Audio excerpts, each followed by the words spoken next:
Criminal attempt to commit armed robbery. All right, sign your receipt. Got it.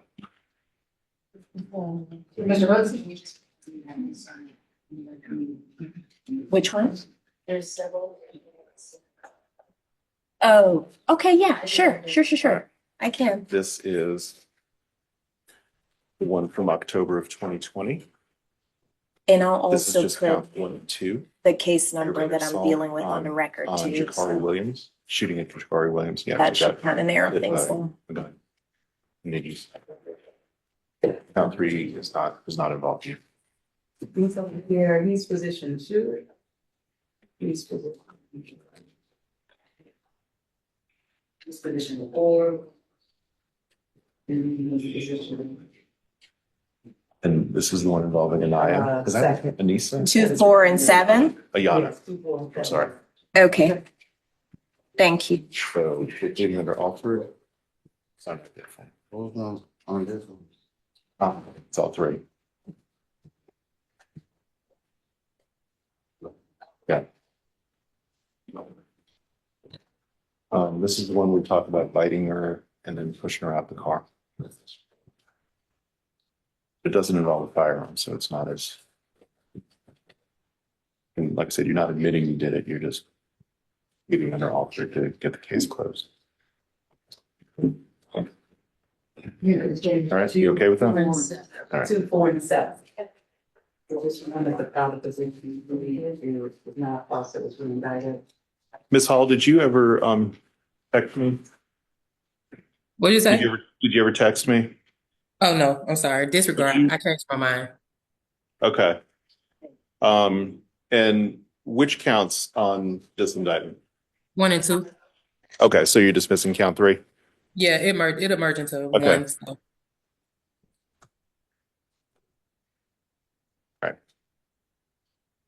Then I think.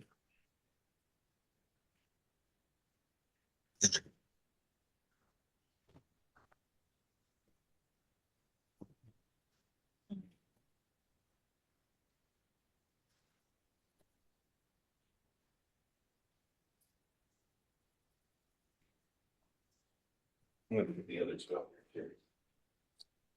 We can just pass it out.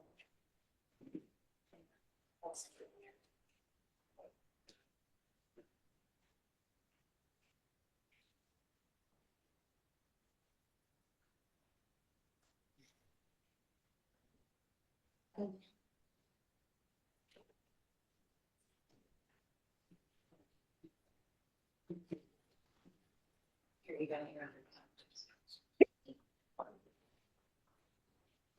Just let me know when you would like me to start. All right, let's go. Okay. So, Your Honor, we're here this morning in the case of State of Georgia versus Demetrius McDowell Jr. It's case number 24 SC 002147. Mr. McDowell, can you please raise your right hand for me? Do you solemnly swear or affirm that the testimony you shall give in the matter pending before this court shall be the truth, the whole truth, and nothing but the truth, so help you God? Okay, and make sure you're speaking into the microphone so the court reporter can take down everything you're saying, okay? Sure. Yes, ma'am. State your true, correct, and legal name. Demetrius Antoine McDowell Jr. Hold on, Miss, yeah, you don't have to lean real close, you just have to speak up, so. Demetrius Antoine McDowell Jr. Are you currently under the influence of any alcohol, drugs, or taking any medicine that affects your ability to understand these proceedings? No, ma'am. How old are you? 30. How far did you get in school? 11th grade. Did you complete your GED by chance? No, ma'am. Are you able to read, write, and understand the English language? Yes, ma'am. Do you understand that you are charged with the following offenses? Counts 1, 2, 3, and 5 charge you with violation of the Street Gang Terrorism and Prevention Act. They're each punishable by 5 to 20 years in prison. Count 8 charges you with murder. That's punishable by life in prison. Counts 9, 10, 11, 12, and 14, they charge you with felony murder. Those are also punishable by life in prison. Count 17 charges you with attempted armed robbery. That is punishable by 1 to 30 years in prison. Count 18 charges you with attempted purchase of marijuana. That is punishable by 1 to 5 years in prison. Counts 19 and 20 charge you with aggravated assault with a deadly weapon, punishable each by 1 to 20 years in prison. Count 21 charges you with home invasion in the first degree. That is punishable by life or 10 to 20 years in prison. Count 22 charges you with possession of a firearm during the commission of a felony. That's punishable by 5 years in prison. And finally, count 24 charges you with possession of a firearm by a first offender probationer. That's punishable by 1 to 10 years in prison, for a total maximum exposure in prison of 2 life sentences plus 70 years. Do you understand that? Yes, ma'am. Do you understand that you have the right to plead either guilty or not guilty to these charges? Yes, ma'am. Do you understand that if you plead not guilty or remain silent, you will receive a jury trial? Yes, ma'am. Have you had enough time to speak with your lawyer, Mr. Melnick, about all of the facts and circumstances known to you regarding the charges in this indictment, including any potential defenses? Yes, ma'am. Do you need any more time to talk to Mr. Melnick about the case? No, ma'am. Are you satisfied with his services? Yes, ma'am. Mr. Melnick, do you waive formal reading of the indictment? We do. Do you waive any and all defects in the indictment, including any with respect to your client's name? I'm not, yes. Mr. McDowell, has your attorney advised you of the minimum and maximum sentences for each charge you were pleading to, just as I advised you a minute ago? Everything I ma'am. went over. Did you also go over that with Mr. Melnick? Yes, ma'am. And did you understand everything that he told you? Yes, ma'am. Do you understand that neither the court nor the DA's office has anything to do with parole or the Department of Corrections or Board of Pardons and Paroles, and no one can guarantee parole, no matter what anyone has told you to the contrary? Yes, ma'am. Do you understand that this is a negotiated plea of guilty, which means that the joint recommendation of the state and the defense to the court will be the following sentence? Count 1, participation in criminal street gang activity, 12 years to serve in confinement. Count 17, attempted armed robbery, 30 years to serve, 12 years in confinement with the balance on probation. That's going to run concurrently with count 1. We are tendering a nolle pros to the court for all the other charges, meaning they're being dismissed. The terms of probation will be as follows, Mr. McDowell. You are to testify truthfully at any subsequent trial in accordance with your statement to Investigator Malone. The statutory gang conditions, which are no more criminal street gang activity and no more contact with any member or associate of any criminal street gang. Also, no contact with the victims, family members, co-defendants, and the incident location. No possession of guns or replicas, a Fourth Amendment waiver, no drugs or alcohol, and also no possession of any gang paraphernalia. We are agreeing to run this concurrent with your other 2 cases, 23 SC 189047 and 23 SC 187394. Yes. Mhm.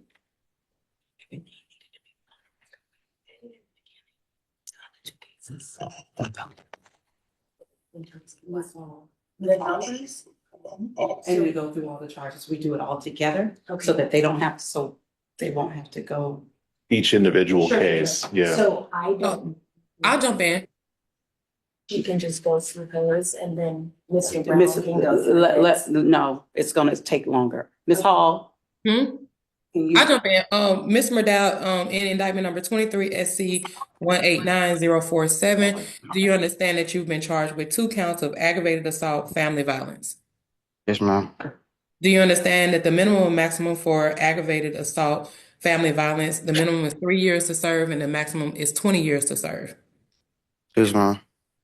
And do you understand that the maximum on these two counts would be 40 years? And the maximum exposure for you is 40 years to serve. Yes, ma'am. That's all for that case, Ms. Woods. Ms. Hall, could you go ahead and do the next case for me while I get Mr. Brown? Yes. Thank you.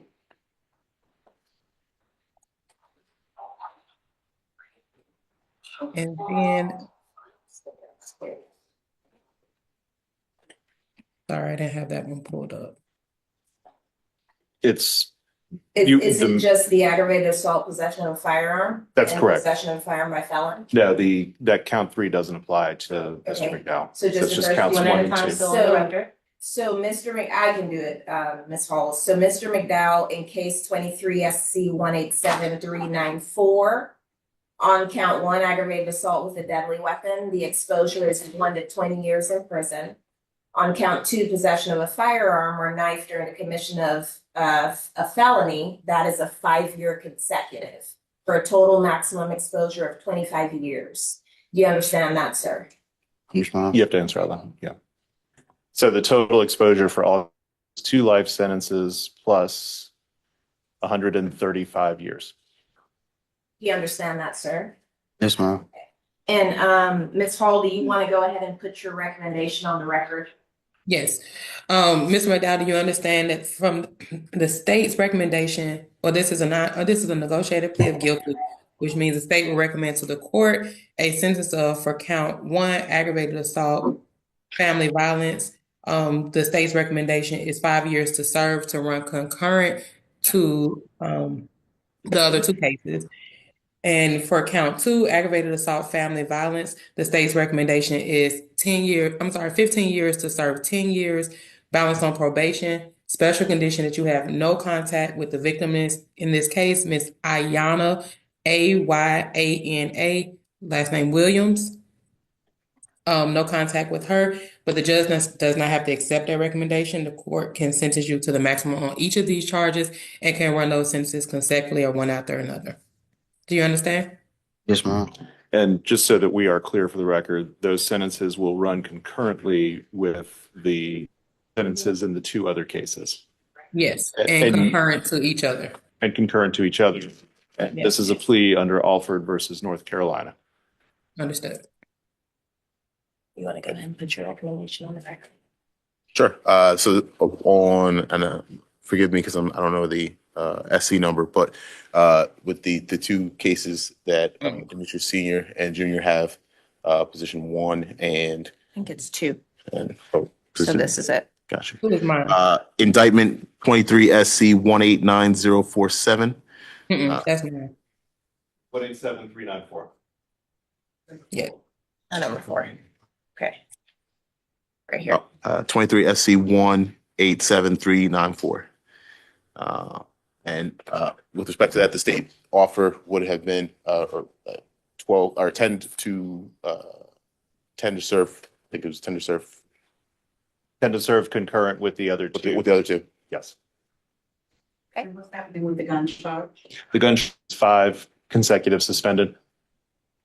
Thank you. Okay.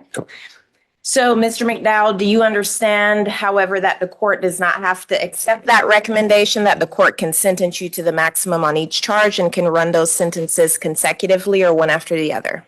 Yes, ma'am. Do you understand that if the court decides to order a sentence that differs from the negotiated pleas, you would have the right to withdraw the pleas? Yes, ma'am. Okay. Do you understand that this plea may be used to enhance sentencing on other convictions in this jurisdiction as well as in other jurisdictions, including in the federal courts? Yes, ma'am. Do you understand that if you are currently on probation or parole, it may be revoked based on your entering a guilty plea today? Yes, ma'am. Do you understand that if you're placed on probation of any kind, you cannot violate any criminal laws of any governmental unit or any special conditions of probation without being subject to revocation for the balance of the sentence? Yes, ma'am. What was that? I said yes, ma'am. Do you understand that you are not allowed to possess nor use a firearm while on probation? Yes, ma'am. Are you a United States citizen? Yes, ma'am. Do you understand that there may be other adverse or unfavorable consequences as a result of this guilty plea conviction, just as there would be from a conviction following a trial? For example, your plea may affect the right to vote, the right to hold public office, the right to serve on a jury, the right to obtain a passport, the right to receive, possess, or transport a firearm, or the ability to obtain employment. Do you understand that? Yes, ma'am. Do you understand that by pleading guilty to a felony, if you use, receive, possess, or transport a firearm or use a firearm in a crime, you will be guilty of a felony, which may carry a sentence of 1 to 15 years in prison? Yes, ma'am. Do you understand that you waive any and all defenses, including any mental health defenses, by entering a guilty plea?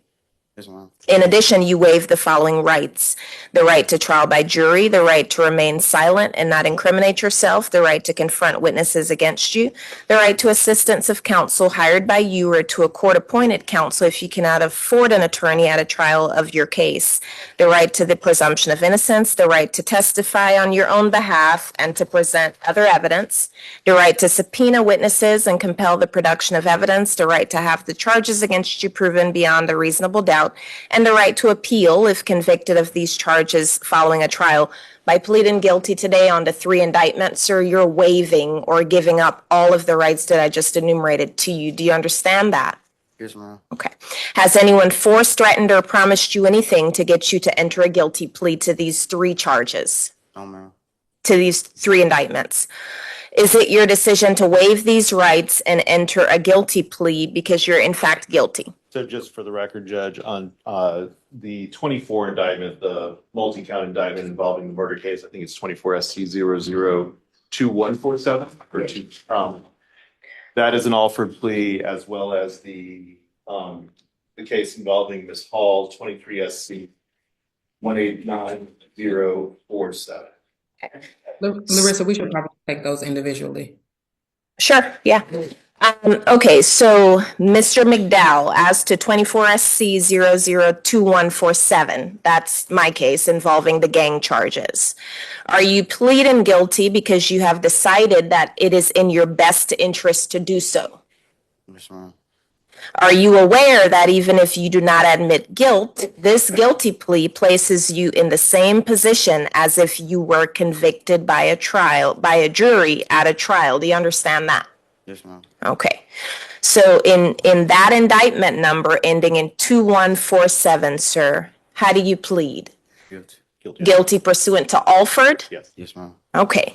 So in the second case number, 23 SC 189047, are you pleading guilty because you have decided that it is in your best interest to do so?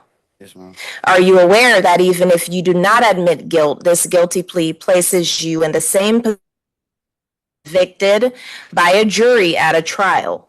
Yes, ma'am. So in that case number, sir, how do you plead? Guilty. Pursuant to Alford? Is that a yes? Yes, ma'am. Okay. Now, in the remaining case, 23 SC 187394, how do you plead? Guilty or not guilty? Guilty. Are these guilty pleas freely and voluntarily given with the full knowledge of all the charges against you? Yes, ma'am. And do you understand that you may have only a limited right to appeal these guilty plea convictions? Yes, ma'am.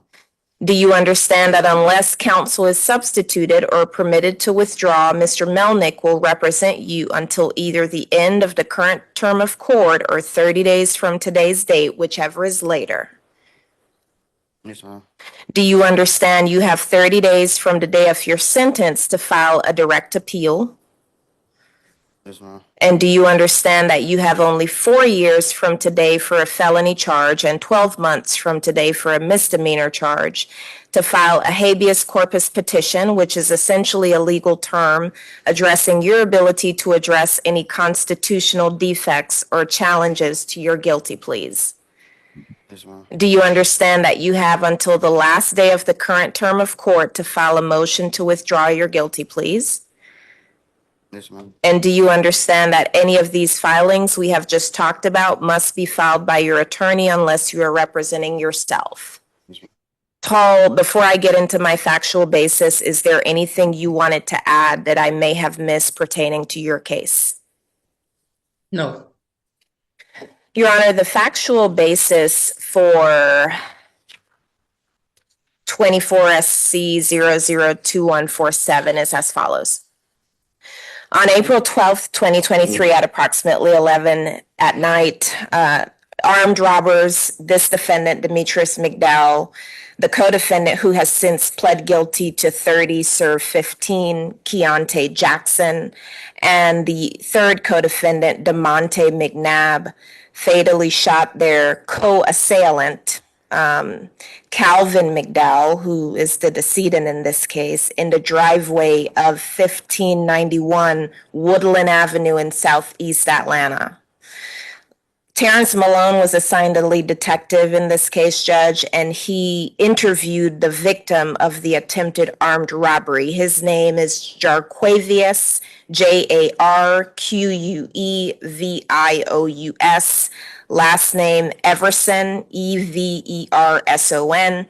He spoke with him. It was actually Mr. Everson's home where the incident happened. And Mr. Everson explained that just prior to the incident, he and a friend by the name of Roderick Butler, first name is Roddrick, they were at Everson's residence playing video games when they heard a knock on the back door. When they opened the door, he observed the decedent Calvin and two other men. The two other men were unknown to him, although he did know Calvin. Mr. Everson said that he and Calvin had previously negotiated the sale of 3.5 grams of marijuana. And when Calvin arrived to make the purchase, he began to prepare the marijuana. Everson stated that as he was preparing the marijuana, Calvin brandished a weapon and attempted to rob him. He brandished a firearm. Everson said that he ultimately tried to disarm Calvin, and during that struggle for control of the gun, one of the other co-defendants, either Mr. Jackson or Mr. McDowell, they essentially opened fire. Mr. Everson explained that he was successful in getting the firearm from Calvin, who subsequently crawled out of the back door as the other two, this defendant and Mr. Jackson, continued to fire shots towards the home as the decedent was struggling to crawl outside. Mr. Everson explained that he suffered a gunshot wound during the initial volley of gunfire, and after the gunshot stopped, he secured his residence and then went to the hospital for treatment for his gunshot wound. Mr. Everson then explained that although he did get Calvin's weapon, he was never able to let off any shots. So the shot that killed Calvin would have come from one of the co-defendants, namely either Mr. McDowell or Mr. Keontae Jackson. Detective Malone found two abandoned cell phones, and he examined the data within those cell phones. He found that one of those cell phones belonged to the decedent and the other belonged to this defendant, Demetrius, who also went by the name Lil Meat, common spelling for both. Detective Malone reviewed the call logs within this defendant's phone and found that the person who he last communicated with before dropping his phone during the escape from the home was someone by the name of a Miss Edwards. She told Detective Malone that this defendant, Demetrius, was the person who she communicated with on that cell phone, thereby evidencing that he was in fact inside the home during the course of this attempted armed robbery. She identified him via a single photograph. Detective Malone also found a second number in this defendant's phone that belonged to a person by the name of Miss Williams.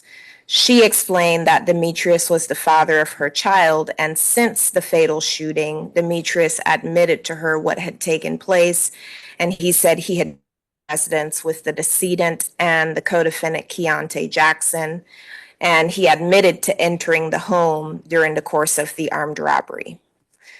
He then said that they left Calvin's body at the home because they couldn't really find him after he had been shot.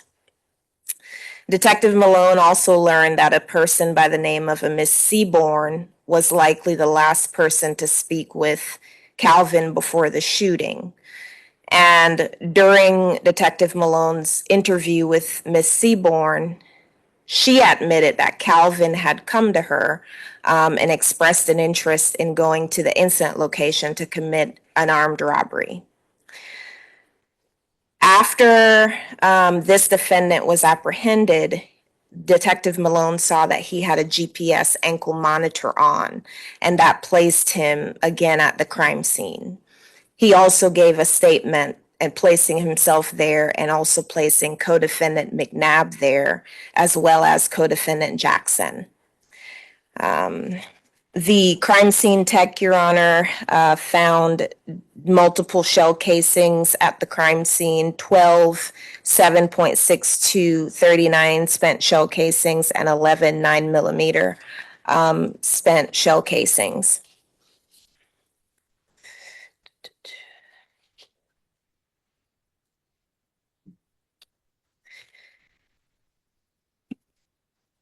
This defendant, Mr. McDowell, is associated with the national criminal street gang, the Bloods, by way of a subset called Sex Money Murder.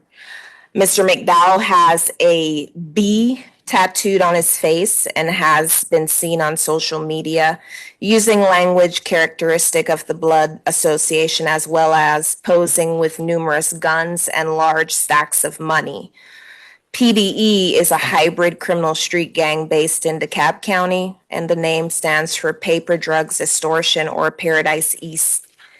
The decedent was a member of the Blood subset Paradise East Judge and also a subset of that criminal street gang, One Gang. And the co-defendant, Keontae Jackson, is also a member of PDE. And PDE is known to commit these violent kinds of crimes, like murders, aggravated assaults, and also armed robberies.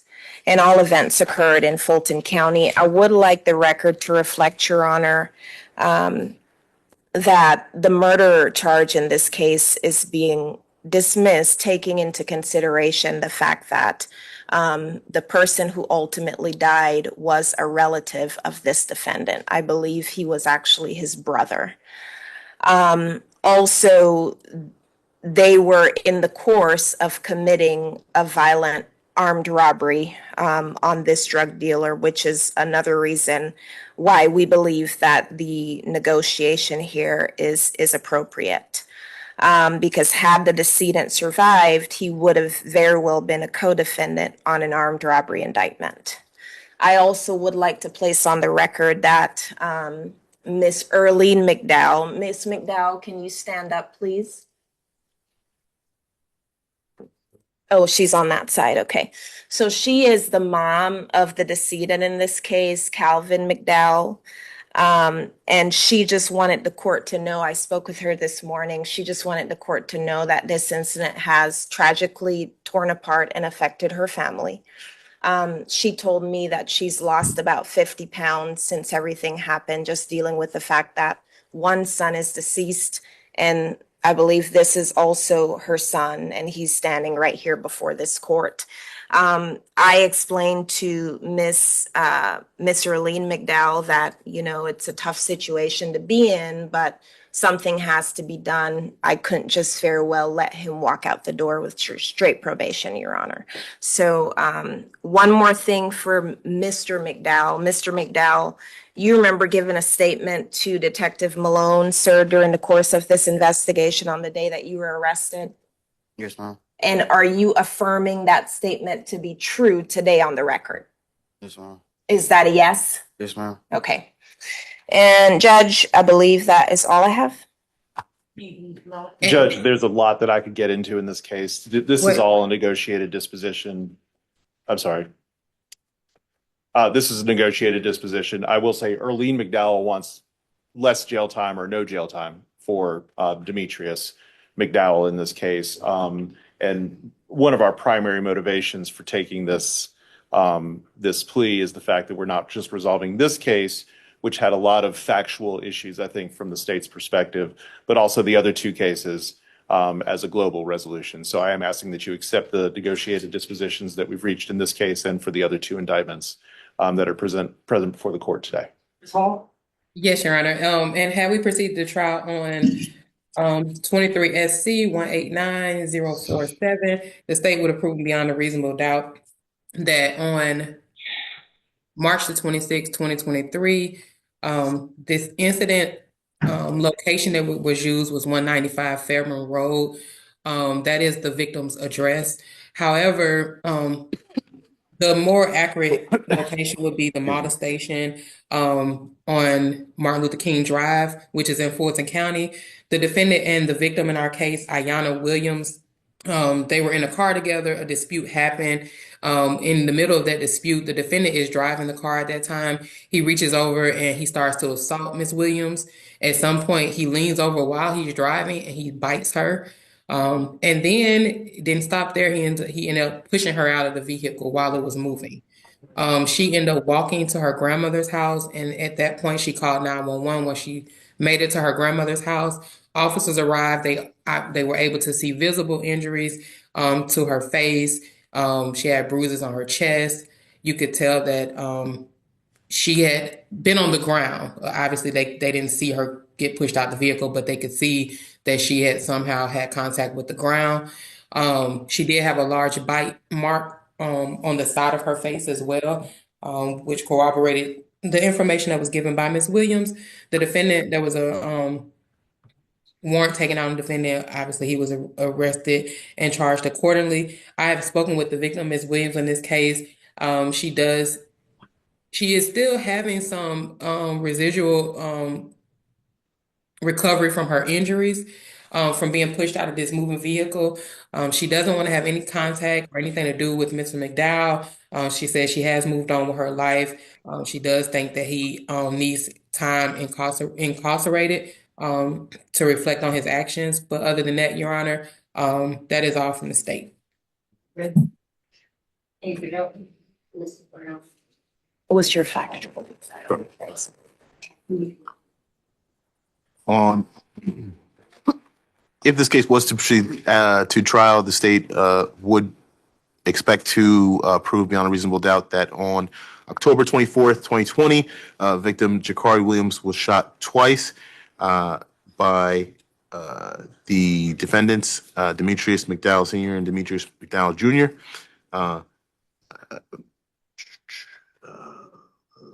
Mr. Williams was inside of the residence and noticed a cream-colored Toyota Camry and a silver Nissan Murano or Rogue that had been circling the residence.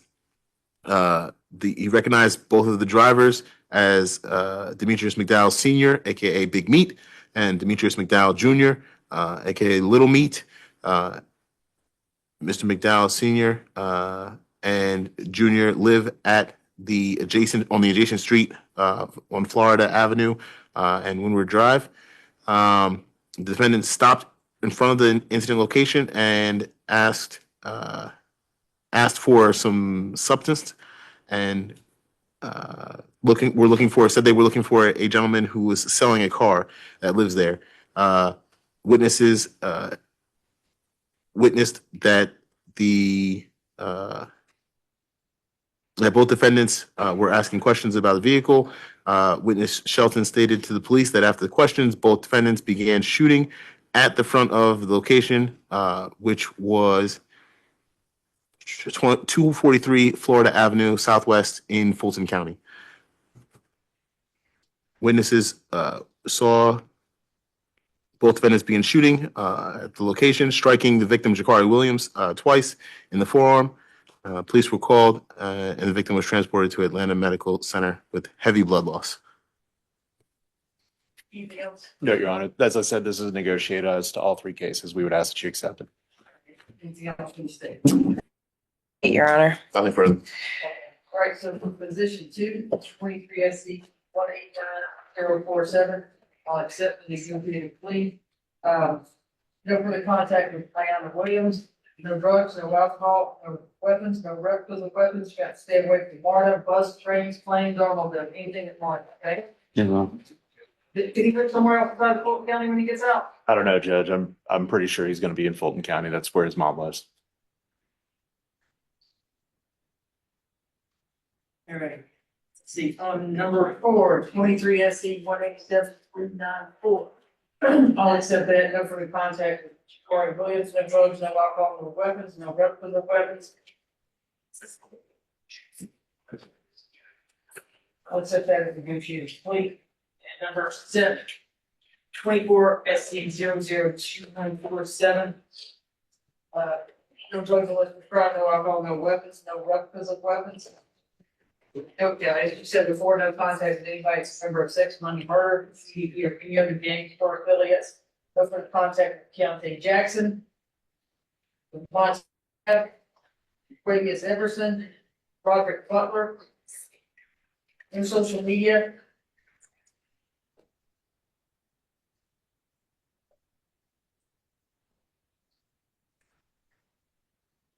When say no further contact with victim's family, of course, that's your family. That's his family. So yeah. Will testify at trial truthfully, and you're saying right now that the statement you gave the detective in this case was true and correct.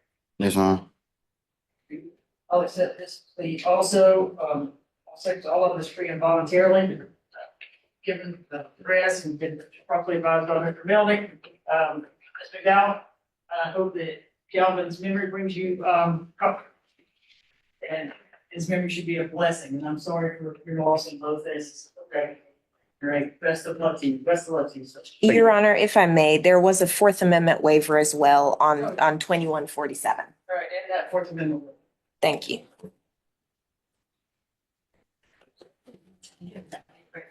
The time that he has served in custody, Judge. Yes. All right. Thank you. All right, thanks. He's my other. I've got him here, but the state needs to sign him. Mr. Brown can sign one of them and I'll sign the other. Okay.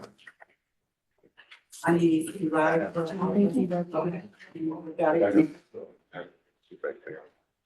because that's the only other thing I have. Hold on to these. But I can't do that while you guys are doing, please. Yeah, both of these are Mr. Brown. Where's Mr. Brown? Well, there's a lull right now. Go back right now. Good feeling. Are you guys bringing somebody out? Did this guy, real quick? McNabb. You need to talk to him? McNabb, yes. Yeah, and then I gotta go back to, The next person on that time. Okay, we gotta have. It won't take that long. Get them in here. Who's what we do today? Yeah, I said, we'll let me know.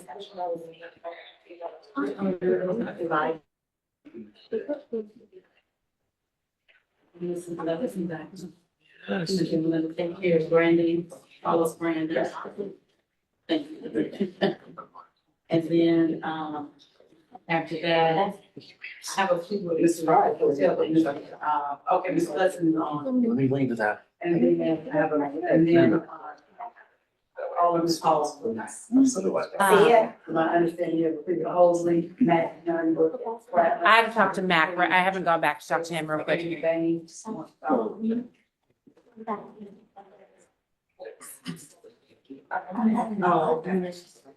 No.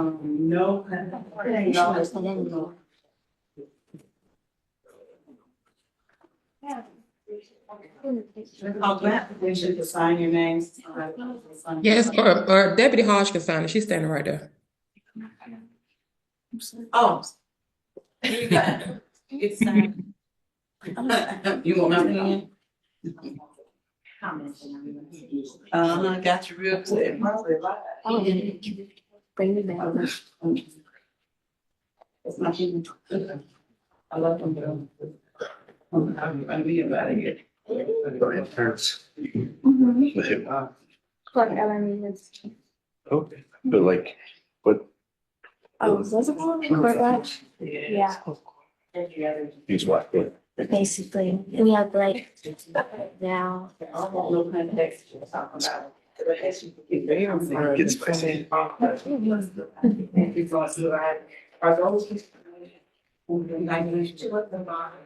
No, yeah. And the other, you mean all of them? He said it really. But he can get about it in my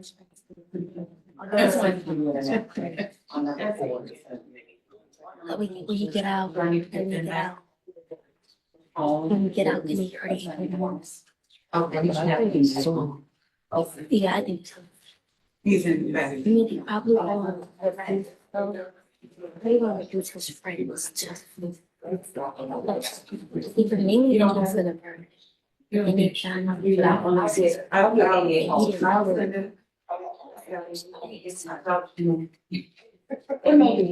No, maybe I did.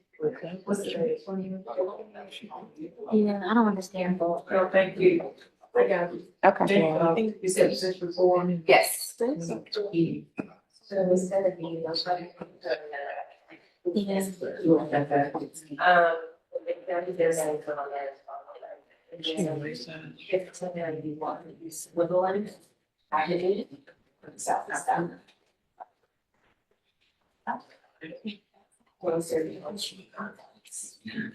So all the people that so they so blind. Yeah. So that girls that some of them always very you know.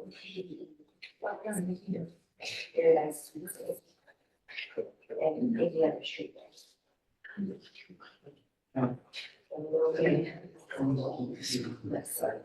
Okay, usually you say no, that's the new book.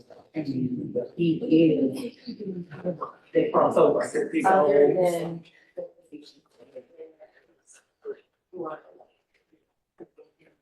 So.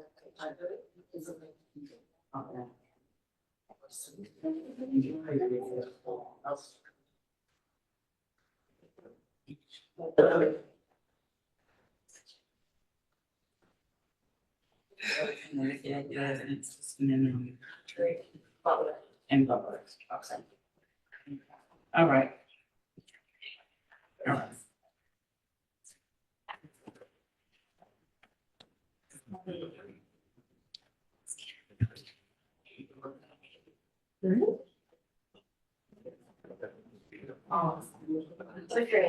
Oh, I'm good.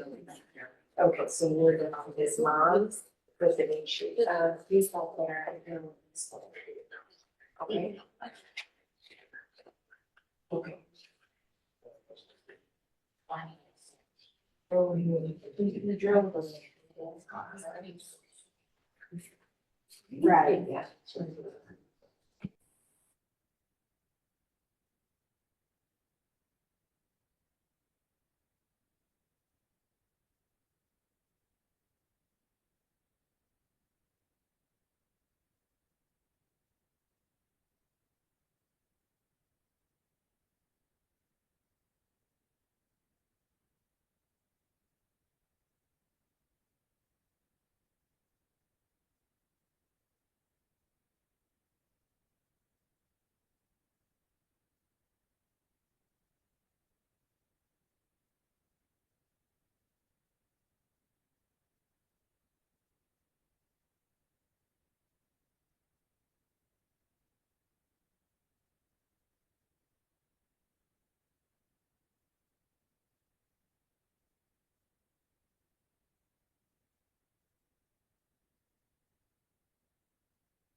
What calendar? You don't got it. Don't they count?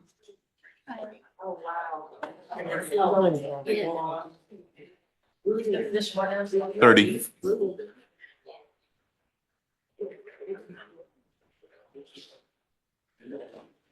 I think you can find it.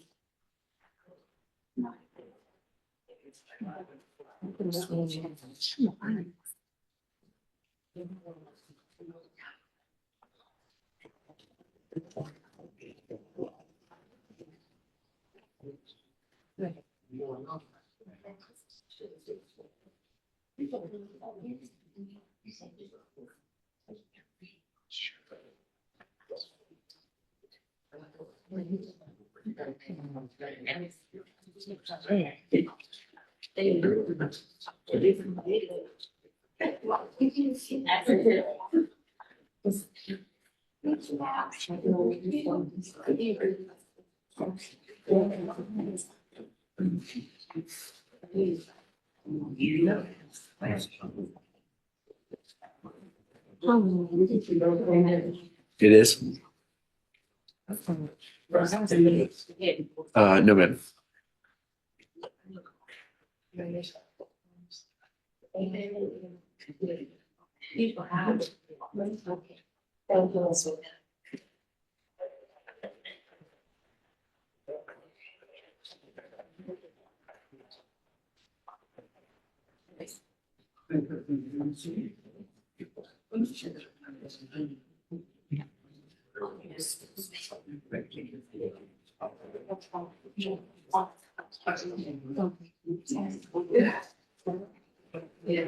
Ready, number 30, Elijah Oliver, 24 Mr. Oliver, Yes, please raise your right hand. Do you swear or affirm that the testimony you shall give in the matter currently before this court shall be the truth, the whole truth, and nothing but the truth? yes. State your true, correct, and legal name. Elijah Nathaniel Oliver. Are you at this time taking or under the influence of any alcohol, drugs, or medicine? No, Is there a medication that you normally take that you have not been given today? no. How old are you, and how far have you gone in school? 27, bachelor's degree. Are you able to read? Sorry. What was that? Associates. Associates? Are you able to read, write, and understand the English language? Yes, Do you understand that you are charged with the following offenses? Fleeing and attempting to elude under OCGA 46395A, driving under the influence of alcohol less safe, OCGA 46391A1, and reckless driving, OCGA 46390, and speeding, OCGA 46181. yes, Okay. Have you reviewed these charges with your attorney? And have they advised you about the potential minimum and maximum sentence for each charge you are pleading to? yes, Do you understand that you have the right to plead either guilty or not guilty to these charges? And if you plead not guilty or remain silent, you may receive a jury trial. yes, Have you had enough time to speak with your lawyer, Ben Mazingo, about all of the facts and circumstances known to you regarding the charges in this indictment, including any potential defenses? yes, Do you need more time to discuss this with your attorney? No. Are you satisfied with his services? yes, Do you waive formal reading of the indictment? yes, Do you waive any and all defects in the indictment, including any with respect to your name? yes, Do you understand that this is a negotiated plea of guilty, which means that the state will recommend to the court a sentence of 30 days to serve, credit for time served, balance probated, and a $1,000 fine for count one? Count two, 12 months probated to run consecutive to count one, credit for time served, $1,000 fine, 40 hours community service, alcohol and drug evaluation, and recommended treatment, if any, a DUI risk reduction course, and a MADD impact panel. yes, Do you understand that the court can impose any sentence authorized by law, including a higher sentence than that recommended by the state, up to the maximum sentence on each charge? yes, Do you understand that if you enter a non-negotiated plea, you do not have a right to withdraw your plea once the sentence has been announced? yes, Uh,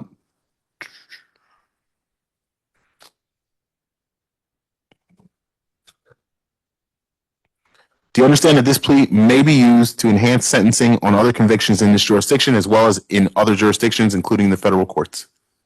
yes, Do you understand that if you are currently on probation, your probation may be revoked based on your entering a guilty plea today? yes, Do you understand that if you were placed on probation of any kind, you cannot violate any criminal laws or of any governmental unit or any special conditions of probation without being subject to revocation for the balance of the sentence? Yes.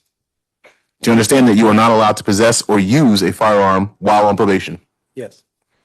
Do you understand that if you are not a United States citizen, a guilty plea conviction will affect your immigration status and will result in deportation, just like a conviction at a trial would, and that this is true regardless of any advice by your attorney or anyone else? Yes. Do you understand that there may be other adverse or unfavorable consequences as a result of this guilty plea conviction, just as there would be from a conviction following a trial? For example, your guilty plea may affect the right to vote, the right to hold public office, the right to serve on a jury, the right to obtain a passport, the right to receive, possess, or transport a firearm, or the ability to obtain employment. Yes. Do you understand that by pleading guilty to a felony, if you, well, not pleading guilty to a felony,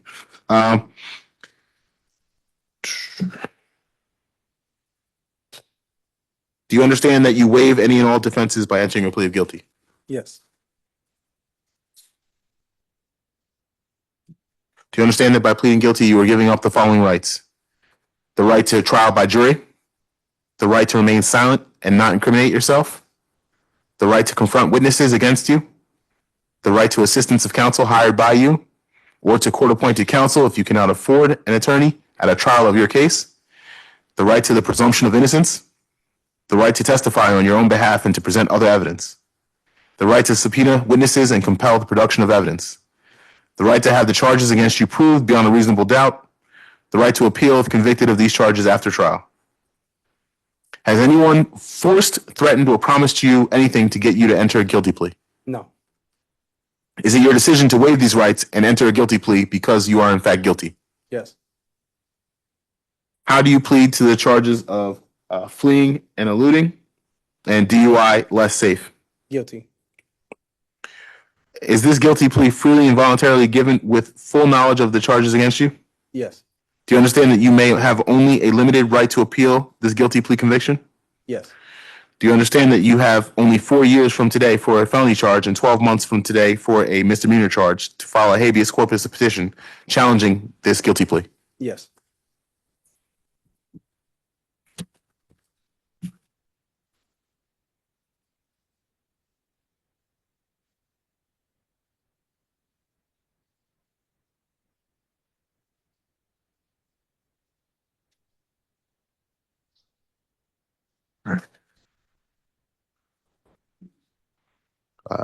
Mr. Oliver has no criminal history to speak of, and with regard to the factual basis, if this case were to proceed to trial, the state would expect to prove beyond a reasonable doubt that on October 13th, 2022, Corporal R. Holman of the Georgia State Patrol initiated a traffic stop after he observed the defendant failing to maintain lane.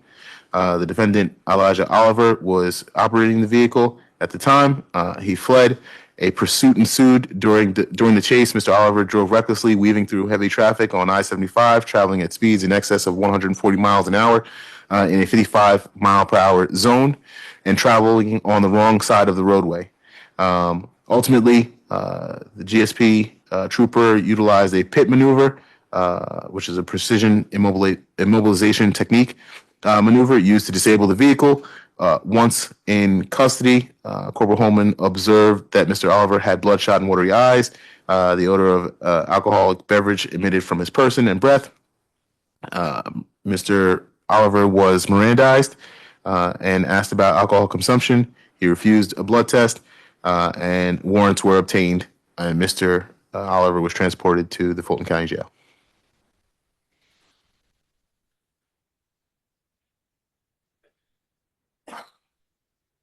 The plea agreement, as I previously stated, is 30 days. Recommendation is 30 days to serve. Credit for time served. Balance probated. $1,000 fine for count one. 12 months probated to run consecutive to count one. Credit for time served. $1,000 fine. 40 hours community service. Alcohol and drug evaluation and recommended treatment, if any. A DUI risk reduction course and a MAD impact panel. Additionally, I believe Mr. Oliver has a statement that he would like to address to the court. Go ahead, Mr. Oliver. Thank you for having me today. I just want to say I apologize for my actions. That's not like me at all. I just want to thank everyone for working with me throughout this process. It wasn't easy. I could promise you that I will never be back in this courtroom again. And I thank everyone that took part in this situation. And I apologize again for my actions because someone could have been severely hurt in that moment in time. I wasn't thinking at the moment, and I just apologize. Additionally, Your Honor, we do have Mr. Oliver was proactive in attending several courses. He completed a traffic violators impact program, which I have a verification for. He also completed a impact panel, Mothers Against Drunk Driving, which I have a copy of that as well. He has a letter of support from his addiction counselor, Scott Dunbar, and a certificate of completion for the NSC Alive at 25. And then also a driver improvement certificate of completion from the Georgia Department of Driver Services, and a community service hours tracking form. And that just lays out that it was done approximately 33 hours of community service. So Mr. Oliver was very proactive, which is why the state was willing to, do the negotiated plea. Yes, Judge. Thank you so much. Your Honor, Mr. Oliver is the kind of client that you have that you wish every client could be like. Whenever he came in, he immediately said, "What can I do to correct the situation that I found myself in? Not how can I get out of it, but what is needed out of me in order to make the situation better." So within a couple months of being arrested, he took that defensive driving course. Then a couple days after that, he took the TDIP. A couple days after that, he did the alcohol and drug evaluation with Mr. Dunbar. A couple months after that, he did the MAD impact panel. A month after that, he did the Alive at 25. And then he was doing the community service for the last year or so. I think it's important, Your Honor, to note that Mr. Oliver, prior to his job with the post office that he does now as a mail carrier, and his supervisor does know about this, sent in a letter of support. Prior to that, he was working with special education children, both at Brazelton Middle School as well as a school up in New York before he moved down here. And so there's not a lot of times that I really feel like I can honestly say that a client's situation is an anomaly. But with Mr. Oliver, I do truly believe that that is the case. And I think one of the things that speaks to his good character is the fact that he has several people here in his support. If you would stand, if you're here in support of Mr. Oliver.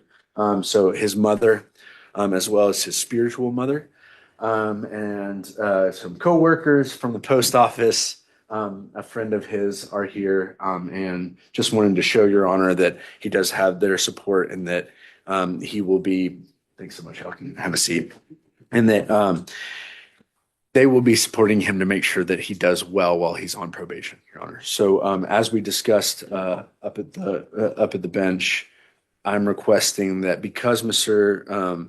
Oliver has a very good job with the post office, I don't think he will be actually delivering mail for a while, given that his license is probably going to be suspended for a while. But he still has a job there. Given that fact, I would ask that he be, for the 30 days confinement, placed on an ankle monitoring service so that he can go to and from work, come directly home while he is spending that 30 days, as well as getting the credit for the time he has already served. And then the last thing I would ask Your Honor is, I looked in the traffic enforcement manual that the Department of Driver Services has issued. There is a limited driving permit that can be issued for both the fleeing as well as a first-time DUI. I don't know how the interplay goes with if you do them both at the same time. I'm not sure whether he would be granted that limited driving permit, but if he is able to, I would ask that Your Honor permit him to take the steps to try to get that limited driving permit so that he can continue to carry mail. Maybe you can call, not how we do practice. The affidavit of first How that conviction. works. I do remember years ago that someone could take a plea under no contenders that would help. Not anymore. I don't know if that. I mostly do traffic law, so yeah, I mostly do traffic law. I'm not typically in Superior Court, Your Honor. So I know that he does need an affidavit of first conviction for the DUI. I don't know if you even need one for the fleeing, but Was that reduced with Mr. Yes. Yes, Your Honor. Well, you're reducing the fleeing and attempting to oblige with Mr. yeah, yes, Judge. Anything else? That's all for me, Your Honor. Thank you so much. Thanks, Mom, and bonus Mom and all the other people trying to support him. Hopefully, Mr. Oliver, you downloaded the Uber or Lyft app. Absolutely no reason to get you out of it. I mean, you're done. Done. You don't have some money, I'm sure you call your mom and she'll send you. This is pretty close, I'm saying this right, this is pretty close to me, because I was hit by a drunk driver at 21, almost lost my right leg. Hit me head on. And they told me how please, like, sorry about that. That was it, sorry about it. And, 140 miles an hour, you could have killed someone. Or yourself, and then your mom would be sitting at a funeral home. I don't care if, I mean, obviously not now, but I mean, just use Lyft, stay where you're at, call your mother, call somebody. I mean, there's just no reason for you to do that, and guess what? Blue lights are behind you, kind of a clue to stop. I learned when I was a cop, you never can really outrun the police because they have helicopters. You can't outrun a helicopter, right? I'll accept this plea as freely, voluntarily, and given, and with full knowledge and understanding of everything that you pled to, right? Yeah, if you give me that certificate of first conviction, I will be glad to sign that. But it's probated, right? The rest of this days to serve, probating those 30 days. I think, Give him credit for time served and probating those. yes, Judge. That's, I fully agree. Yes, Your with Honor. Yeah, okay. And then on your ankle monitor, we'll pay for that, okay? You can leave for court, lawyer, and work, at least for 3 months. Okay? And then I think I'll take it off after that. But keep it straight and narrow, because that way your mom can breathe easy. Knowing that you're not gonna be drinking and driving, okay? Wouldn't have brought your mom and your bonus mom, I don't know, I've been this nice. Right? Yes, ma'am. All right, best of luck to you, sir. So just for a point of clarification, he's not going into custody. No, he's got credit for his time, so he served what? He served 2 days. Yeah, 2 days. So are you commuting that 30 days of time? I'm confused as to what you're doing. What? I think Mr. Mzingos requested that the ankle monitor and the home. Right. Serve as Right. the 30 days. So you're, And you can make it 90. I think I heard you say 3 months Yeah. of the ankle monitor. So maybe do 90 days served on an ankle monitor. So are we doing? I gotta be honest. are you suspending the other days instead of in custody? I'm sorry? Suspending it? Or making it- Is count 2 running consecutive to count 1? It is consecutive. Yes, yes. Yeah, so, It's 12 months plus 30 days? It's 24 months total. It's 30 days to serve, 12 months probated to run consecutive with count 1. So the 30 days would be the to serve part. So that, but I think you're saying 90 days on ankle monitor. Okay, so how about 30 days suspended upon his successful completion of the 90 days on the ankle monitor? No, I just want to know what count 1 is. Are you asking for 12 months? Because the only thing you're saying is 30 days to Yeah, serve. 12 months. So it's 12 months to serve, 30 days on the ankle monitor. Right. Now it's probated. Right. Yes, ma'am.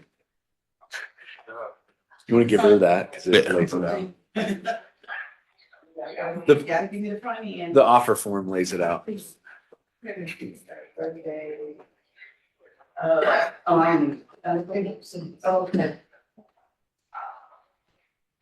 All right, thank you, sir. Best of luck. Plus Thank- days, thank you, Judge. 30 days. Once he meets with probation, he's free to go. Absolutely. Thank you, Judge. And I don't know if you wanted to go and see it. Yeah. I didn't. I'll just pop in and see. Okay. Your Honor, just to confirm, this is misdemeanor probation, right? Right. Okay, it won't be. It won't be. You'll get them there. No. So, the information that you provided. All of your documentation. He goes in and misdemeanor. Showing everything Present that to them. Sure. Okay, so 40 hours of unit service, alcohol, drug addiction, and maybe you can hit that panel and this is a driving force. And what else? $1,000 fine. I have a that $1,000 fine, is that on each? Okay. I'm gonna get your flow in a minute, John. No, it's okay. No, my ears got. So I don't have like, I'll break. Okay. All right. Let me see if I can get that. Your next case is Carlos Brandon, so I can get, I think you put that in. I was working. You do. I'm gonna. I'm trying to work on, you have to just, give the indictments to, Judge Manning. Mr. Brandon. No, come on. You didn't tell her? You told her? You have to speak.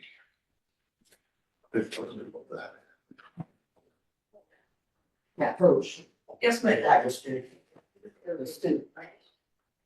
Thank you.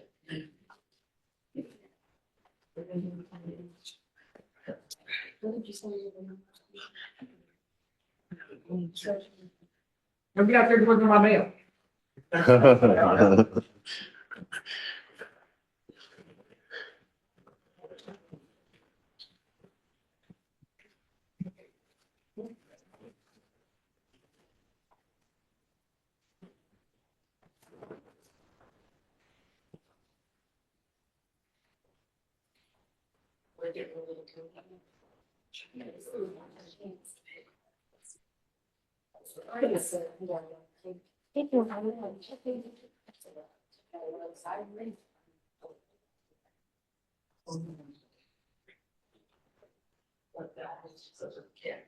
put it in there.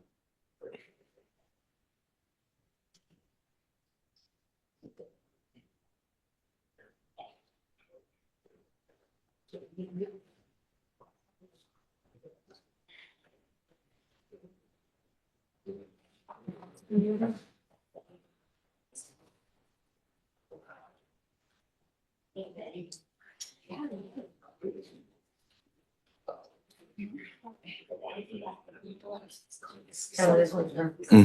Whenever you're ready, Ms. Taylor. We're ready, Judge.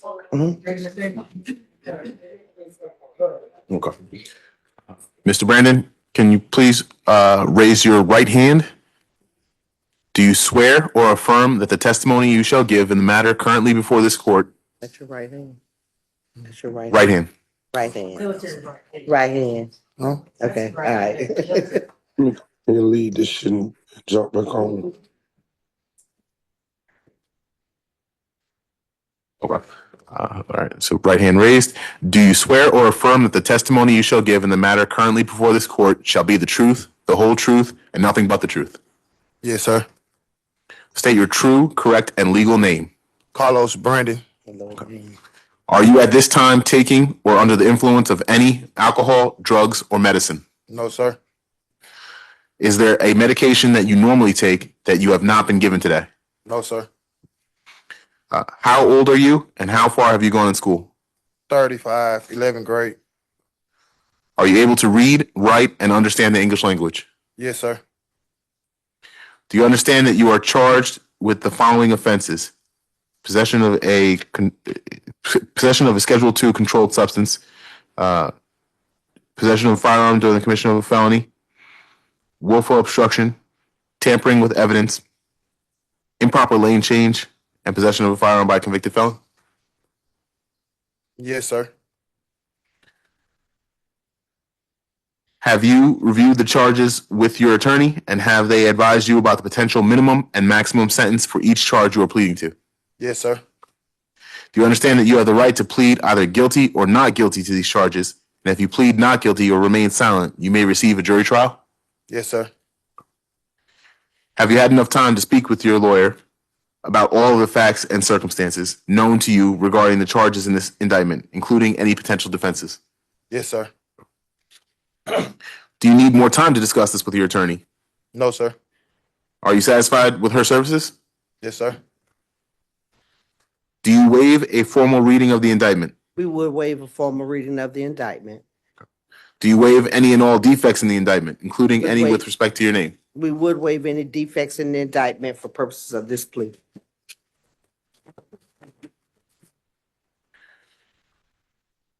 Do you understand this is a negotiated plea of guilty, which means the state will recommend to the court a sentence of 5 years to serve 6, 5 years to serve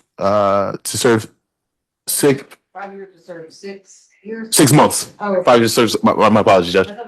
5 years to serve 6 months. 5 years consecutive. 12 months probated concurrent. 12 months probated concurrent.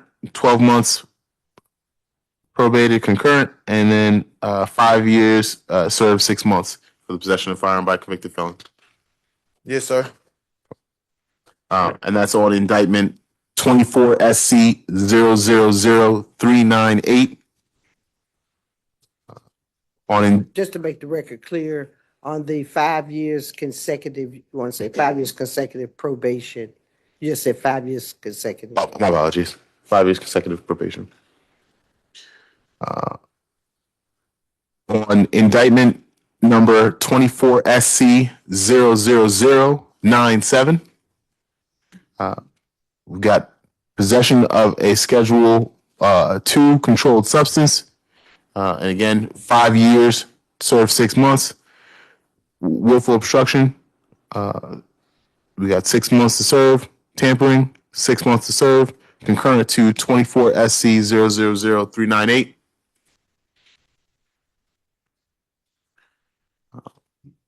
But the court does not have to accept that recommendation. The court can sentence you to the maximum on each charge and can run those sentences consecutively or one after the other.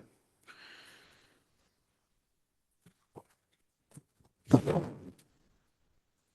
you understand that this plea may be used to enhance sentencing on other convictions in this jurisdiction as well as in other jurisdictions, including in the federal courts?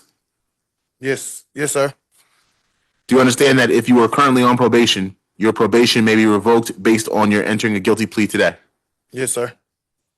Do you understand that if you are placed on probation of any kind, you cannot violate any criminal laws of any governmental unit or any special conditions of probation without being subject to revocation for the balance of the sentence? Yes, sir. Do you understand that you are not allowed to possess or use a firearm while on probation? Yes, sir. Do you understand that if you are not a U.S. citizen, United States citizen, a guilty plea conviction will affect your immigration status and will result in your deportation, just like a conviction at a trial would, and that this is true regardless of any advice by your attorney or anyone else? Yes, sir. Do you understand that there may be other adverse or unfavorable consequences as a result of this guilty plea conviction, just as there would be from a conviction following a trial?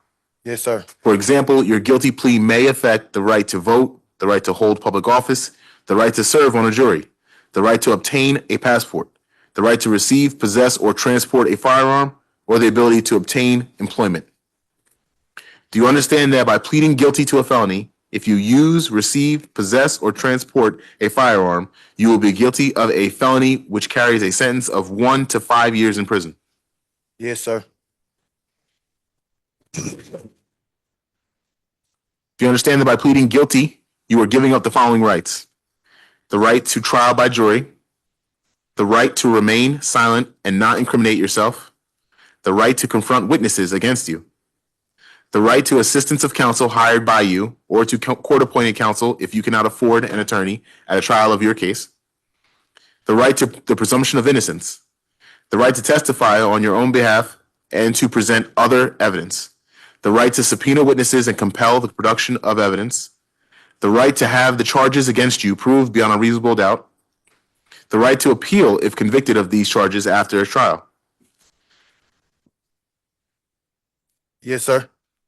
Has anyone forced, threatened, or promised you anything to get you to enter a guilty plea? No, sir. Is it your decision to waive these rights and enter a guilty plea because you are in fact guilty? Yes, sir. All right. How do you plead to the charges of possession of a Schedule II controlled substance, possession of firearm during the commission of a felony, willful obstruction, tampering with evidence, improper lane change, and possession of a firearm by a convicted felon on indictment 24 SC 000398, Guilty, sir.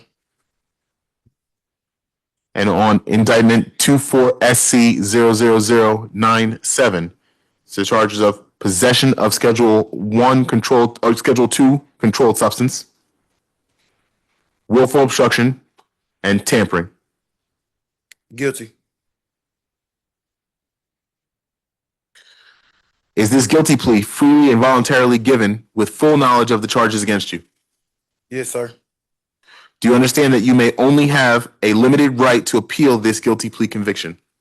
Yes, sir. Do you understand that you have only 4 years from today for a felony charge and 12 months from today for a misdemeanor charge to file a habeas corpus petition challenging this guilty plea? Yes, sir.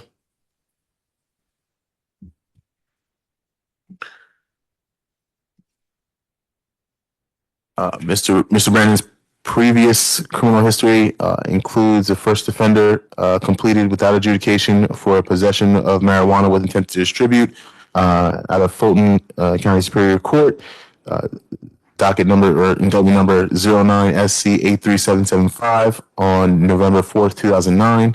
We also have felony convictions for possession of cocaine,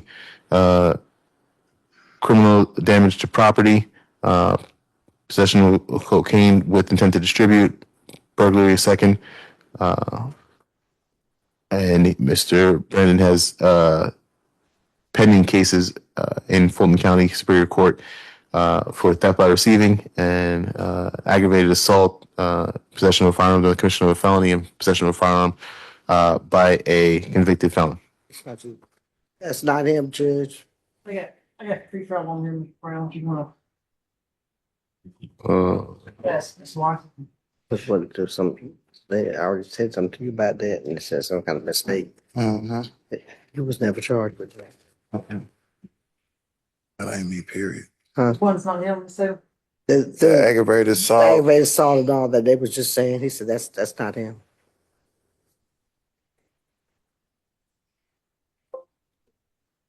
They were saying it was an open case against him. He said that he didn't have any other open Didn't case. have any open cases? No. Ms. Washington, you got his history? Yes, Your Honor. There are 28 arrest cycles with multi-state interaction in Alabama and in Georgia. In 2022, there was a felony conviction for possession of a firearm by a convicted felon, and it appears that he is currently serving 7 years on probation for that. In 2019, there was a felony conviction for sale of cocaine. 2010, felony conviction for 3 counts of forgery in the second, possession of a firearm, fleeing, and interference with government property, as well as theft by receiving stolen property. 2010, felony conviction for possession of cocaine, as well as a 2008 felony conviction for possession of cocaine. And nothing further, Your Honor. Or anything? Judge, we would ask you to go along with the negotiated plea. Mr. Brandon, Judge, has admitted that he has a substance abuse issue as to what led to this conduct in these last 2 indictments. And he certainly part of this is alcohol and drug evaluation and treatment. He has gone to an evaluation, and I suspect that he is going to be in treatment, Judge. You got some say? Nothing further, Your Honor. All right, accepting the negotiated and free and voluntary given in the sense. No drugs, no alcohol, no weapons, no replicas of weapons on both lips. And you did go to drug alcohol evaluation? Yes, ma'am. RCEP. Is that? RCEP. Okay, They recommended treatment, make sure you follow that treatment, okay? Yes, ma'am. All right, thanks. You said 20. Okay, so what about the 6 months? I served 100 days in Fulton County Jail. He's already, that's, And he served 112 days in 24 SC 000097, and 120 days in 24 SC 0009. so the 6 months, we've agreed that that would be community time served. That's fine, Your Honor. Yes. Best of luck to you, ma'am. Thank you, sir. Thank you. So he needs to speak with probation. So just have a seat and wait for probation to call him. Have a seat in Officer Brown. Thank you, Judge. That's all I had. May I be excused? Ma'am, have a good weekend. All right, y'all Thank you, too. Ms. Y'all too. Thank you. Thank you. Jusge Manning, Mr. Adams and I have Omar Juarez, I believe that'll be a plea. I have a victim meeting at 1 that I gotta go to. I'll be back at 2. If I could, just hold the plea until I get back. Absolutely. Thank you, Judge. Okay. Justin Roberts. Yes. That's the note. Mr. Hudson, you're up there. Oh, Okay, great. Ask the question. No. So that if they have any questions, are they coming in? They can. Yeah, let's get you going. Can I just mean, I had to release a bunch of people. Okay.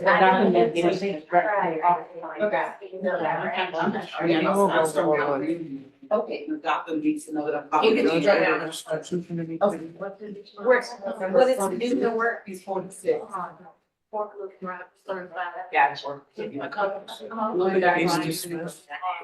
can't, he said. How old is he? No, I mean, Just because we get these. if I had an offer, I would be able to take care of the cases today. I can't, I sat down with Mr. Brown for 2 hours on Wednesday. To come in here today, So. Number 46 in custody. Yes, he is, he's on Riverbank. Okay. Mr. Roberts goes up, and you ask whoever's in there for rubber band, I'll take you off to you. No, I don't think I can do that. Eat little calm. We get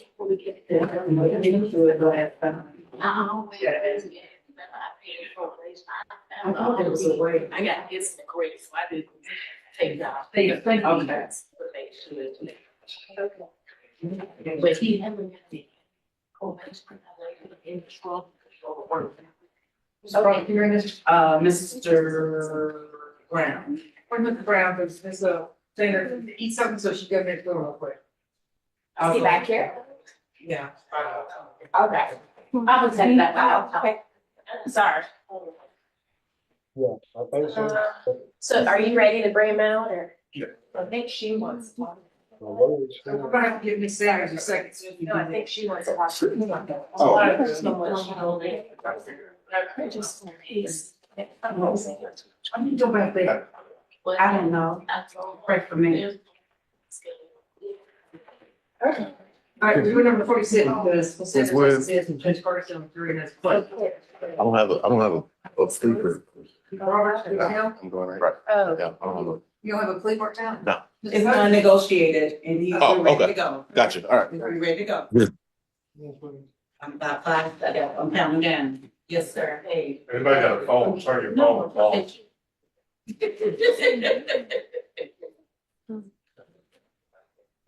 Okay. Yeah, it's very quick. I'll go back and do it. Did you have that? Oh, no. Oh, okay. That's very sad. Oh, I don't know what he said, what did he say? Yes, you do, as Ms. Sanders says, we're sharing our corporate border today with just trying to sell. So she's hopping back and forth, she needs to go eat, but I'm trying to hurry up and take care of stuff. Okay. Ms. Hall is looking beautiful. So are we not taking my pleas today? We have, Yes, we're taking every plea today, we're gonna 'Cause take. I have an appointment at 2:30 that I can't reschedule, and I have my pleas ready since the call of the calendar, so I'm just wondering. I got you, Ms. Hall, I understand, but it's beyond our control. Ms. Hall, if it comes to it, you can just let me know the info and I'll take your pleas. Yeah, If I we have probably- to do that. I probably won't be able to do that because that's me having to give you all the information on all the cases. And when I step away, I have to step away completely. Okay. So I've made the court aware and I've been sitting here all morning waiting. So I'll Me just too. wait. Me too, Ms. Hall. Could somebody get Mr. Brown? I'll get him, Because if Judge. I get them, I'll I'll like get him. go in jail. We don't want that, Ms. Woods.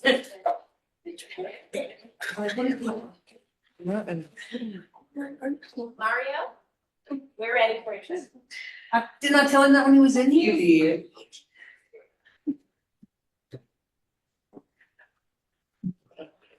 So where is he? Robert is on here, and he's on there. And I haven't had that. So Robert goes down, go ahead and say something for me so we'll make sure we can hear Yes, ma'am. you. Okay, thank you, sir. Well, this is position 46. The standard home store FP 0022022. All right, go ahead, what's the mistake? All right. Mr. Gotel, please raise your right hand. Do you swear or affirm that the testimony you shall give in the matter currently before this court shall be the truth, the whole truth, and nothing but the truth? Yes, sir. State your true, correct, and legal name. Justin Michael Roberts Cattell. Put your hand down, sir. Can you, Can you spell your middle name? Micheal. Okay. are you at this time taking or under the influence of any alcohol, drugs, or medicine? No, sir. Is there a medication that you normally take that you have not been given today? No, sir. How old are you and how far have you gone in school? 32 years old, a GD.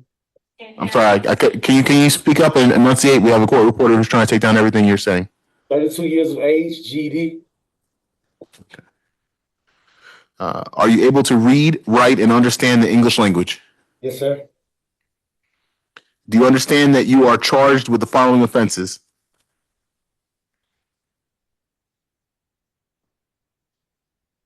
Aggravated assault, possession of a firearm by a convicted felon, possession of a firearm during the commission of a felony. Yes, sir. Have you reviewed these charges with your attorney, and have they advised you about the potential minimum and maximum sentence for each charge you are pleading to? Yes, sir. Do you understand that you have the right to plead either guilty or not guilty to these charges, and if you plead not guilty or remain silent, you may receive a jury trial? Yes, sir. Have you had enough time to speak with your lawyer about all of the facts and circumstances known to you regarding the charges in this indictment, including any potential defenses? Yes, sir. Do you need more time to discuss this with your attorney? No, sir. Are you satisfied with his services? Yes, sir. Do you waive a formal reading of the indictment? Yes, we do. Do you waive any and all defects in the indictment, including any with respect to your name? Yes, sir. Yes.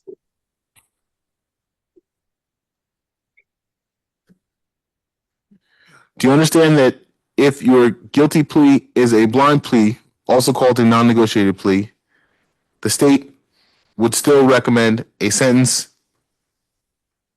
Yes, sir. of 15 years to serve? Are you aware of the state's prior offers? Your Honor, I was going to address the state's offer. Mr. Rao actually made the offer, who's the actual boss. That was not his offer, but I didn't get a chance to talk to Mr. Brown about it. So that's why it's non-negotiated, because we're so close. And Judge, I'll just wait till it's our turn. But for the purposes of this plea, Mr. Gotel, that's their offer, okay?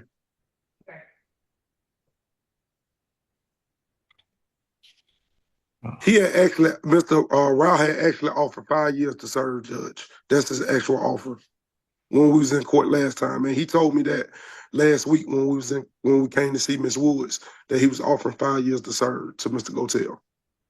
You know, I don't have that in writing, but you know, we go off the representation of counsel.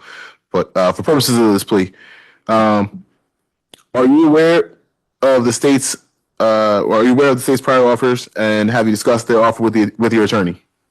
Yes, sir. Do you understand that the court can impose any sentence authorized by law, including a higher sentence than that recommended by the state, up to the maximum sentence on each charge? Yes, sir. Do you understand that if you enter a non-negotiated plea, you do have a right to withdraw your plea once the sentence has been announced? Yes, sir. Do you understand that this is a guilty plea, which is permanently recorded on your criminal history? Yes, sir. Do you understand that this plea may be used to enhance sentencing on other convictions in this jurisdiction as well as in other jurisdictions, including in the federal courts? Yes, sir. Do you understand that if you are currently on probation, your probation may be revoked based on your entering a guilty plea today? Yes, sir. Do you understand that if you are placed on probation of any kind, you cannot violate any criminal laws of any governmental unit or any special conditions of probation without being subject to revocation for the balance of the sentence? Yes, sir. Do you understand that you are not allowed to possess or use a firearm while on probation? Yes, sir. Do you understand that if you are not a United States citizen, a guilty plea conviction will affect your immigration status and will result in deportation, just like a conviction at a trial would, and that this is true regardless of any advice by your attorney or anyone else? Yes, sir. Do you understand that there may be other adverse or unfavorable consequences as a result of this guilty plea conviction, just as there would be from a conviction following a trial? For example, your guilty plea may affect the right to vote, the right to hold public office, the right to serve on a jury, the right to obtain a passport, the right to receive, possess, or transport a firearm, or the ability to obtain employment. Yes, sir. Do you understand that by pleading guilty to a felony, if you use, receive, possess, or transport a firearm, you will be guilty of a felony which carries a sentence of 1 to 5 years in prison? Yes, sir. Do you understand that by pleading guilty, you are giving up the following rights: the right to trial by jury, the right to remain silent and not incriminate yourself, the right to confront witnesses against you, the right to assistance of counsel hired by you or to court-appointed counsel if you cannot afford an attorney at a trial of your case, Yes, sir. the right to the presumption of innocence, the right to testify on your own behalf and to present other evidence, the right to subpoena witnesses and compel the production of evidence, the right to have the charges against you proved beyond a reasonable doubt, the right to appeal if convicted of these charges after a trial. Yes, sir. Has anyone forced, threatened, or promised you anything to get you to enter a guilty plea? No, sir. Is it your decision to waive these rights and enter a guilty plea because you are in fact guilty? Hold on, Mr. Gotel. The answer to that, Judge, when we were speaking to Mr. Rao, is going to be guilty under North Carolina versus Alford. Gonna be Alpha Play, okay. Okay. So Mr. Gotel say guilty under Alford. Guilty under Alpha. Okay.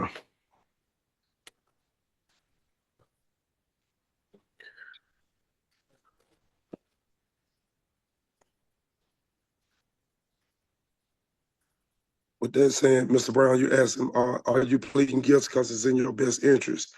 Because the jury likely will find you guilty if you were to proceed to trial. That's the North Carolina versus Alford statute that you usually repeat to the defendant after that. Are you pleading guilty because you have decided that it is in your best interest to do so? Yes, sir. Are you aware that even if you do not admit guilt, this is a plea of guilty and places you in the same position as if you were convicted by a jury at a trial? Yes, sir. How do you plead to the charges of aggravated assault under OCGA 16-521, possession of a firearm during the commission of a felony under OCGA 1611-106, possession of a firearm by a convicted felon under OCGA 1611-131B, and use of a firearm by a convicted felon during the commission of a crime under 1611-133? I'll ask my attorney to speak for me. You just pled guilty. Can you repeat what you just said? Can you say guilty under Alpha? He asking how you plead. You saying you're guilty, but you don't agree with the facts. So will you repeat and say guilty under Alpha like we discussed? Guilty under Alpha. Okay. And that's under indictment number 24 SC 002022. Is this guilty plea freely and voluntarily given with the full knowledge of the charges against you? Yes, sir. Do you understand that you may have only a limited right to appeal this guilty plea conviction? Yes, sir. Do you understand that you have only 4 years from today for a felony charge and 12 months from today for a misdemeanor charge to file a habeas corpus petition challenging this guilty plea? Yes, sir.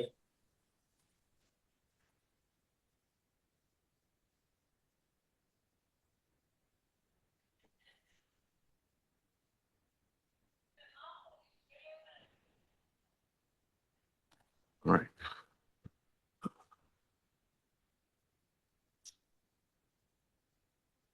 So Mr. Gotel's GCIC reveals that he has felony convictions under 11 SC 98726, possession of marijuana with intent to distribute, Fulton County Superior Court, February 1st, 2012.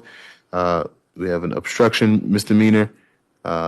We have a felony conviction under indictment number 13 SC 120811, possession with intent to distribute cocaine, and that's out of Fulton County. We have another aggravated assault under indictment number 19 SC 172577, Fulton County Superior Court 4921. Use of a firearm by a felon, possession of firearm during the commission of a felony, and then a possession of a firearm by a convicted felon. We have possession of a Schedule II controlled substance out of Cobb County Superior Court, and that's May 30th of 2023. All right. If this case were to proceed to trial, the state expects to prove beyond a reasonable doubt that on June 5th, 2022, officers of the Atlanta Police Department responded to 2456 Martin Luther King Jr. Drive in Fulton County concerning an armed and dangerous person making threats to others with a firearm. Upon arrival, they met with a witness, Cedric Strozier, who advised that his nephew, not by blood, had been taking drugs and was outside 50 Peyton Road carrying a rifle and threatening people. Police relocated and were directed to apartment 6, where they encountered the defendant. He surrendered and was detained. Police then learned that a silver Toyota in the parking lot was in the possession of the defendant. Officers looked into the car and saw the firearm. They then spoke to another witness who advised that she drove the vehicle to the location, but the defendant told her to keep running. She also advised that the defendant had a firearm. It was then recovered from the vehicle. Police then spoke with the victim, who advised that he had walked past the defendant in the parking lot on the way to his car. They exchanged words about the defendant's lack of respect for others in the area. The defendant pulled his weapon, a rifle, and pointed it at him while threatening him. Police arrested the defendant on scene.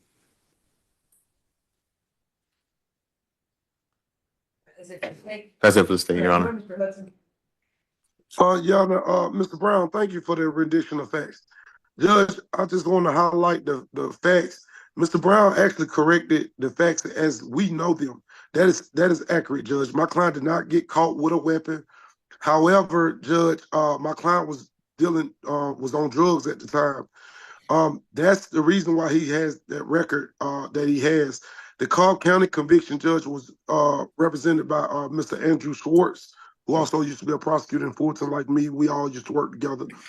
So actually came from Cobb County to Fulton, and he had two judges, Judge. He had Judge Frazier and Judge Drake. So Judge Frazier revoked 2 years. Like, we was going to court. This case been open, Judge, for a while. So Judge Frazier had revoked 2 years for this case, and he told us, since y'all going to trial, y'all can go ahead and run everything together. However, this case handled first, and then me and the previous prosecutors had an agreement to run the 2 years concurrent with this case already. However, Judge, my client got revoked first on this case, and the state indicted this case second. You can see the 24 SC case number, because this incident actually happened, I believe, in 2022 or 2023. So That's where the disconnect comes, Judge. Also, my client, he is, and the thing is, Judge, I had a prior prosecutor who actually was going to run it concurrent. Then Mr. Rao took over. He got promoted and he became the supervisor. So we've been negotiating. His initial offer was 15 years to serve, Judge, and that's accurate. Then he reduced it and said, well, I'll give him 5. But then I told him, I said, well, Justin been in jail since June 3rd, 2022, and Justin been doing so good. So, Judge, we was going to ask, and he has a tentative parole date and a parole eligibility date. So the Department of Corrections is letting Justin put him up for parole in 2 years. And and Mr. Gotel would like to tell the court what's going on with him. But Judge, my client is expecting to go to jail today.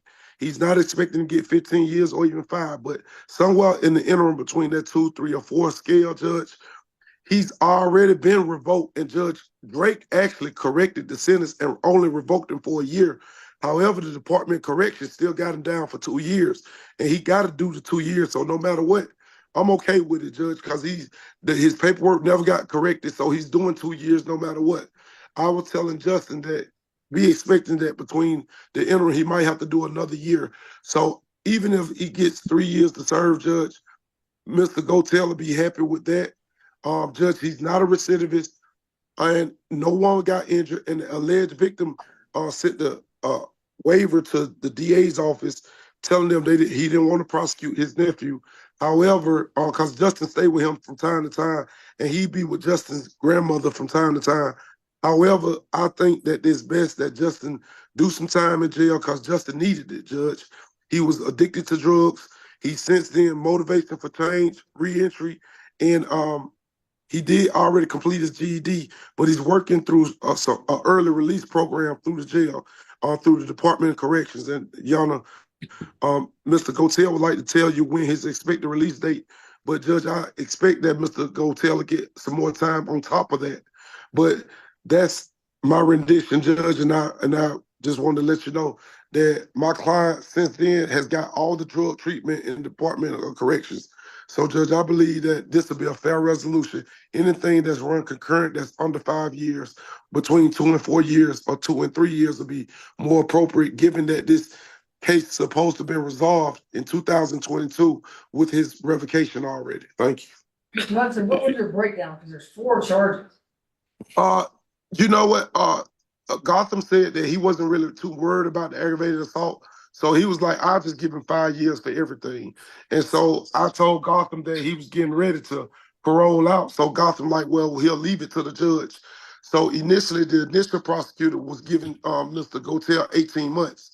But due to changes in scheduling and a lack of communication and getting him on the calendar, and also hadn't talked to the alleged victims and witnesses, that recommendation changed. But it's okay because Mr. Gotel was expecting that. So, Judge, I'm asking for 5 served 2 or 5 served 3, but nothing more than 3, Judge, because he's already under confinement. And I told Justin he might have to do another year or maybe another 18 months. His mother is she's elderly and she's ill, and she's expressed to me her love for her son. And also, finally, Judge, he wants to get out and get back to work. One thing about Justin, he was working, Judge, before he started doing all this stupid crap, before he got addicted to drugs. So he's been addressing his drug problem since he's been in jail. So, Judge, I believe that if you give him a second chance and not let him get out, Judge, no time served. He doesn't deserve that. But he doesn't deserve the 5 years, and he doesn't deserve that max. I just want to correct the record. I think Mr. Hudson represented that Mr. Gotel was not a recidivist, but I do have indication he is a recidivist with at least 3 felony convictions, which I did state previously. One for burglary under indictment number 11 SC 104942 on February 1st, 2012 in Fulton County Superior Court. We also have indictment number 11 SC 98726, possession of marijuana, Fulton County, on February 1st, 2012, and then 13 SC 120811, possession of cocaine with intent to distribute, Fulton County Superior Court, November 9th, 2007. And let me add this, Judge. That's true. Mr. Gotel is a recidivist under both A and C. But our agreement was, since they not presenting any certifies, he was not going to get sentenced as a recidivist, but he was going to get sentenced, and he was going back to prison, or he's going to stay in prison. So that's what we had discussed, Judge.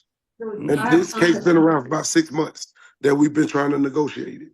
And Judge, luckily you was already here the first time, Judge, when you filled in for Judge Schwal. So you remember, Judge. Okay. I have Ernest Norris as the victim. Is he related to Ernest Norris? You said what now? Ernest Norris is the victim. Yes.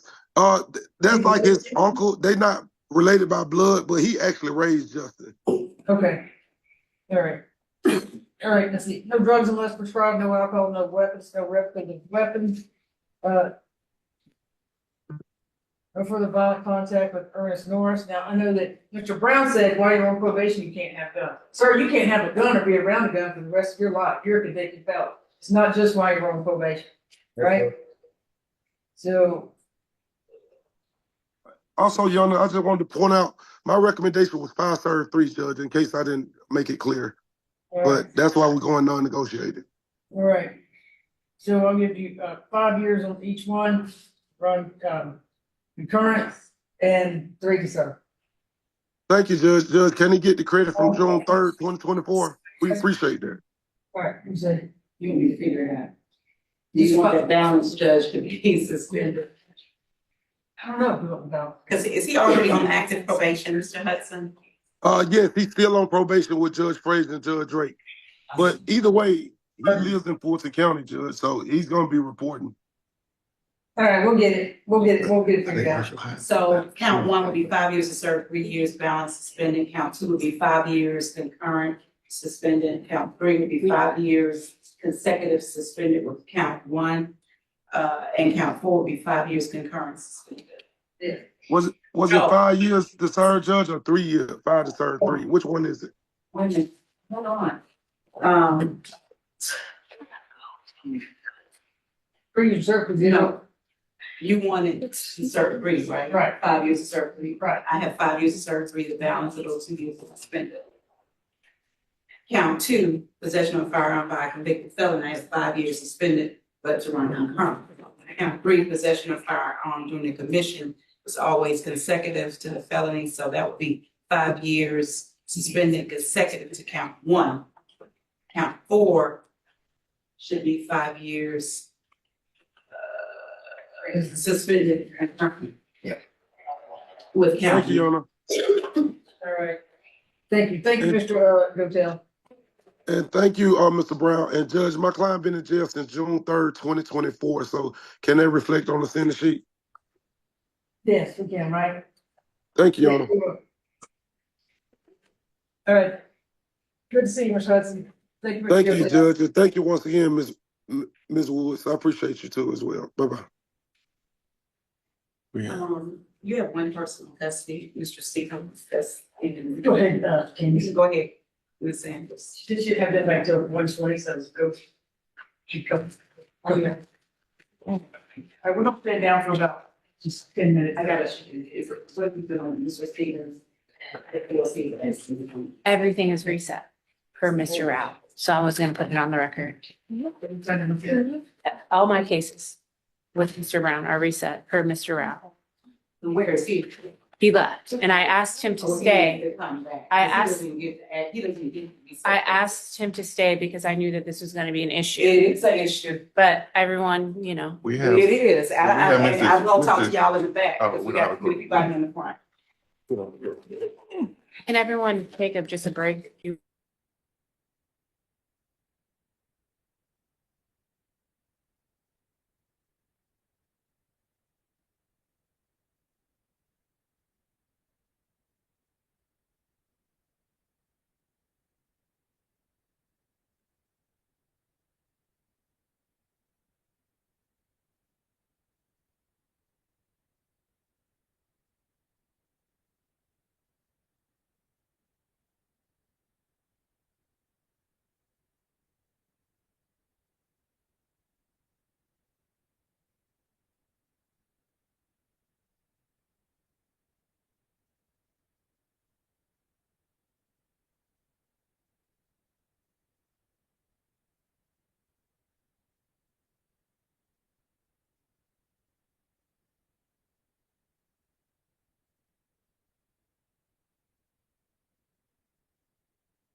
Your Honor, can go till be dismissed?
Let me get her, see if I can get her. We might have lost Ms. Hall. She went to go change her appointment. I didn't know that it was a TV, case, sorry. Let me see if I can. Grab her. My sir. What? You gotta continue. I hope he does. You want to know the other cases so you can know what to ask for?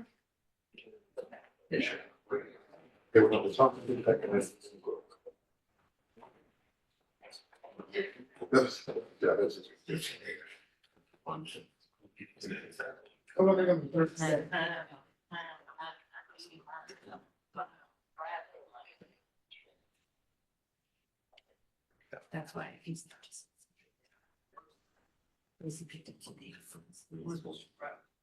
Mr. Spratling is here. We don't have Ms. Hall. Ms. Hall. Appointment. And And he has to go to work. It's, yeah, 6 weeks. Okay, okay. It's a little bit different. No, Yeah. not gonna be. And I can't keep telling him the same thing. That's I can't. I'm trying to get Ms. Hall, so I mean. Is it a negotiated plea? It is, but if not, I guess I would ask, can we reset it so that he can pick his kid up? Trying to get on. And she just, I didn't know what the UV case.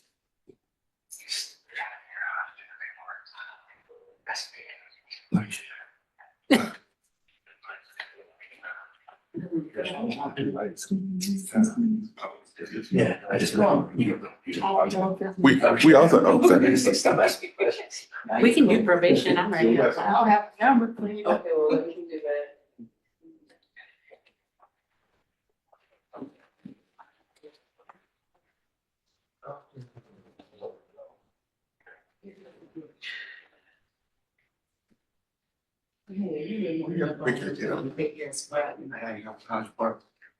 College Park.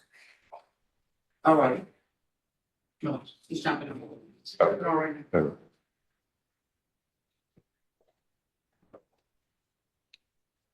So this is number 37. Sign there, count to reduce to the pointing a weapon. Then you sign it.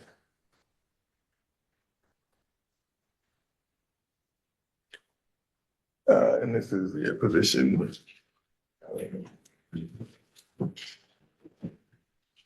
You said I got a carb hold. You said carb hold. Get a hold for carbs. Oh, no, that's not you. Oh, I was gonna say, ain't no way. That was before. That was the old, that's the old note.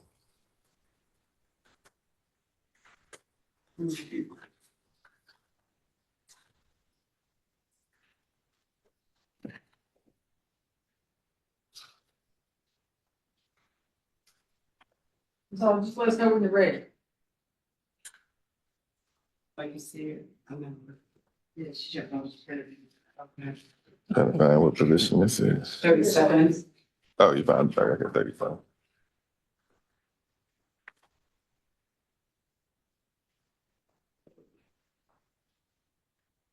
Woo.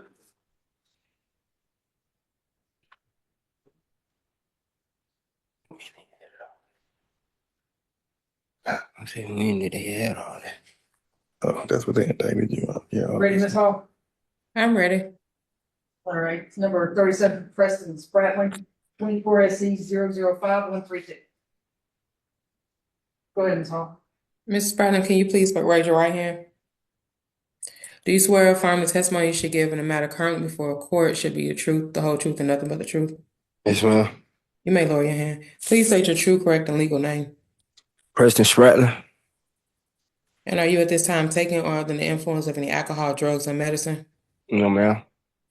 Is there any medication that you normally take that you have not taken today? No, ma'am. How old are you and how far have you gone to school? 31. I got my GD in prison. And are you able to read, write, and understand the English language? Yes, ma'am. Do you understand that you've been charged with aggravated assault, possession of a firearm, possession of a firearm during the commission of a felony being reduced by the state to pointing a pistol at another, battery, family violence, and possession of a firearm by a convicted felon? Yes, ma'am. Do you understand you have the right to plead either guilty or not guilty to those charges? And if you plead you're not guilty or remain silent, you may receive a jury trial. Yes, ma'am. Have you had enough time to speak with your attorney about all the facts and circumstances known to you regarding the charges in this indictment, including any potential defenses? Yes, ma'am. Do you need more time to discuss this case with your attorney? No. Are you satisfied with his services? Yes. Counsel, do you waive formal reading of the indictment? Yes. Yes. Do you waive any and all defects in the indictment, including with respect to the defendant's name? Yes, for the purposes of the plea. Mr. Spradlin, have you been arrested on these charges? Yes, ma'am. I ask because the state is unaware of any outstanding warrants related to these charges. Do you or your attorney know of any outstanding warrants related to these charges? No, ma'am. Has your attorney advised you of the minimum and maximum sentence to the charges that you're pleading to? Yes, ma'am. For aggravated assault, family violence is 3 to 20 years to serve. For the pointing the pistol at another and the battery, those are both misdemeanors. The maximum is 12 months to serve. And for possession of a firearm by a convicted felon, the minimum maximum is 1 to 10 years to serve. Do you understand? Yes, ma'am. Do you understand this is a guilty plea? I'm sorry, do you Yes, ma'am. understand the negotiated plea of guilty, which means the state will recommend to the court a sentence of 3 years probation. Special conditions, you have no contact with the victim in this case and complete the family violence intervention program. The court does not have to accept that recommendation. The court can sentence you on the maximum on each charge and can run those sentences consecutively one after another. Do you understand? Yes, ma'am. Do you understand that this is a guilty plea, which is permanently recorded on your criminal history? Yes, ma'am. Do you understand this plea may be used to enhance sentencing on other convictions in this jurisdiction as well as other jurisdictions, including the federal courts? Yes, ma'am. Do you understand if you're placed on probation of any kind, you cannot violate any criminal laws of any governmental unit or any special conditions of probation without being subject to revocation for the balance of the sentence? Yes, ma'am. Do you understand if you're currently on probation or parole, your probation or parole may be revoked based on you entering a guilty plea today? Yes, ma'am. Do you understand you're not allowed to possess or use a firearm while on probation? Yes. Do you understand if you're not a United States citizen, a guilty plea conviction will affect your immigration status and will result in deportation, just as a conviction at trial would, and this is true regardless of any advice by your attorney or anyone else? Yes, ma'am. Do you understand that by pleading guilty to a felony, if you use, receive, possess, or transport a firearm or use a firearm in a crime, you will be guilty of a felony which may carry a sentence of 1 to 15 years in prison?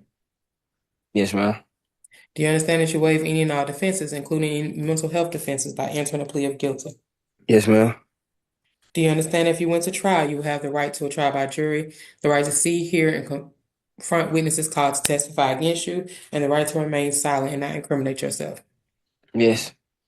Do you understand that by pleading guilty, you're giving up the following rights: the right to a trial by jury, the right to remain silent and not incriminate yourself, the right to confront witnesses against you, the right to the assistance of counsel hired by you or to court-appointed counsel, the right to the presumption of innocence, the right to testify on your own behalf and to present other evidence, the right to subpoena witnesses and compel the production of evidence, the right to have the charges against you proven beyond a reasonable doubt, and the right to appeal if convicted of these charges after a trial. Yes, ma'am. Has anyone forced, threatened, or promised you anything to get you to enter a guilty plea? No. Is it your decision to waive these rights and enter a guilty plea because you're in fact guilty? Yes. In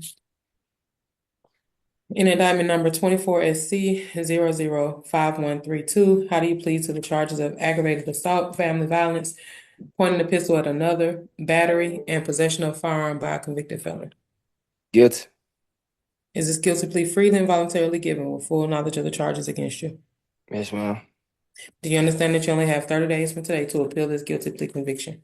Yes, ma'am. Do you understand that you only have 12 months from today for a misdemeanor charge and 4 years from today for a felony charge to file a habeas corpus petition challenging the constitutionality of this guilty plea? Yes, ma'am. Thank you, Your Honor. Had this case proceeded to trial, the state would have proven beyond a reasonable doubt that on September 25th, 2023, officers responding to 741 Margo Morogo Drive, that's Atlanta, Georgia, Fulton County.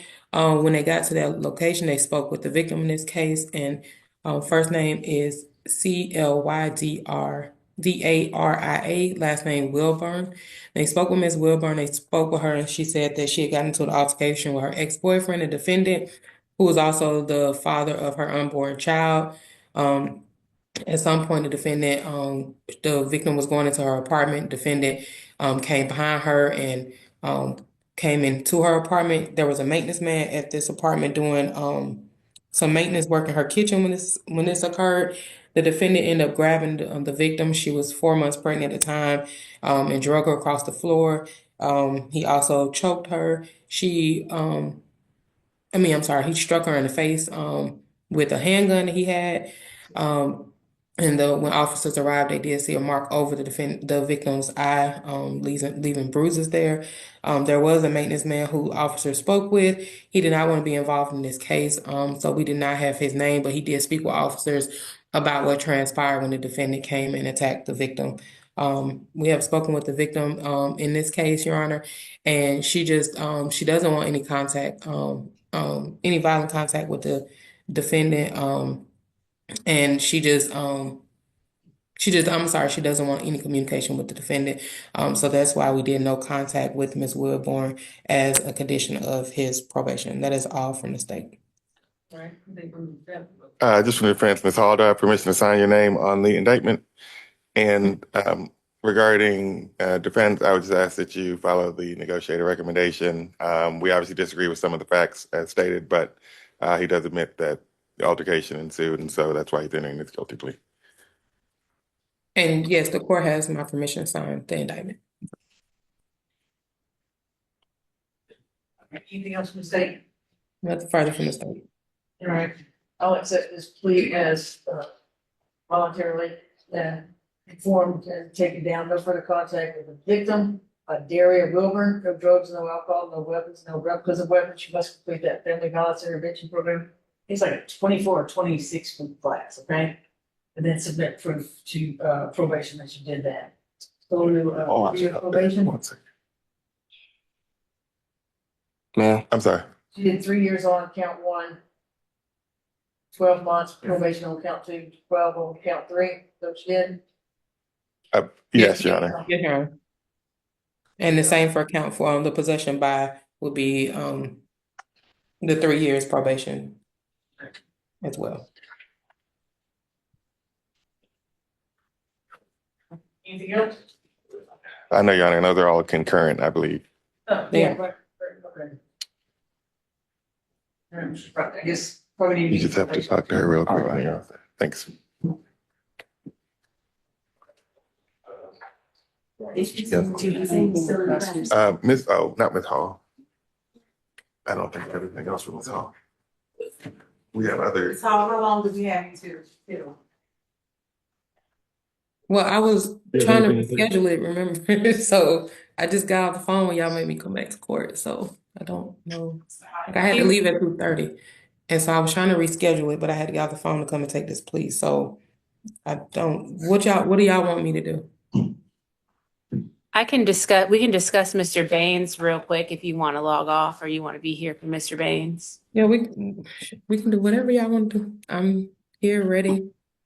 Okay, now we can get. We have probation stuff to do. And then we got probation, there's one thing I know up here, and just, we do have to give this all, you know, the same stuff. And let me go find Mr. Nzingo and get this file. Okay, so are we gonna do Baines and then y'all gonna do probation stuff and then we're gonna finish my pleas or what? Yes, ma'am, that'll be fine. Okay. Your Honor, in regard to Mr. Baines, he's online. I was just getting there. Do you want to? Yeah. I need to know what it is. Position 48. Okay. And we'll take a step down, y'all, and y'all step out and talk. Why you just can't?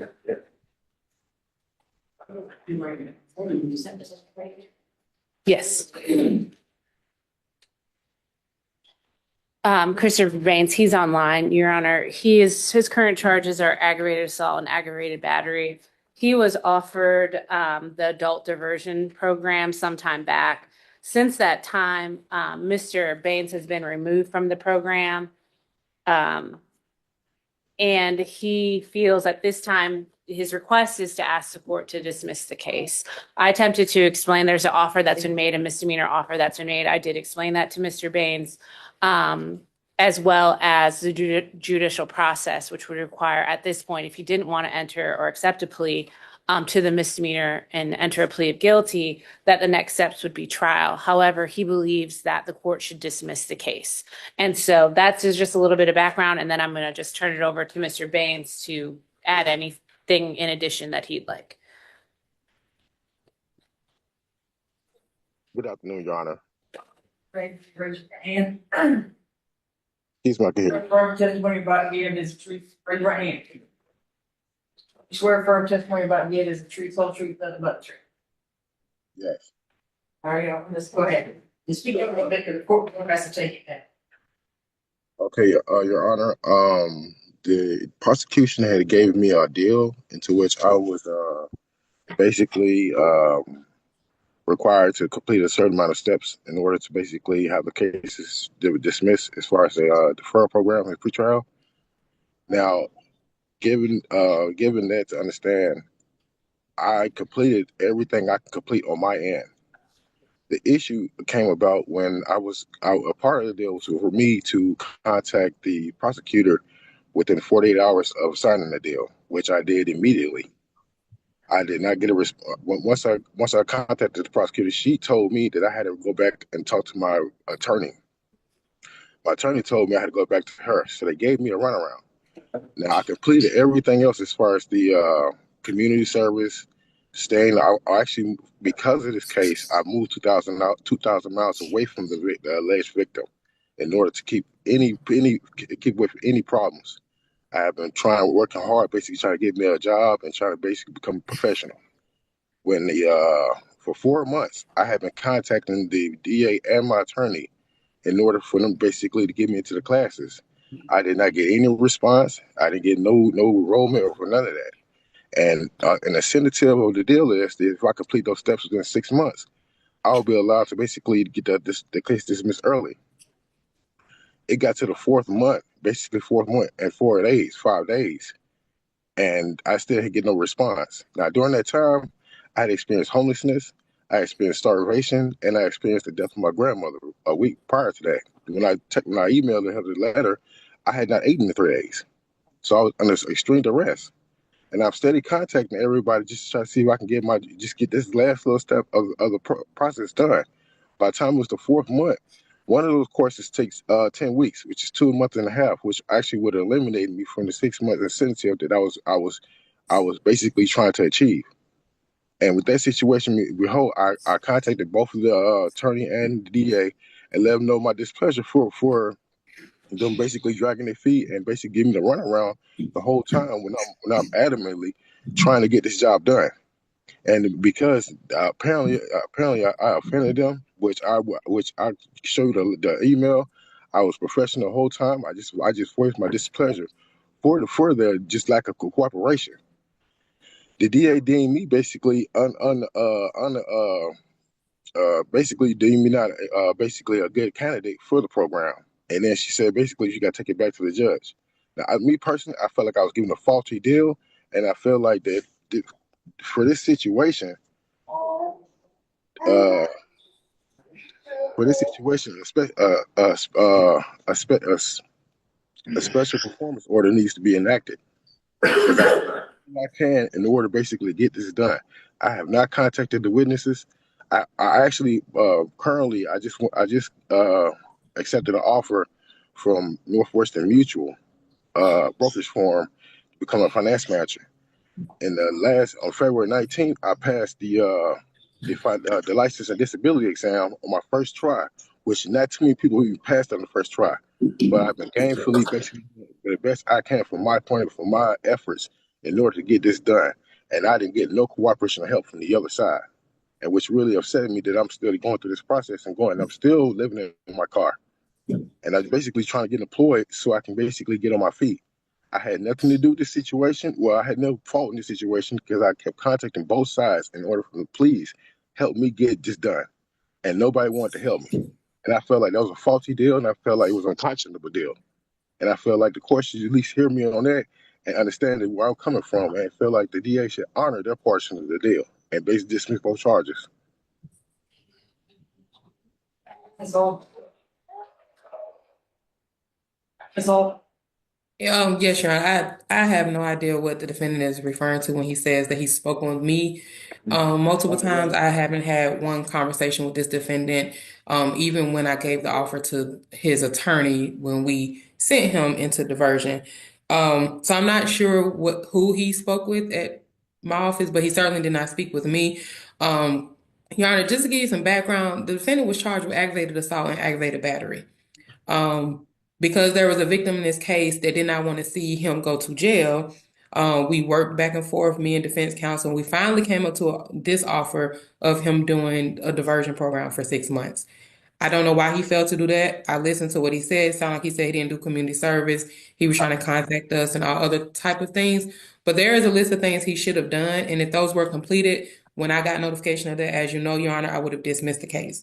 I have not to this day gotten any notification that he's completed anything. Maybe Ms. Carter can fill me in on if he had issues entering the program. Yeah. But as far as you, Mr. Baines, if you can give me a moment, as far Okay. as I know, Your Honor, he was entered into the program. I don't know, or at least I'm not aware of any issues that he was having. If that's the case, we could have dealt with that. But I have spoken with his attorney multiple times. I even, because he got kicked out, offered a misdemeanor instead.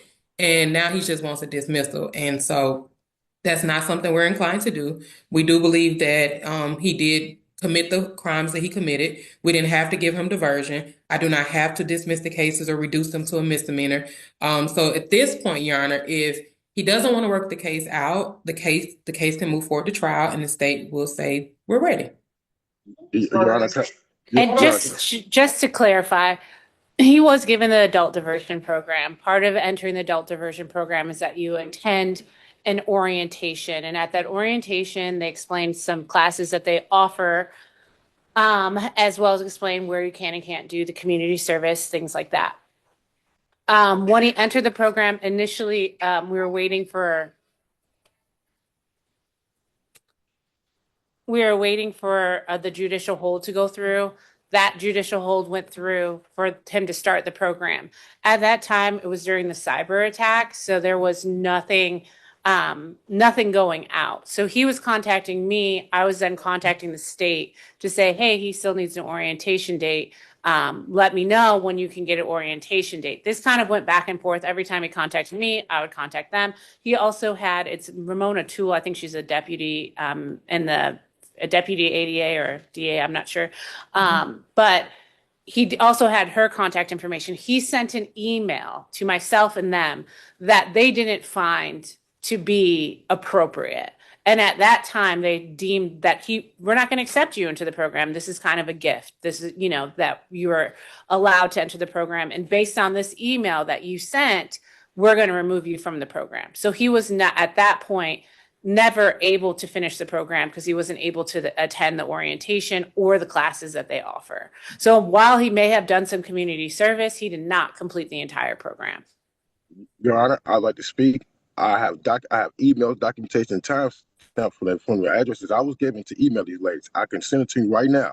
I contact both these ladies. I have documentation showing that I did complete the community service.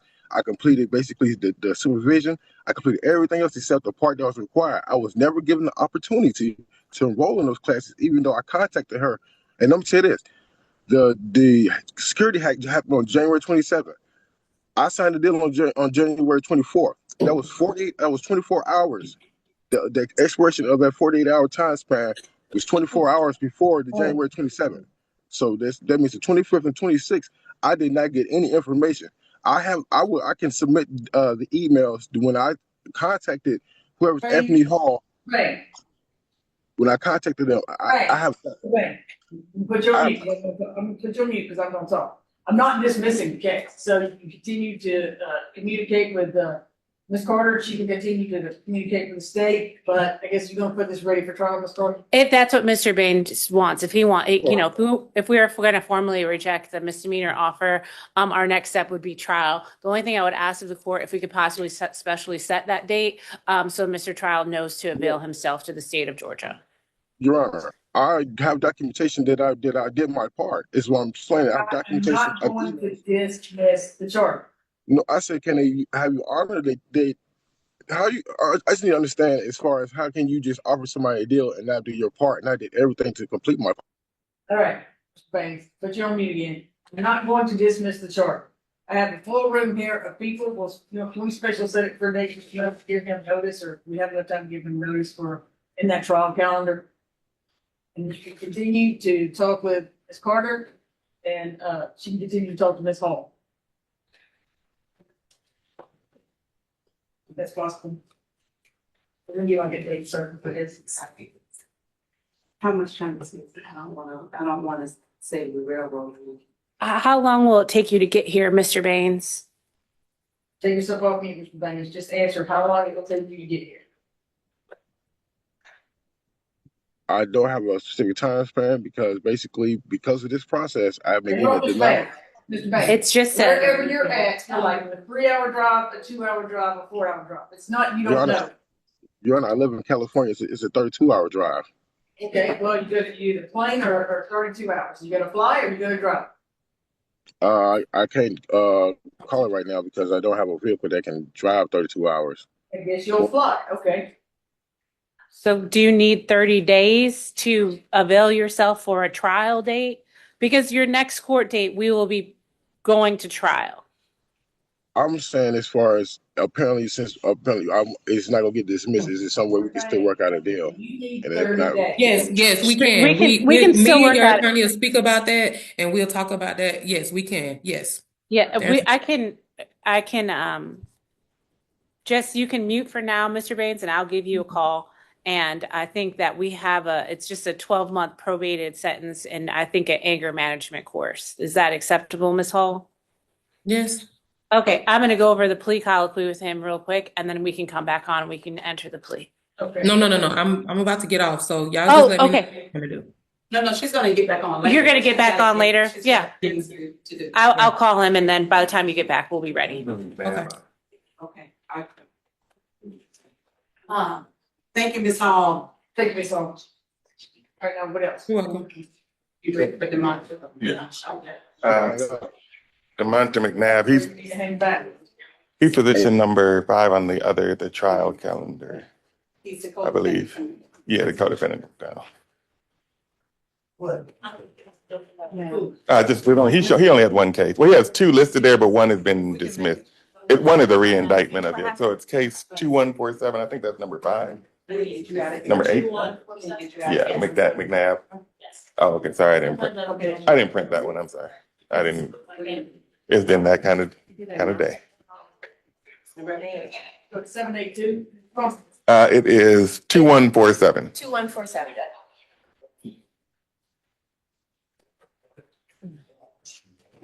Is this negotiated? It may or may not, but are you in plea or just hearing? Sorry, Ms. Woods? Is this negotiated or not? He's rejecting the offer as far as I know from his attorney, so we're just putting it on the record. His attorney wanted us to put it on the record. Okay. I know. Hang on one second for me. If I can do I'm that, gonna call Mr. Baines. so negotiate or do I take? No, I mean, it would be, that would be it, the 32 team. We can ask for less time. My head's pounding though, so I'm like, Yeah, they go get Can some. we ask for? I mean, I didn't eat, so I can't take town, I'll throw No, up. you either have to.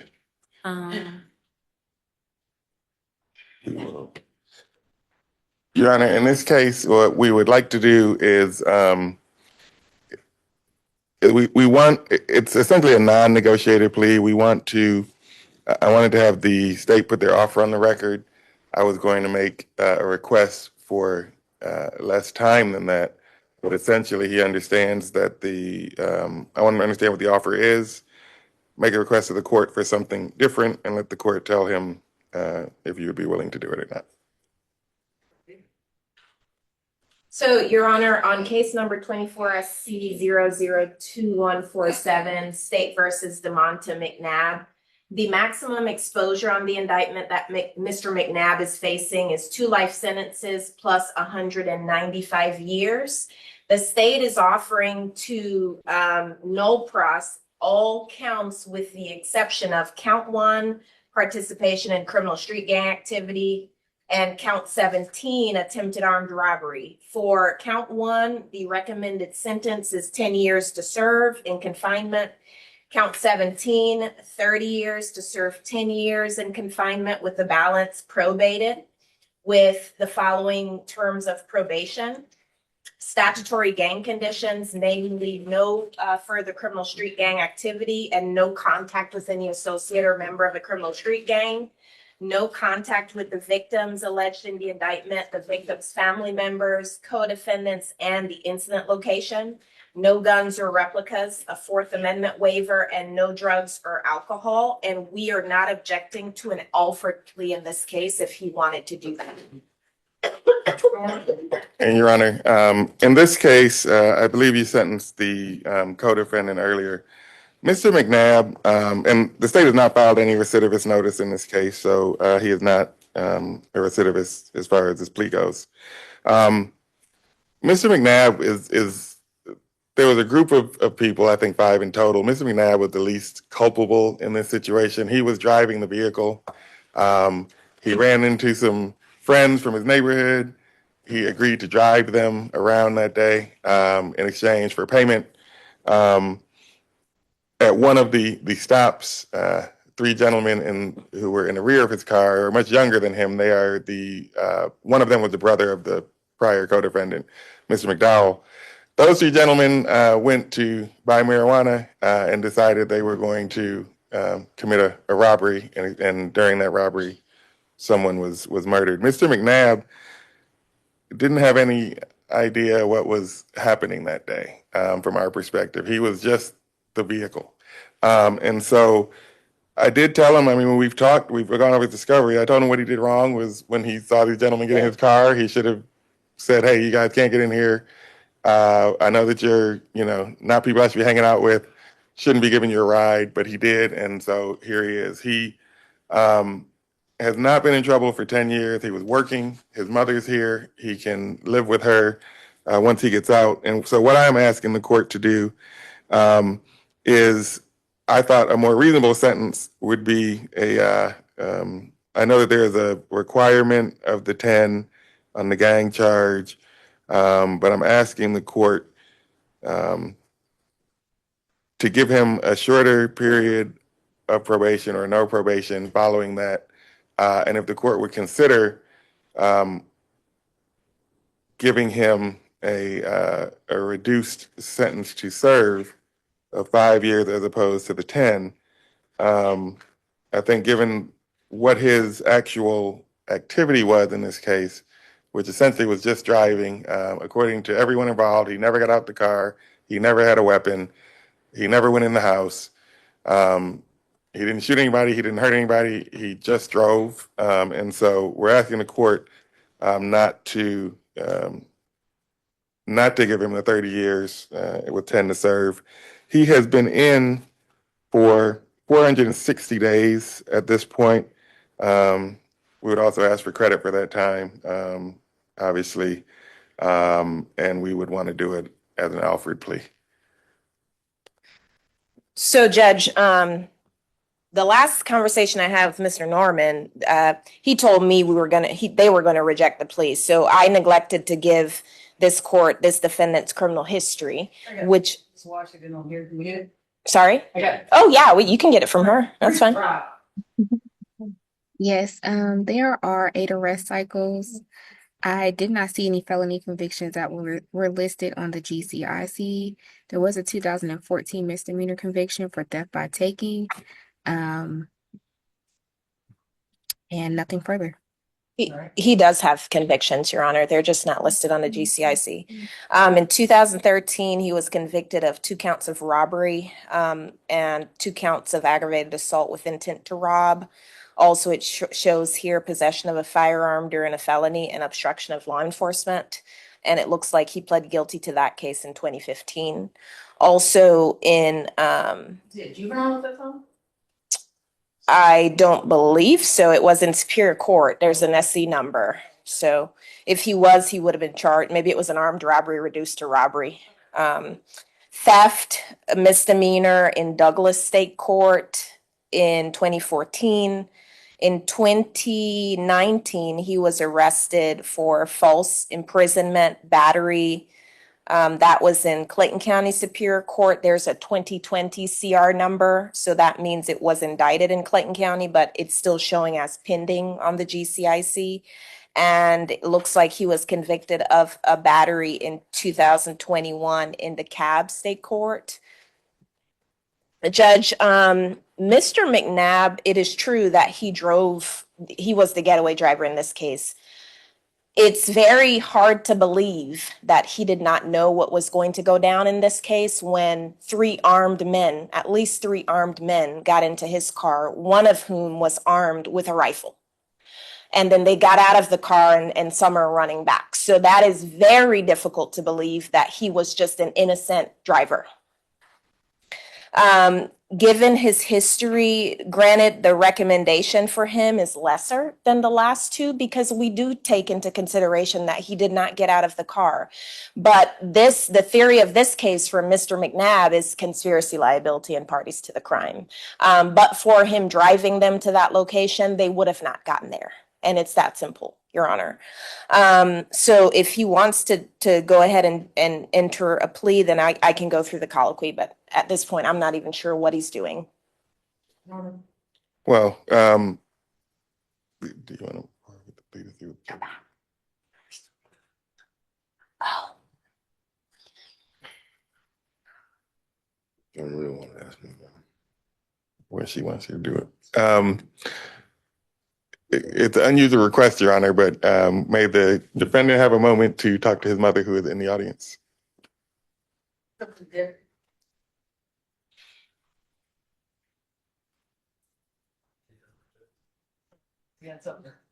Sorry.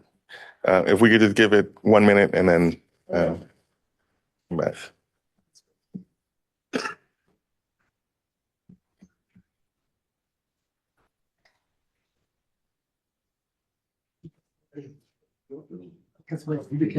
Because there's a copy that he has to get where he served and knows that, I don't know if it's that.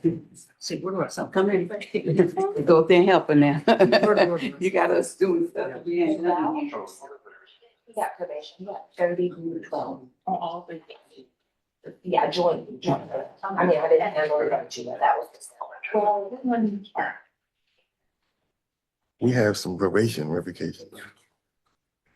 Can we take care of Mr. Hammond because he's driving the officer's crazy? We can see what is going on. Okay.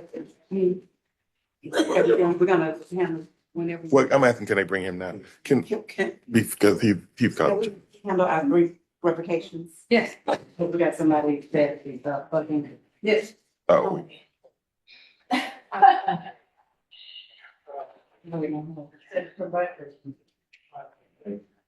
Huh? I don't know.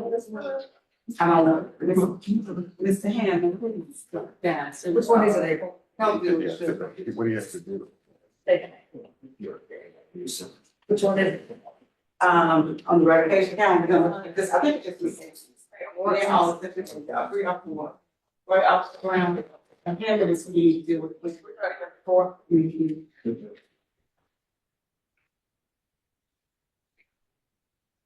And then we get rid of those inmates and then we can add more response. Okay. And then I need to take, leave with Mr. Adams. Okay.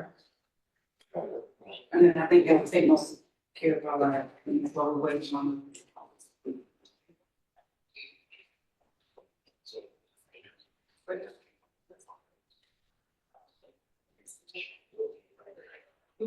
Oh, yeah, hang on.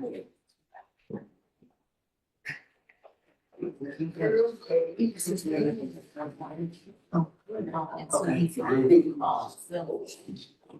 Mr. Hammond.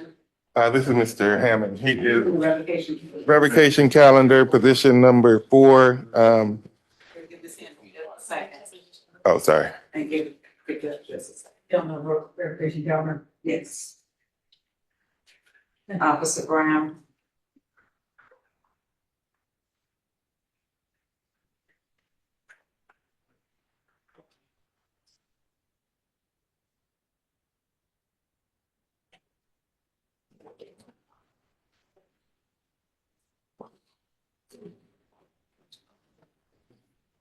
Okay, Your Honor. The docket for revocation is 21 SC 177666. The alleged violations states that the defendant was arrested on 11/5/24 by APD for possession of firearm by convicted felon, willful obstruction, and marijuana possession less than 1 ounce. The defendant was arrested for murder on or about 6/17/2024 in Fulton County. Additional charges for the 11/5/24 arrest. States on defendant's booking is on unlawful for persons employed by, associated with criminal street gang to conduct participation in criminal, and unlawful for persons who commit offense with intent to obtain, earn, membership, maintain, increase status. The second violation is failure to report. The defendant has failed to call in to the CRU monthly as required, and failure to pay. The defendant has not made any payments. The balance of $585 is outstanding. Failure to complete community service. The defendant has not completed any community service hours. I did agree to a reduction from my original offer, with my original recommendation, and I have agreed to 12 months to serve and suspend the balance, Your Honor. Norman? That is correct. We stipulate to the violations, and again, we had an agreement to 12 months to serve and suspending the balance of his probation. I'll accept that as, 12 months to serve and suspend the balance. I'll accept that. Thank you, Your Honor.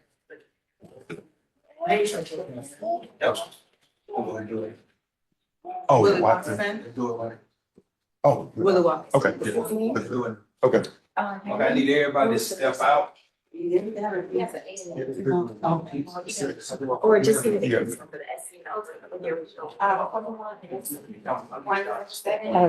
Mr. Adams, I need to go to the jury room. Go to the jury room and hang out. Any of you, I'm leaving. I need to go to the girls' room. I mean,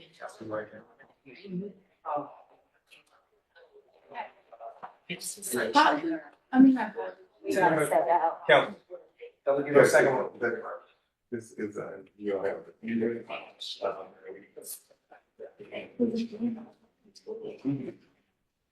No, that's awesome.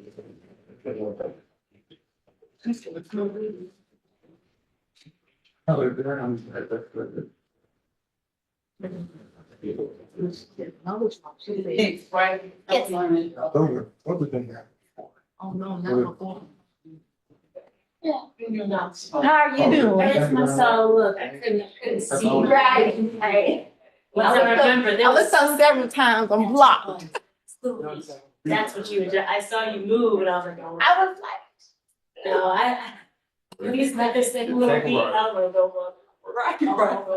Look. Oh, I'm sorry.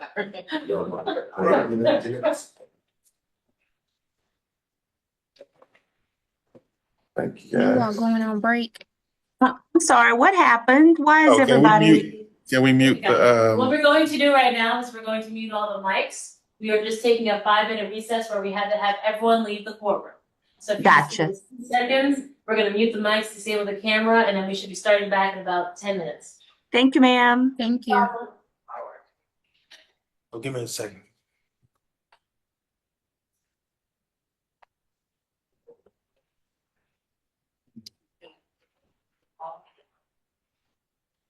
Oh, everybody left? Where everybody go? Have to all move the courtroom.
Oh, wait a minute, but y'all are not dismissed.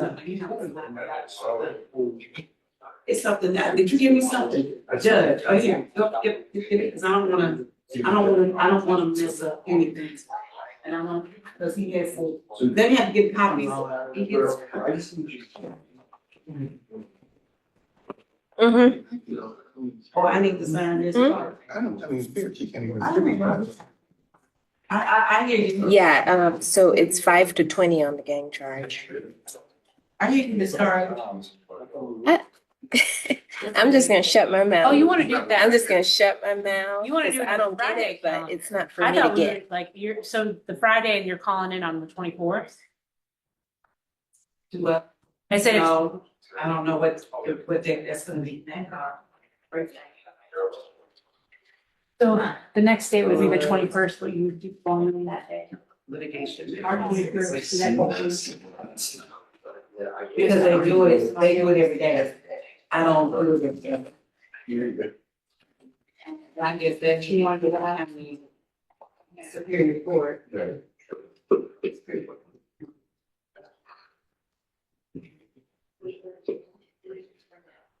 What are we doing on this, Mr. Norman? We're taking a I whole. believe we're going forward with the plea. Oh, yeah, and again, I'm gonna call it a semi non-negotiated plea because. You're not pleading to the indictment, lucky you. Right, Well, him. yeah, he's not pleading to the Yeah. indictment. What is the OR? Count 1 and 17. What's the OR? ORI number, that's on, That's on the. what's that program we use? It's on our computer, it's, Oh, JCATs? JCAT. Agency service. I don't know what it stands for, I've never known what that stands for. Prime number is like, Yeah, what does it stand for, though? originating Oh, God. I never, I've been saying ORI number forever. It's very redundant. Call somebody. Oh, agency might be the police agency. Yeah. That means South Korea. Yes, there is. The two-way drive-through. It's something that says. Somewhere? Serving agent or something.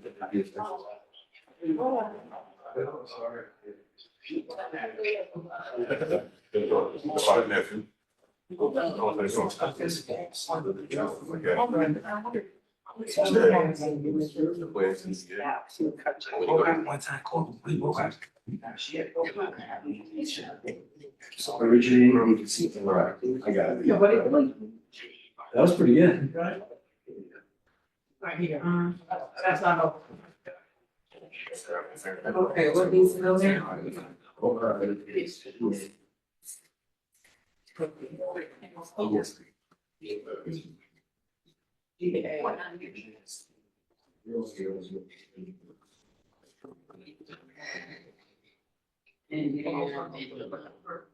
Agency service.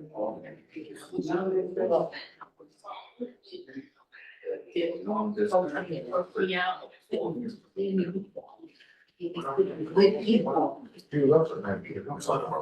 He wasn't like any man. He was everything. And they killed them to, and be investment. You know, we check. It was just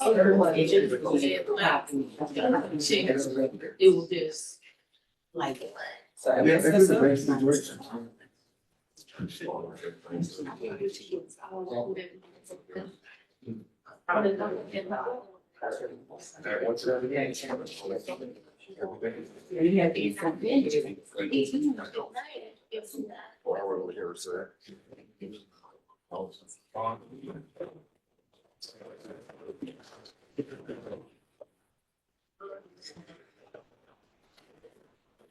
Alfred.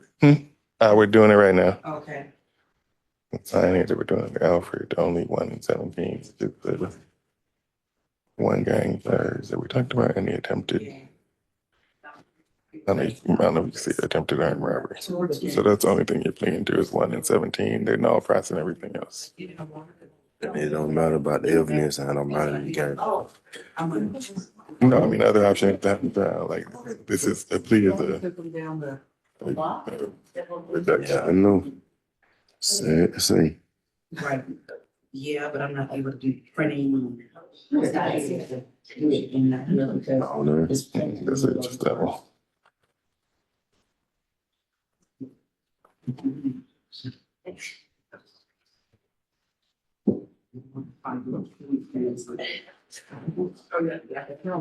Here you go, here. All right.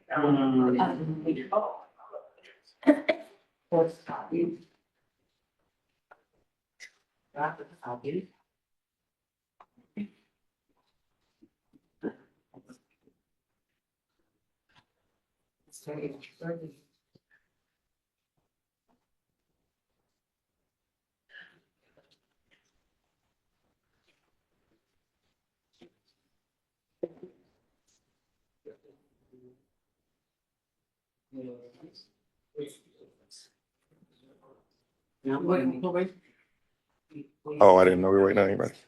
Do we need probation again? Yes, we could need probation in here, Judge. I can go grab her. I don't know where she was. My probation is gonna get ran concurrent. Yeah. Well, who's your judge for the probation? Bell. Hmm. It was Judge Belford. Oh, yeah, we'll have to handle it. Oh, he still here? Well, no, I don't know who took over his docket, but whoever took over his docket. But it's not this. She took over. I'm not sure. She don't even worry about He's probation. not, but she might be back here. I'm gonna tell you. This was down 28.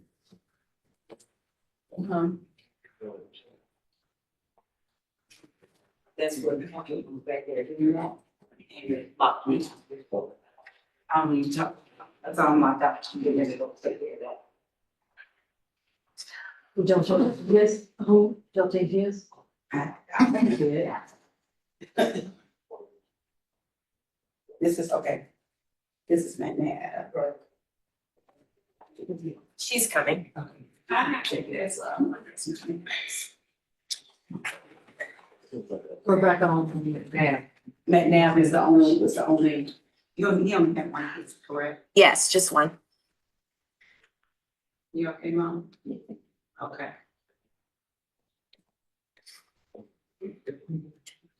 Judge, do you want me to go ahead and start as she walks out with the colloquy? What are we doing? He's taking that off. Personal negotiation. Yeah, that's fine with me. Okay. Your Honor, we're here in State versus DeMonte McNabb for a non-negotiated plea. It's case number 24 SC 002147. Mr. McNabb, can you raise your right hand? Do you solemnly swear or affirm that the testimony you shall give in the matter pending before this court shall be the truth, the whole truth, and nothing but the truth to help you God? You have to speak into the microphone so she can take down everything you're saying. State your true, correct, and legal name, sir. DeMonte McNabb. Are you currently under the influence of any alcohol, drugs, or taking any medicine that affects your ability to understand what's going on in court today? No. How old are you? 29. How far did you get in school? GED. You completed your GED? Are you able to read, write? Yes. Are you able to read, write, and understand the English language? Yes. Do you understand that you are charged with the following offenses? Counts 1, 2, and 3 charge you with violation of the Street Gang Terrorism and Prevention Act. They're each punishable by 5 to 20 years in prison. Count 6 charges you with violation of the Street Gang Terrorism and Prevention Act. Also, count 7 charges you with the same thing. Those are each punishable by 5 to 20 years in prison. Count 8 charges you with murder. That's punishable by life in prison. Counts 9, 10, 11, 12, 15, and 16 charge you with felony murder, each punishable also by life in prison. Count 17 charges you with attempted armed robbery. That's punishable by 1 to 30 years in prison. Count 18 charges you with attempted purchase of marijuana. That's punishable by 1 to 5 years in prison. Count 19 and 20 charge you with aggravated assault with a deadly weapon, each punishable by 1 to 20 years in prison. Count 21 charges you with home invasion in the first degree. That is punishable by life or 10 to 20 years in prison. Count 22 charges you with possession of a firearm during the commission of a felony. That's punishable by 5 years in prison. And counts 25 and 26, they charge you with possession of a firearm by a convicted felon. They're each punishable by 1 to 10 years in prison for a maximum total exposure of 2 life sentences plus 195 years, sir. Do you understand that? Yes. Do you understand that you have the right to plead either guilty or not guilty to these charges? Yes. Okay. Do you understand that if you plead not guilty or remained silent, you will receive a jury trial? Yes. Have you had enough time to speak with your lawyer, Mr. Norman, about all of the facts and circumstances known to you regarding the charges in this indictment, including any potential defenses? Yes. Do you need any more time to discuss the case with your lawyer? No. Are you satisfied with his services? Yes. Mr. Come on. I know you can speak loud. Bless you. Mr. Yes. Okay. Mr. Norman, do you waive formal reading of the indictment? Yes. And do you waive any and all defects in the indictment, including any with respect to your client's name? Yes, for the purposes of the plea. Mr. McNabb, I just went over with you the minimum and maximum penalties, what you're facing on this indictment. Before coming here this afternoon, did you also go over that with your attorney? Did you also go over the minimum and maximum Not today, penalties but with him? previously. No, I understand though. Yes. Is that a yes? Yes. Okay. And you understood everything, right? Yes. Okay. Do you understand that neither the court nor the DA's office has anything to do with parole or the Department of Corrections or Board of Pardons and Paroles, and no one can guarantee parole no matter what anyone has told you to the contrary? Yes. Do you understand that this is a blind or non-negotiated plea and that the state may still recommend a sentence to the court? That the court can impose any sentence authorized by law, including a higher sentence than that recommended by the state, up to the maximum sentence on each charge you're pleading to? Yes. Do you understand that if you enter a non-negotiated plea, you do not have a right to withdraw your plea once sentence has been announced? Yes. Do you understand that this is a guilty plea, which is permanently recorded on your criminal history? Yes. Do you? Please speak up. Yes. I know you think, I know you can speak louder. Do you want to maybe switch Oh, with him, that's Mr. fine. Norman? That Not might. that, but he needs to speak up Okay, so I can hear. I understand. Do you understand that the court's asking you to just project your voice a little bit more? Okay? Yes. Okay. Do you understand that this plea may be used to enhance sentencing on other convictions in this jurisdiction as well as in other jurisdictions, including in the federal courts? Yes. Do you understand that if you're currently on probation or parole, it may be revoked based on your entering a guilty plea today? Yes. Do you understand that if you're placed on probation of any kind, you cannot violate any criminal laws of any or any special conditions of probation without being subject to revocation for the balance of the sentence? Yes. Do you understand that you are not allowed to possess nor use a firearm while on probation? Yes. Are you a U.S. citizen, sir? Yes. Do you understand that there may be other adverse or unfavorable consequences as a result of this guilty plea conviction, just as there would be from a conviction following a trial? For example, your plea may affect the right to vote, the right to hold public office, the right to serve on a jury, the right to obtain a passport, the right to receive, possess, or transport a gun, or the ability to obtain employment. Yes. Do you understand that by pleading guilty to a felony, if you use, receive, possess, or transport a gun or use one in a crime, you will be guilty of a felony, which may carry a sentence of 1 to 15 years in prison? Yes. Do you understand that you waive any and all defenses, including any mental health defenses, by entering a plea of guilty? Yes. In addition, you waive the following rights: the right to trial by jury, the right to remain silent and not incriminate yourself, the right to confront witnesses against you, the right to assistance of counsel hired by you or to a court-appointed counsel if you cannot afford an attorney at a trial of your case, the right to the presumption of innocence, the right to testify on your own behalf, and to present other evidence, the right to subpoena witnesses and compel the production of evidence, the right to have the charges against you proven beyond a reasonable doubt, and the right to appeal if convicted of these charges after a trial. By pleading guilty, you're giving up or waiving each of the rights that I just told you about. Do you understand that, sir? Yes. Has anyone forced, threatened, or promised you anything to get you to enter a guilty plea? No. Is it your decision to waive these rights and enter a guilty plea because you're in fact guilty? We were entering the plea pursuant to Alfred. versus North Carolina. Understood. So I have some You said you were entering what? The plea pursuant to Alfred versus North Carolina. So Mr. McNabb, I have some follow-up questions for you based on that, okay? Are you pleading guilty because you have decided that after looking at the evidence the state has in the case, that it is in your best interest to plead guilty, sir? Not really, ma'am. Stand by. It's either No. are you Yes. pleading or not? Yes. Okay, I'm gonna re-ask that question, okay? In this case, count 1, gang activity, and count 17, criminal attempt to commit armed robbery, sir. Are you pleading guilty because you have decided that after reviewing the evidence with your esteemed counsel there, that you have decided it is in your best interest to plead guilty? Yes. Are you aware that even if you do not admit guilt, this guilty plea places you in the same position as if you were convicted by a jury at a trial? Yes. In indictment number 24 SC 002147 to count 1, gang activity, and count 17, attempted armed robbery, how do you plead? Guilty pursuant to Alfred. Guilty. Pursuant to Alfred. Pursuing Alpha. Guilty pursuant to Alfred, okay. Okay. Is this guilty plea freely and voluntarily given with the full knowledge of the charges against you, sir? Yes. Do you understand that you may have only a limited right to appeal this guilty plea conviction? Yes. Do you understand that unless counsel is substituted or permitted to withdraw, Mr. Norman will represent you until either the end of the current term of court or 30 days from today's date, whichever is later?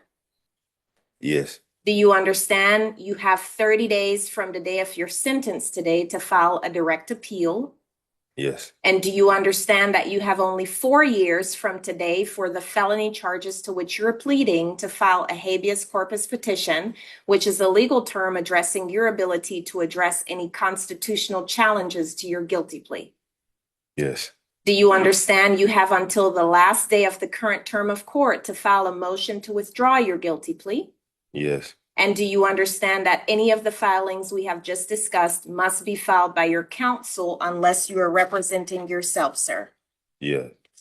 Your Honor, the factual basis is as follows. On April 12, 2023, at approximately 11 at night, armed robbers Demetrius McDowell, Keontae Jackson, and this defendant, DeMonta McNabb, fatally shot their co-assailant, Calvin McDowell, in the driveway of a trap house location located at 1591 Woodland Avenue in Southeast Atlanta. Lead Detective Terrence Malone interviewed the victim of the attempted armed robbery. His name is Jarquavius Everson. Mr. Everson explained that prior to the incident, he and his friend, Roderick Butler, were at his trap house residence playing video games when he heard a knock on the door. When they opened the door, they observed Calvin, the decedent, and 2 other men who were unknown to them. Mr. Everson said that he and Calvin had previously negotiated the sale of 3.5 grams of marijuana. And when Calvin arrived to make the purchase, he began to prepare the marijuana. At that point, as the marijuana was being packaged and prepared, Calvin brandished a weapon and attempted to rob him. Mr. Everson then said that he immediately tried to disarm Calvin, and during the ensuing struggle for the gun, one of the unidentified co-defendants opened fire. He then explained that he successfully got Calvin's gun from him, and at that point, Calvin had been shot with the firing from one of the 2 co-defendants, and Calvin was crawling back outside the door as the 2 co-defendants running back to the car were still continuing to fire rounds towards his residence. Everson actually got shot in the course of the gunfire. Mr. Everson explained that although he did gain control of Calvin's gun, that he was not one to fire at Calvin, shooting him.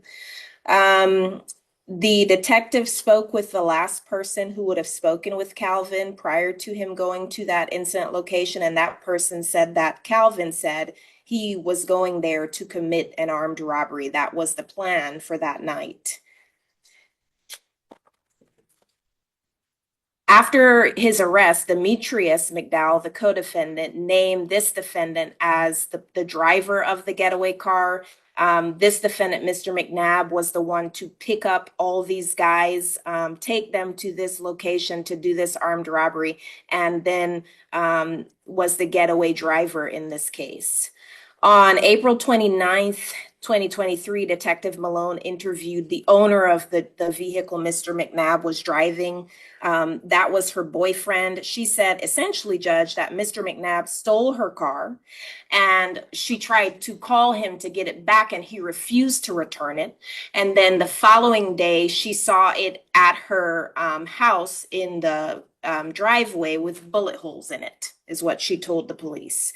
And we have jail calls where this defendant is admitting to his mom that he was the driver of that vehicle when the armed robbery happened. And as I told the court earlier, these defendants went into his car, one armed with a huge rifle, which shows that indeed Mr. McNabb was fully aware of this plan to rob this drug dealer, a plan that went tragically south.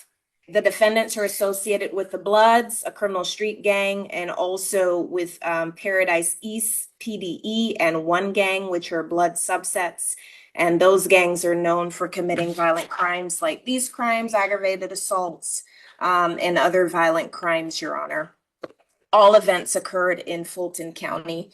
And Judge, just as I did at the last plea, I do want to just put on the record, seeing as how someone died in this case, that the circumstances surrounding the null process of the murder. Of course, if Mr. Calvin McDowell had survived this, he would have been on an armed robbery indictment along with this defendant and the other co-defendants. And although they went there fully intending to commit a violent armed robbery of Mr. Everson, the evidence does not show that anyone meant to kill Calvin McDowell, but that's the way it works in these felony murder cases. That's all I have, Your Honor. Mr. Norman? Your Honor, as stated earlier, this is a case where we are requesting a sentence of 20 years to serve 5. And the reason for that being that, with all due respect to the state, the way that they're portraying it is not the way that that day happened. Mr. McNabb was the last conviction he had since 2014. I believe he was 19 years old. Since then, he had been working, doing everything he was supposed to do on probation. This particular day, he had his girlfriend's car, was riding, ran into these friends. They went to several places. They didn't just get in the car and say, we're going to commit a robbery. He drove them. At one point, somebody needed to help their girlfriend get a tire. So there were several stops before this. This was not a plan that he got up in that morning and said, this is what we're doing. I told him the mistake he made was picking up the 3 young men in the back seat. Mr. McNabb and Mr. McDowell are much older than the 3 gentlemen they picked up, which are Mr. McDowell's younger brother and his friends. Those were the people who set up the marijuana sale, who went in, who did the shooting. By all accounts, Mr. McNabb sat in the car, did not have a weapon, never got out the car. We filed a witness list with the young lady. Mr. McNabb has always represented to me that when the shooting started, he ran and the car was brought back to him later with bullet holes in it. Although he was there, we're not denying he was there. But because he didn't know it was going to happen, he ran from the scene, and we have a witness on our witness list that was going to testify that, yes, he came to her house on foot and the car was brought back by Mr. McDowell later. So given the fact that he had been on the right path, his mother is here. She is supporting him and will help him whenever he is released from prison. We're just asking in this case that the court take into account what Mr. McNabb did and what he also what he did not do, and give him the minimum sentence in this case, 20 to serve 5. Anything else from the state? Yes, Your Honor. So we are asking the court to sentence Mr. McNabb to 30 years to serve 10 years in confinement, judge, with the balance on probation, with just a few terms: no contact with the victims, family members, co-defendants in the incident location. Also, no further contact with any associates of any criminal street gang, no more criminal street gang activity. No guns or replicas, Fourth Amendment waiver, and no drugs or alcohol. Given the fact that Mr. McDowell got 12 years this morning, I believe it was this morning that we pled him, and he actually went inside the house. We thought 10 years for this defendant would be fair because he was the driver and he did not actually go into the house. Oh, and I apologize. I don't know if I said it or not, but my point in separating Mr. McNabb from the 3 gentlemen in the back is that those are the ones who have the gang tattoos who are associated with Paradise East.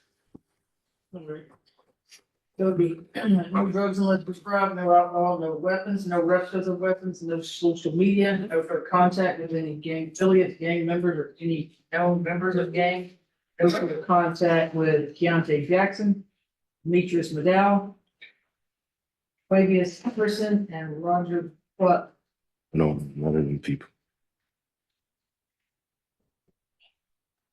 Roderick Buck. And no contact with any of their family. Enforcement of the waiver. And I'll go with the state's recommendation. It's 30 years, 10 to serve, credit for time served, and then on count 1, and then 30, is it 30, 10 years to serve on 17? So count 1, Judge, that the max is 20. So it could be just like a 20 to serve 10 or a straight 10 to serve. And then the 30 would be on the next count, run them concurrently. Right. Oh, and it'd be 30 to serve 10 on that one too. Yes. All right, so we'll do 20 to serve 10 and then 30 to serve 10. Thank you, Your Honor. That's what to serve. Thank Yes. Done as well on the. Okay. The docket is 14 SC 126 514. The charges originally were robbery, assault, and possession of firearm during commission of crime. There's 3 years, 7 months, and 10 days remaining. He entered today, Your Honor. He's subject to revocation, and I'm asking for the balance. And I would just ask it to be concurrent with the sentence the court just issued. This is the 2014 case, which I discussed earlier. All right, we'll revoke the balance. Thank you. Thank you. That's all my business, Your Honor. May I be excused? Yes, ma'am. Thank you, Judge. Yeah, next. All right. Can I make a couple of announcements? Yes, ma'am. There's on the plane, I heard down. Yes. We could start with position 17.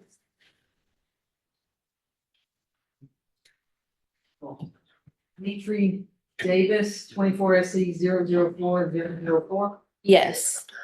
He is on Zoom today. In speaking with the state, there is plans to dismiss this case. However, they have to reach out to the alleged victim to advise them that they're dismissing the case. So at this point, I believe we would have to ask for a reset for that dismissal to happen. What says the state? Please give Brown. Mr. Brown here. He just went right there. Try to grab him. Sorry. I'm not sure. I know he's not feeling well today. Okay. You have a date? I don't have. We could pick them contact. I'm just gonna call it anyway. Okay. I'm not, it's not Mr. going Adams to. not ready for a plea. You are, Okay. Judge. Is he coming? Yeah, he's working.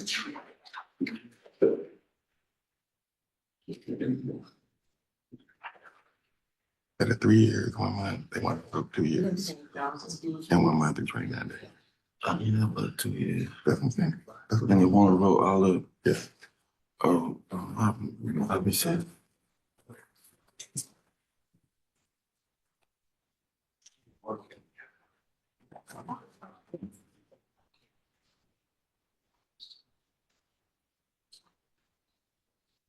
Which is your client's, right? Which one is mine? Warrants. Oh, my lord. Yeah, we're gonna take that, we're gonna bring Ms. Watson and take this plea. And you kind of jumped up. I did because everybody needs to pick up children. I've got people like, I've not resolved any of these cases. So I just want to make a record of it. The state, I've That's fine, they're gonna be on 2-hour call. Cause some of these are resets from last month, right? Mr. Davis is, yes. Yeah, okay. I remember his name. Mr. Davis is reset from like September. Yeah.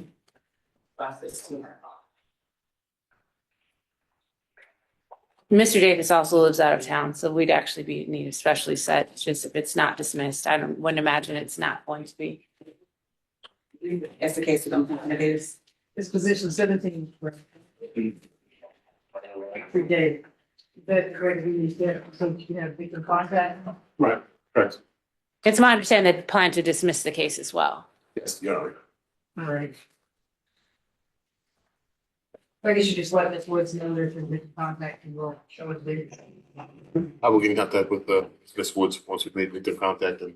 Well, I'm gonna follow it in, so y'all need, your investigators need to be. Position 25, Antonio Stevens. He did appear via Zoom from Coastal State Prison today. They have since left the Zoom. That was also a request to reset. He is serving a sentence. There's no drug labs in the case that can be found at this point. We are resetting it to potentially find those drug labs, and we're also hoping to enter a plea to run concurrent with the sentence he's currently serving. So if they haven't tested everything? We're not sure yet because there is none. We'll check GBI and pull the report so we can forward it to defense counsel. Okay. Position 28, Carlos Barber. We are requesting a reset for a hopeful global resolution. He's got 2 additional cases. That's 24 PI 005278, in addition to 24 PI 005154. Position 31, Notarius Gaither. Mr. Gaither is going to be entering a plea. That plea will require him to turn himself in to serve a year in jail. He's not prepared to do that at this time. We did request, I believe we requested the March 21st date. I don't know if that's still available for him to come back to enter that plea and turn himself in. Ms. Woods? I gave him a date earlier. Okay. All right. Position 32, Maddie Wright. The state, it's a mandatory minimum of 10 years on an armed robbery, Your Honor. The state is willing to reach out to the victim in the case and hopefully drop this down to something outside of a armed robbery, hopefully a robbery or a theft by taking. So with that said, we would like them to reach out to the alleged victim for a lesser sentence in that case.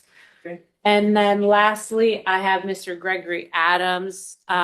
I did reach out to the adult diversion program. I'm living on a hope and a prayer that they accept him into that program. We have not heard back yet.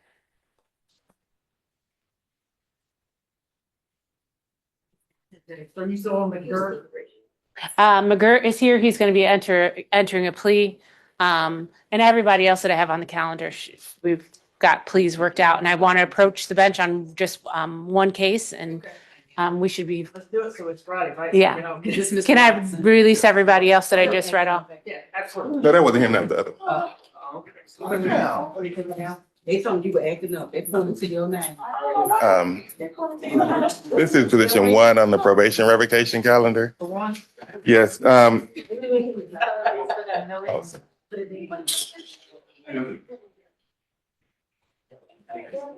Willie Watson? this is William Watson, yes. And Your Honor, are you ready? Oh, and in this case, Your Honor, what I'm asking for is to reset the violation hearing. I spoke to Mr. Watson in the back. He expressed to me that he was on medication for depression and some other things, and that he didn't understand what's going on. That medication affected his ability to understand, and so I'm asking for a reset based on him making that representation to me. He's on medication today. Yes, Your Honor. What says the state? It's the probation officer. For which? Watson. Watson. That's not. Watson. Oh, that's you. That's not even her, his, that's actually, Olivier's. Oh. Based on the charge. I thought she was on here Talking earlier. about Willie Watson, Yes, it's a gang, it is a gang gang charge. case. So we're just asking to reset it. Let me ask you, is this something that you take daily? Yeah, it's my choice to take or not. I mean, something that you're supposed to take daily. Yeah. Okay, so, No, not it. I mean, antidepressants kind of work like that. You take them daily. You don't just Yeah. kind of say, feel kind of low, I'm going to take an antidepressant. So what's the difference between you taking the pill every day and then showing up? I don't take them every day. Your I Honor, didn't even know I had court this morning, man. Your Honor, probation opposed to the reset. I spoke with the defendant about the revocation, the violations that have been before the court today. He seemed very engaged, had multiple questions about the time remaining in probation. He's to be very aware of what's going on today. After the service of the petition, stated to his attorney that he had some type of emotional depressant that he took and he didn't understand what was going on. So I'm oblivious to what's going on, like this state to the court at this moment. So I really don't understand.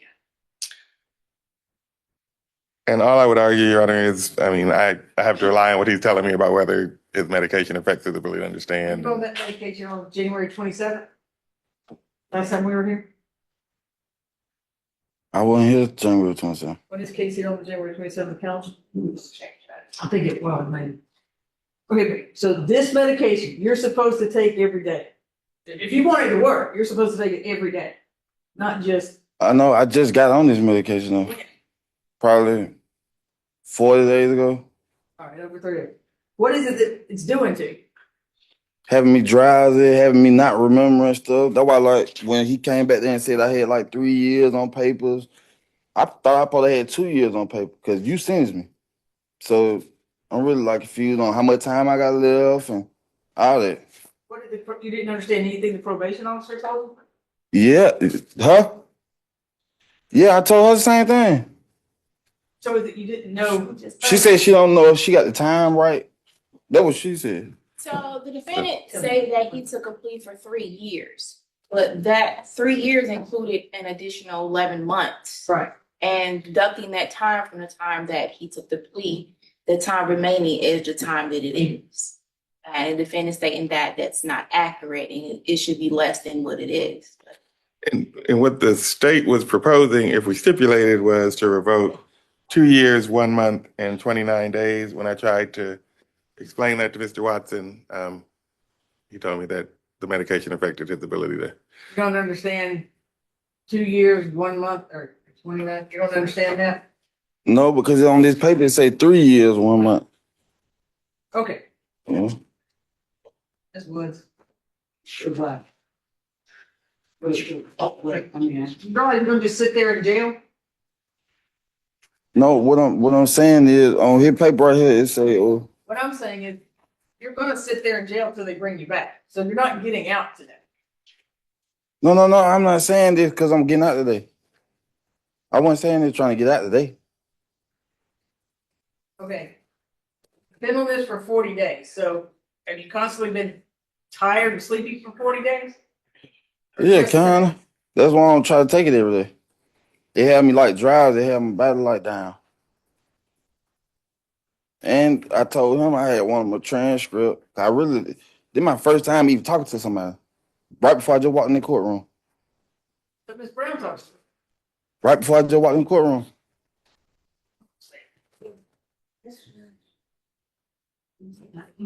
So he has to plea.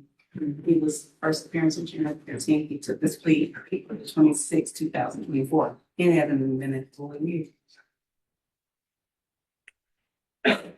I was getting ready to reach out to the prosecutor and ask if she can, but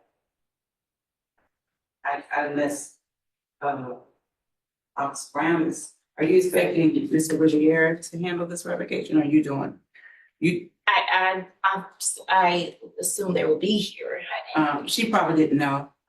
And I'm just trying to figure out, like, if he takes it every day and then the next time he comes to court, he takes it. I got my own personal opinion, but I won't say anything. It's been an open court. I'm not sure anymore.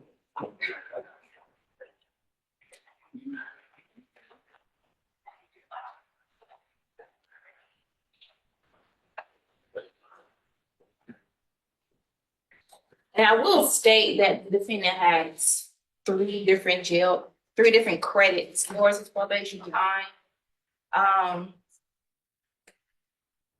There's one for 131 days, another one for 138 days, another for 96 days. Add those up, those are the total amount of time the defendant has credit for on his probation based on the time he's been in, prior to being sentenced, and any additional credit that was granted. So that time has been computed. What's left or what's remaining is what's remaining. And they are offering to revoke a year less than that, although the original request was to revoke the full amount. Because he said he thought he was sentenced to something less, they were gracious and removed that extra year. But he has told me that he doesn't understand, so I can't. So are you ordering a psych or what? Yeah, we need a psych eval? I ain't order nothing. This time he got. Oh, you talking No, about? I'm not requesting a I'm psych sorry. eval. I think he would be common and proceed. I would just ask for the reset based on him explaining to me that he. But you understand, Mr. Norman? Before we do reset, Your Honor, I do want to say the defendant has been on the APD repeat offenders list for 3 years straight, 03, 04, and 05. And reducing my recommendation for a year is more than generous. And that it will not change upon a reset. Yeah. So that's what I'm saying. He takes it again, and he keeps taking it, and you're supposed to take it every day, and every day you say it makes you sleepy or you can't remember anything. What's gonna be the difference in a week? That's what I'm trying to figure out. I mean, I don't even. Could you hold on? Could you explain how much time do I have left on probation? Because you originally sent me to a 4-1 after I was locked up for a year, and I've been out a year.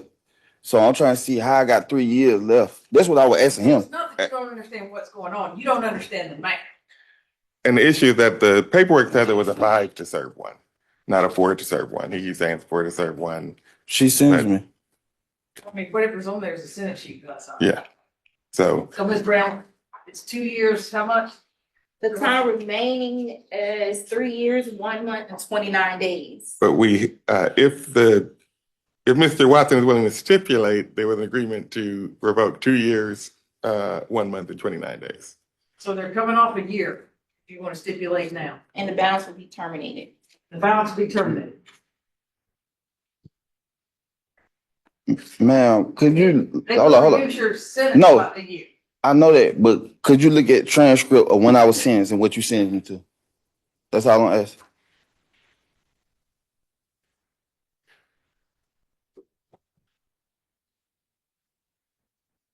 I'll leave those transcripts. The plea was taken April the 20th. I believe I looked and I didn't 2000. see it.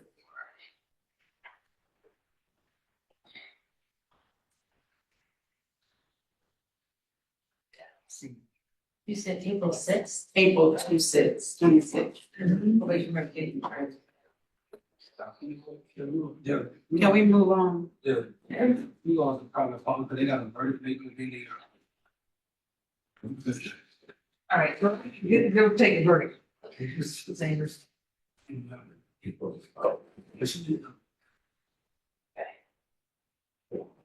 She has the, what you call it, she has the, I don't see it. And then that came out me, Miss Sanders. No, they're not ready. I got 3 years, and she said she'll take off a year. If I ain't got number 2 years remaining, she take off a year. I'll take 12 months. Yeah, she ain't gonna do that. But I don't have but 2 years. Yeah. You know what I'm saying? She wants to work the whole time. No. Oh, no. Okay. Am I looking at the right case?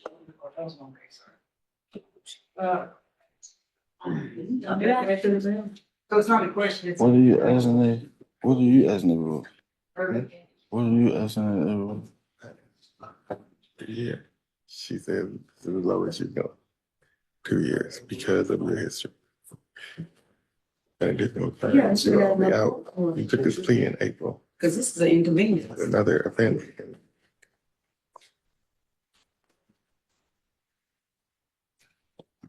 Oh, we can't do that. We'll have to go for it. Take my back. He's one. I think I remember this place. Take care of Mr. Adams. Keep going. I wouldn't get voted.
I don't know stuff, but I'm not one of these.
Hey, Smothers, is Mr. Norman out there?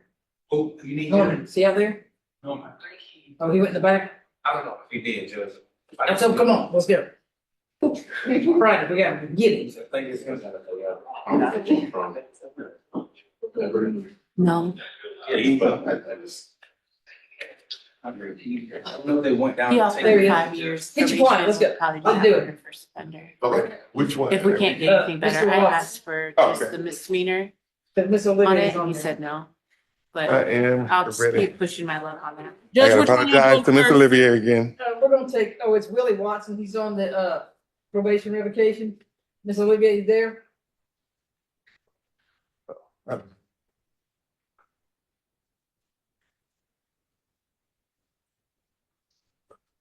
So Olivia, are you there? Yeah, Mr. Watson. Yeah, he right. And a printing indictment that I can't get to print. You try, well, No, come on, you got it. I'm at that question. I asked for indictments earlier from people. All right, for some reason I can't get out to see the print them. You get on that? I think we get on, but I can, when I print, I got a printer and nothing's there. This thing, I have to install something. All right, here we go. We're back over, Mr. Norman. Yes. Mr. Watson, listen closely. I don't think that you're under the influence of drugs at the part that you don't understand. I think I'm not understanding the math, that you understood the math when you pled. You were sentenced to 5 years. We suspended 1 year. Take one off, then there was 4. I know I took a 4 one. Look, it's so it's 4, okay? 4 years of probation. So you're right, there's 4 years of probation because 1 was suspended. All right, let's do it, Ms. Brown. I think you understand what's going on. I think, but I'm not No. arguing with you about a sentence that you pled to then. Go ahead, Ms. Brown. You want to revoke, 2.5, 2 years? 2 years, 1 month, 29 days, and terminate the balance. All right. Anything, Mr. Norman, anything else? Nothing that I already said. I would ask for, 1 year on behalf of Mr. Watson. Yeah, okay, so I'll go with the, Mr. Brown's recommendation, 2 years, 1 month, 29 days, and the balance will be suspended. So once you complete that, you're done. Completely done. All right? Best of luck to you. Oh, no. Hold up. Ma'am, on April 24th, I got sentenced to a 4-1. I got a transcript of what I got sentenced to. You got sentenced to 5 years probation. 1 year was. No, I didn't get sentenced to 5 year probation. I came for, I had 10 charges. 5 years probation, 1 year. I have paperwork saying that it's 4. I don't know why he ain't got it. The paperwork I have says 5 do. I know, and the paperwork I got say 4. Thank you, Mr. Watson. All right, come on, I ain't had nothing to say like. Can I put on the head? 'Cause this man Omar ain't Juarez. president. Come on, bro. Okay, go ahead. Today's the Wednesday. No. You want Ernest to come with you? Yeah, he gonna come. I'm not going. You got this, you ready to sentence? They wrapping up, yes. Okay, Ms. Carter, who wants to bring it in? I need to do Mr. Davis first, but I also need Miss Hall on. We have McComb. And then, Oh, Marshall Hodge, I think. Is she on? yes, she is. We can do McComb so we can get Miss Hodge. Is that the last thing you have, Miss Hodge? I'm here. So there's Ms. Hodge. We have Durwood McComb's plea ready, and I think that's Miss Hodge. I don't know if she has if she's waiting on anything else, but we could get her out of here. Which one do you No, have? that's the only thing I have. Okay, so Durwood McComb with Miss Hodge. He is position number 4 on the final plea and trial calendar. Last to get served before on the final plea. It's. I got him. Okay. Do you want me to give you my order after? Because I think it's gonna Durwood be McComb. Mr. Juarez, then then Michael Well, we Norman's case. So you know that Mr. Adams is going first for Juarez. Oh, Then you're sorry. on deck with who's this? McComb. McComb. Oh, I thought we were And then having a I'm break. this call for Davis and then McGirt. Baines and Housley, and Baines and Housley are online.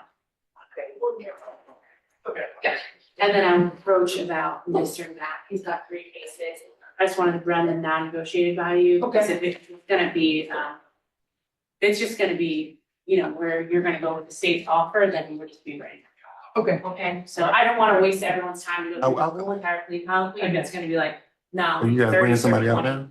Are you bringing somebody up now? And then, and then Mr. Saunders for probation revocation. All right. Give her 1 second. They're doing a sentencing now. And then that's it. Yeah. Then that is it. Yeah. That's my mitzvah look that. See, Your mitzvah? my mitzvah letting her use candy. I think, look what we got. Okay. Sure. He's not gonna resolve. That's awesome. He doesn't think that he's gonna go. Yeah, I did. Hey, how are you? So, Good. I was just talking about calling you. What? You're here. what you want? No, we're just I was giving an order of things. Oh, all right. I thought that would be Juarez part. Number. The same like bigger. 36. At the same like boss I got here. First one night.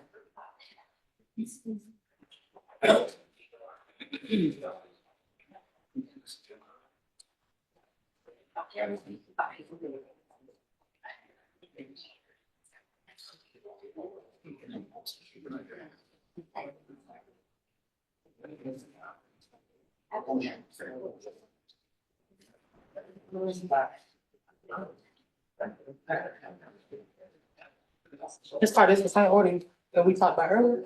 No, I changed it because Mr. Davis has to get out of here, but they got Juarez with Mr. Adams and Miss Nix. And then Michael's got one with Miss Hodge.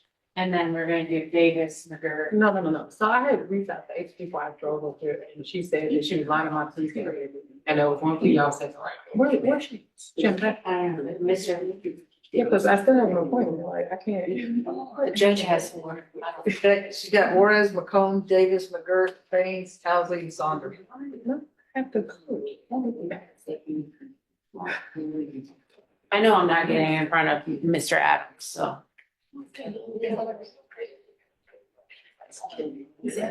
But we might have to just reset my case. Did you want it? Hello? Oh, no. Can we reset? I'm here, the line, and I move my.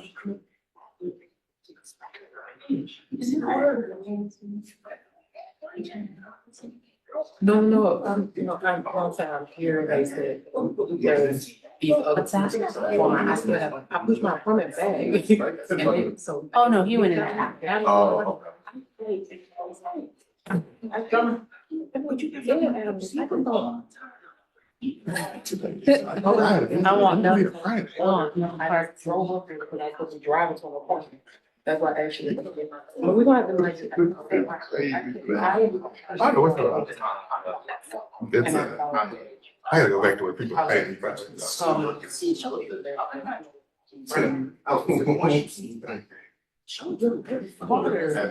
It's just been this. I thought it was working for the people, but this is. It's just been this round. It's been since the new year. Yeah, it has. It has, because I feel like we went into the new year fine, but since all these final pleas have been really bad these last, since the start of the new So year. I know everybody's getting smart about being there since 9 o'clock, but I don't pre-try cases before. I did all these before today. And. Oh, it's awesome. I thought we were talking.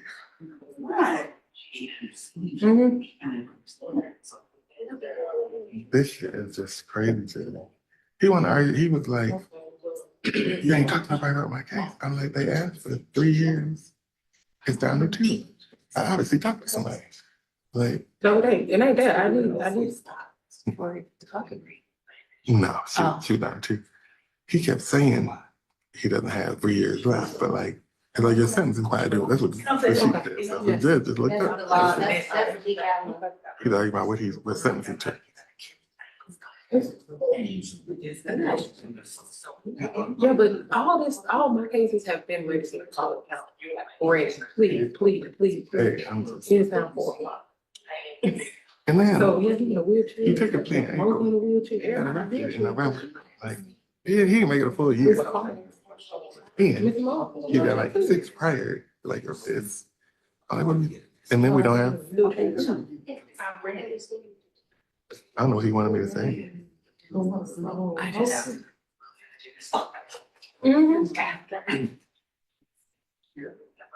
But I'm not Telling gonna, myself today. when they approached me with that fuckery like he did, like I got home, then what's going on? And yeah, I'm gonna get up. It's so unfair to me. What do it? No, I'm in the courtroom. That's what I'm here. I drove here because I was driving to my appointment.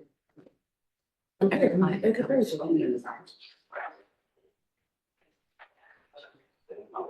That like,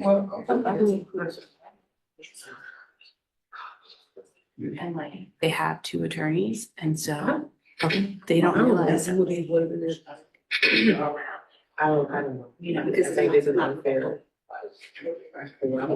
And then you don't have people who answer the phone, we return phone.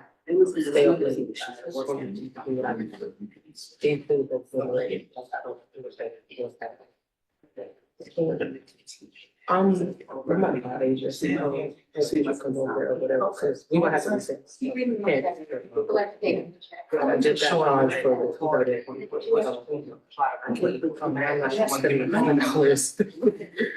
because What's the lady's name at the front desk? I'm gonna try to That's in his last one. That's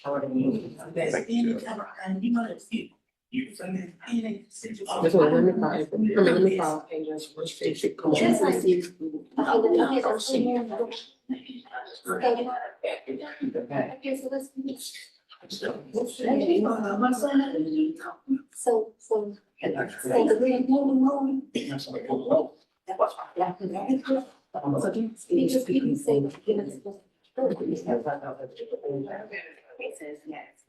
What I say, birthday. But in charge, not at home. Reason that you're in trouble. This is. He won't listen. Like, he's like, you ain't told me. I was like, I tried to talk to you, and you acted like None of this stuff don't make sense. I have a trial, a murder trial on Monday, and I couldn't meet with nobody because I'm sitting in court.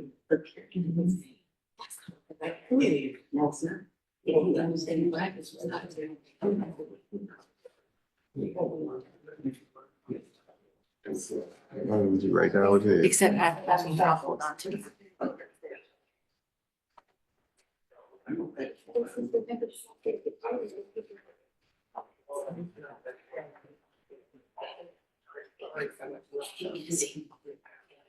Do you have to go?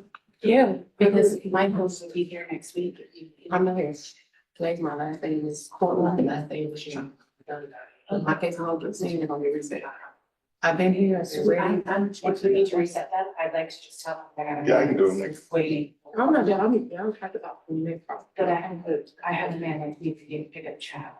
So I'm just saying, if you're going to leave. Charlotte, this is kind of your, you kept saying pre-trial and stuff that you already had planned. The only person I asked for pre-trial was Mr. Davis. Oh, I knew that, wow, but I also knew Mr. McGregor.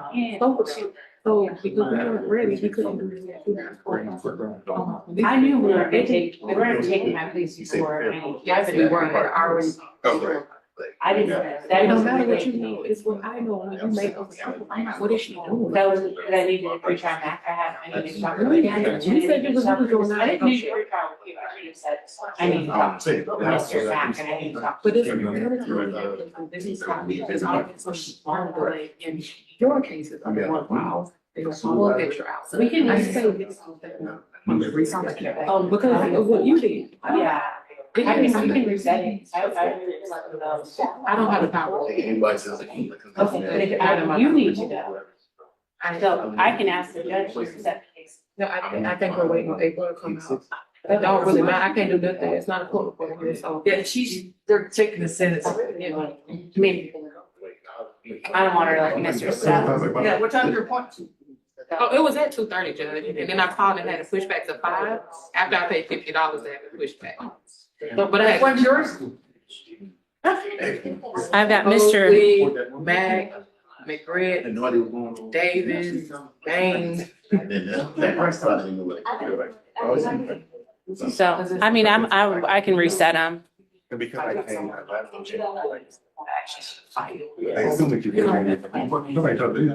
Let me see how going next door. Hey. Like when I tell you, this is like I'm over left. It wasn't happening to me. Right. It's like this is my friend from New City.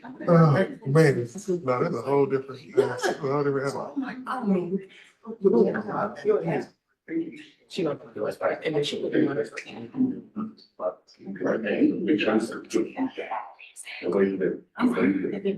It's a really special level. Today's a special level of Becker. I never would have guessed it. Like for things because like for me.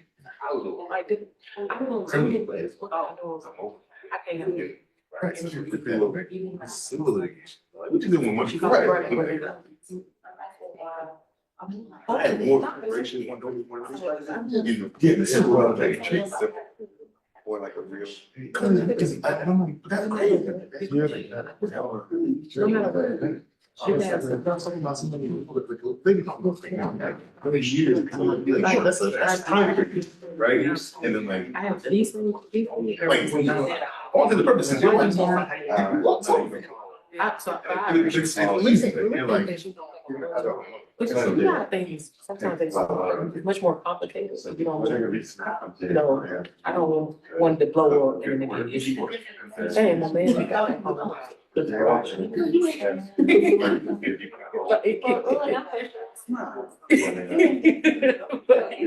It's Friday.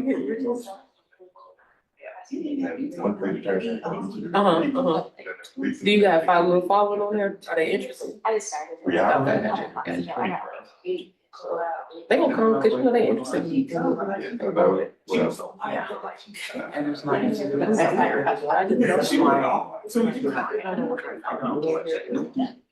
We should have just took the call already. Figure out. Yeah, but she don't want no. That's 3 hour drive. Where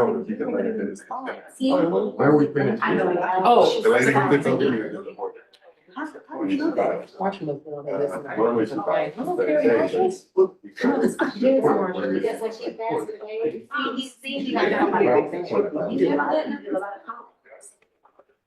I already know what she do. When I saw you talking, I was like, what is she at? She goes, what you know?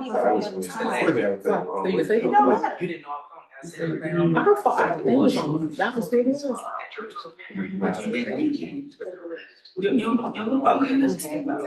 Stick with Marshall outside. You just sitting with her not doing nothing. I saw her on the Zoom and she was like, When she called, she was I'm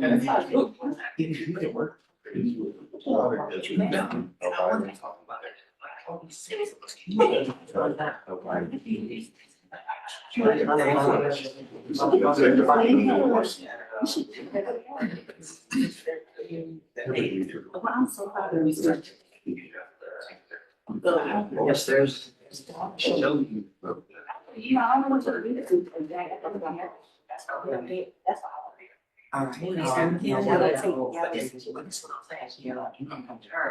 Yeah, she was using that. Not for this case, but that's whatever she did. Okay.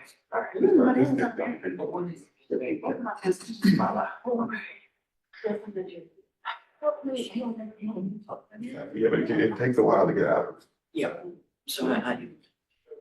I No, I do not. Just go out on the street and get their way there. Well, if you have, I need to have a little.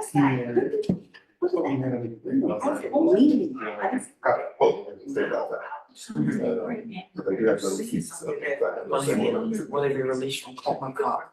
I assume so, but I think that that's so much like. what? Hey, you looking like you could waste the line. I don't know. Maybe. That's up to the judge. Like, oh, when you come into the. Even if she does the order today, the incentive looks like $5. So, yeah, I'm still home. No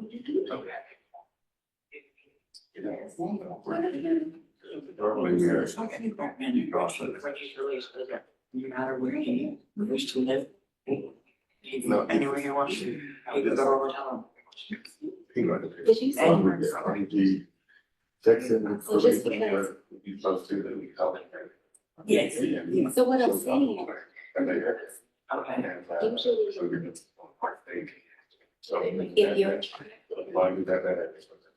Usually.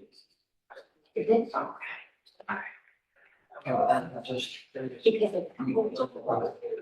you're. But she's actually. Because no, so my. But my. Thank you.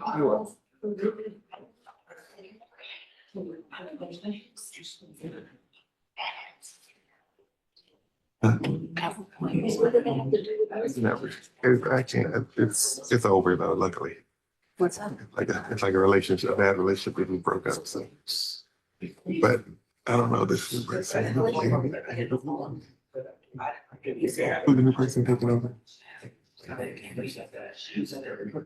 Oh, they're better. Yeah, come on.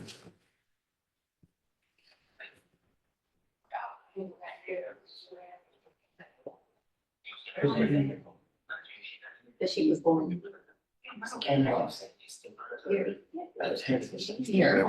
Wait. No, not just I thought that would be. I was like, oh, I have plenty of time to get there. 'Cause I took the train. I was like, should I drive right now? I take the train. I'll be home by like 3:30. We'll go. I might tell her to take the damn. I might have to send her a car like I did last time. Or you take the train there and take her. I'm gonna have to. And this around this traffic. You know, I'm gonna send her. I think you might. Let me just send her a car. I think going up, What's you'll the- be able to get there. I'm gonna just send her a car. What is it, Black Lane? Is that the name of the people? I use Uber, so I don't know. Oh. No, the people are standing there with the little sign. That's Oh, that's nice. it costs almost the same as Uber at the end of the day.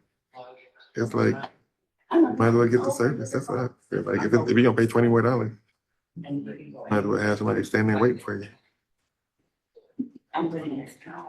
Yeah, today is just, I can't. Today was just today. Again, I can't stand it. I don't understand what's going on. And I'm like, if you. That's the same thing I have. And then he was like, I want you to file my appeal. I'm like, I'm absolutely not going to file an appeal. What's today? The 28th.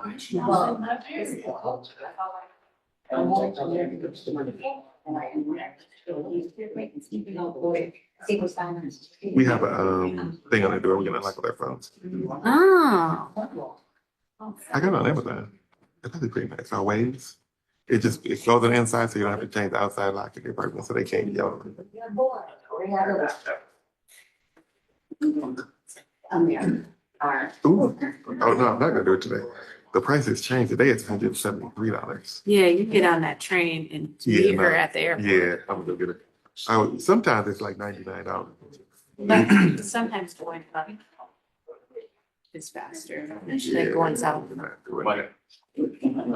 For the federal, just I would say that you guys worked on the he could serve 7 pounds of girl. How you know the drink of pounds? Okay, took it on the record. Okay. And you know, 50 years. I'm part of the thing. Because he's like, you guys, yeah, no, he's on video.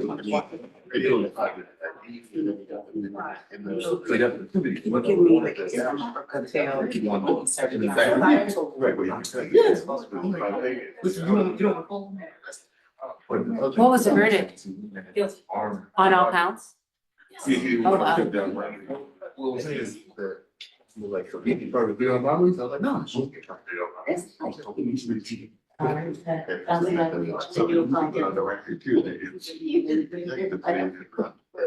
I think Ms. Hall said something about maybe she has to leave, so. Ms. Woods? I'll get it. Yeah, it is, yeah. Hey, Smother. I'm not being honest, like all I can tell you is this is what my sentence said. Yeah, I was people, man. I had nothing You to mean do when he with was in prison for? I wasn't there, like I don't know, I'm ready to get didn't started.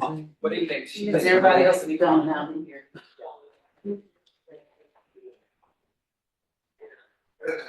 I forgot all about Mr. What's his name? Again, he's another one. Ready, Candace? Sure. Juarez. Yeah, robbery on camera. Flores. He's still the one. Boston's number 36. 24 SC 005. I'm like, I ain't really about to pass me through it. This negotiated? Yes. Yes.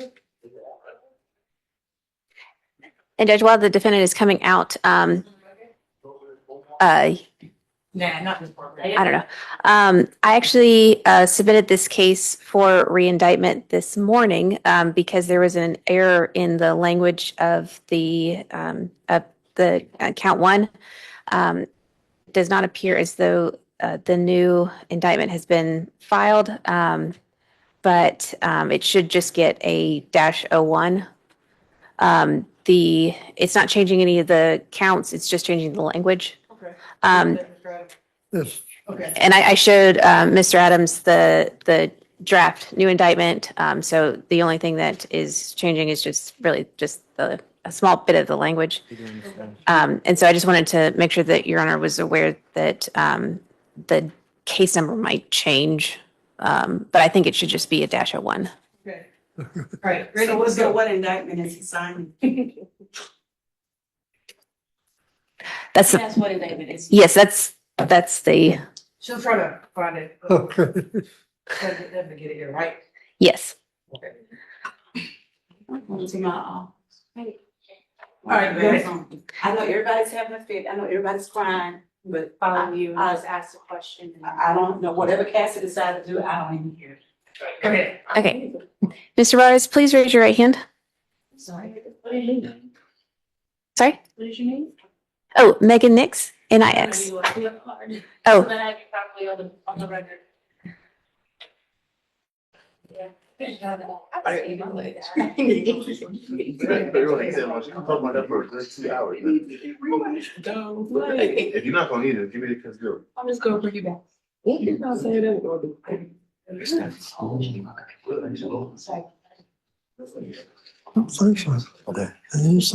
Back on it, Mr. Roy, raise your right hand. all right. Do you swear or affirm that any statements or testimony that you shall give in the matter currently before this court shall be the truth, the whole truth, and nothing but the truth? Yes. You can put your hand down. Please, Louder, okay? Yes, ma'am. All right, thank you. please state your true, correct, and legal name.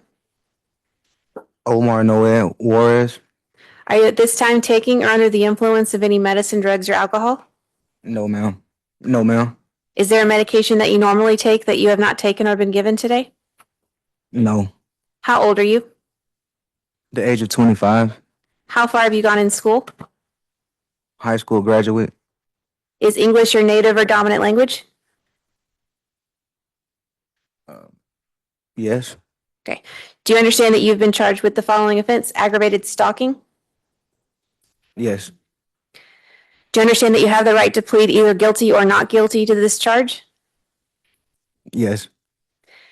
Do you understand that if you plead not guilty or remain silent and refuse to enter any plea at all, then the state is required to prove the charges against you at a jury trial? Yes. Have you had the opportunity to review your rights with your attorney? Yes. Have you had enough time to speak with your attorney about all of the charges in this indictment against you, including the facts and circumstances relating to this charge? Yes, ma'am. Do you need more time to discuss the case with your lawyer, Mr. Adams? It's fine. No. No, ma'am. Are you satisfied with his services? Yes. Mr. Adams, do you waive a formal reading of the indictment for purposes of the plea? We do.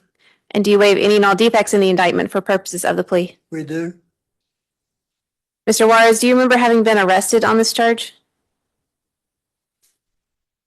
Remember being arrested? Yes. All right. Has your attorney advised you of the minimum and maximum sentence for each charge to which you're pleading guilty today? Yes.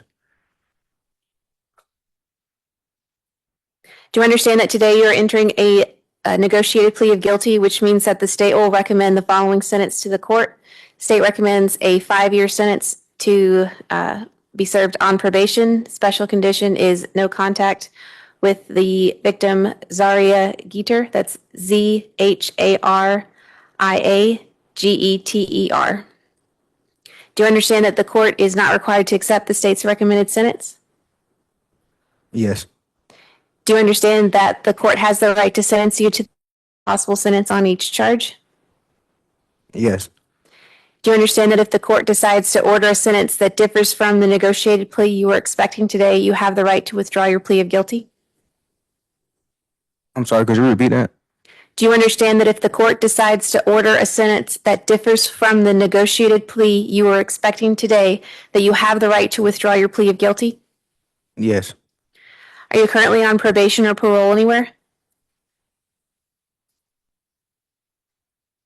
Yes. Do you understand that your probation or parole may be revoked based on your entering a guilty plea today? Yes. Do you understand that if you are placed on probation of any kind, you cannot violate any criminal laws of any governmental unit? Yes. Do you understand that if you are on probation, you must follow all the special conditions of your probation? Yes. Do you understand that if you fail to follow all the special conditions of your probation, then you will be subject to revocation of that probation for the balance of your sentence? Yes. Do you understand that you are not allowed to possess or use a firearm while on probation? Yes. Are you a United States citizen? Yes. Do you understand that by pleading guilty to a felony, you may not receive, possess, or transport a firearm? Yes. Do you understand that doing so could result in new criminal charges for which you face a sentence of up to 5 years? Yes. Do you understand that by pleading guilty to a felony, you also may not use a firearm in a crime in the future? Yes. Do you understand that if you were in the future to use a firearm during the commission of a crime, you would face a 15-year custodial sentence consecutive to the sentence for the underlying crime? Yes. Are you asking to be treated as a first offender under the provisions of the First Offender Act? Yes. Have you ever pled guilty to a felony in the state of Georgia? No. Have you ever pled guilty to a felony in any other jurisdiction? No. Have you ever been sentenced for any crime, whether felony or misdemeanor, under the First Offender Act? No. Has your lawyer explained the First Offender Act to you? Yes. Do you understand that if you violate the terms of your first offender sentence or commit a new offense while on first offender probation, your first offender status could be revoked? You could be adjudicated guilty and resentenced up to the maximum sentence for each charge in this indictment. Yes. Do you understand that by entering a plea of guilty today, you are waiving any and all defenses, including any mental health defenses? Yes. Do you understand that by pleading guilty, you are giving up the following rights: the right to a trial by jury, to remain silent, to confront witnesses against you, to the assistance of counsel, to the presumption of innocence, and the right to appeal if convicted of these charges at trial? Yes. Is it your decision to waive these rights and enter a guilty plea today? Yes. Has anyone forced, threatened, or promised you anything to get you to enter a guilty plea? No. Is it your decision to enter a guilty plea because you are in fact guilty? Yes. How do you plead to the charge of aggravated stalking in 24 SC 005127-01? Guilty. Is this guilty plea freely and voluntarily given with full knowledge of the charges against you? Yes. Do you understand that you have only a limited right to appeal this guilty plea conviction? Yes. Do you understand that if you wish to challenge the voluntariness of your guilty plea, you must do so by filing a habeas corpus petition? Yes. Do you understand that you have only 4 years from today to do so? Yes. Judge, had this case gone to trial, the state would expect the evidence to show that on August 23rd, 2023, a Fulton County State Court judge signed a bond order, case number 23 CR 005153H, which ordered the defendant Omar Juarez to have no contact with Zaria Geter, who is the victim in that case. The bond order was still in effect on September 7th, 2024, when Mr. Juarez went to the residence that Ms. Geter shared with her mother. That address is 3561 Potomac Terrace in East Point. While Zaria was inside, Zaria called her mother, Vanessa Geter, who returned home with her boyfriend, Quius Person, Queius Person, and Miss Vanessa Geter and Mr. Person confronted Omar Juarez as he was coming out from around the side of the house. Miss Vanessa Geter reported the incident to East Point Police, and that occurred in Fulton County. Mr. Adams? I have one second. Sure.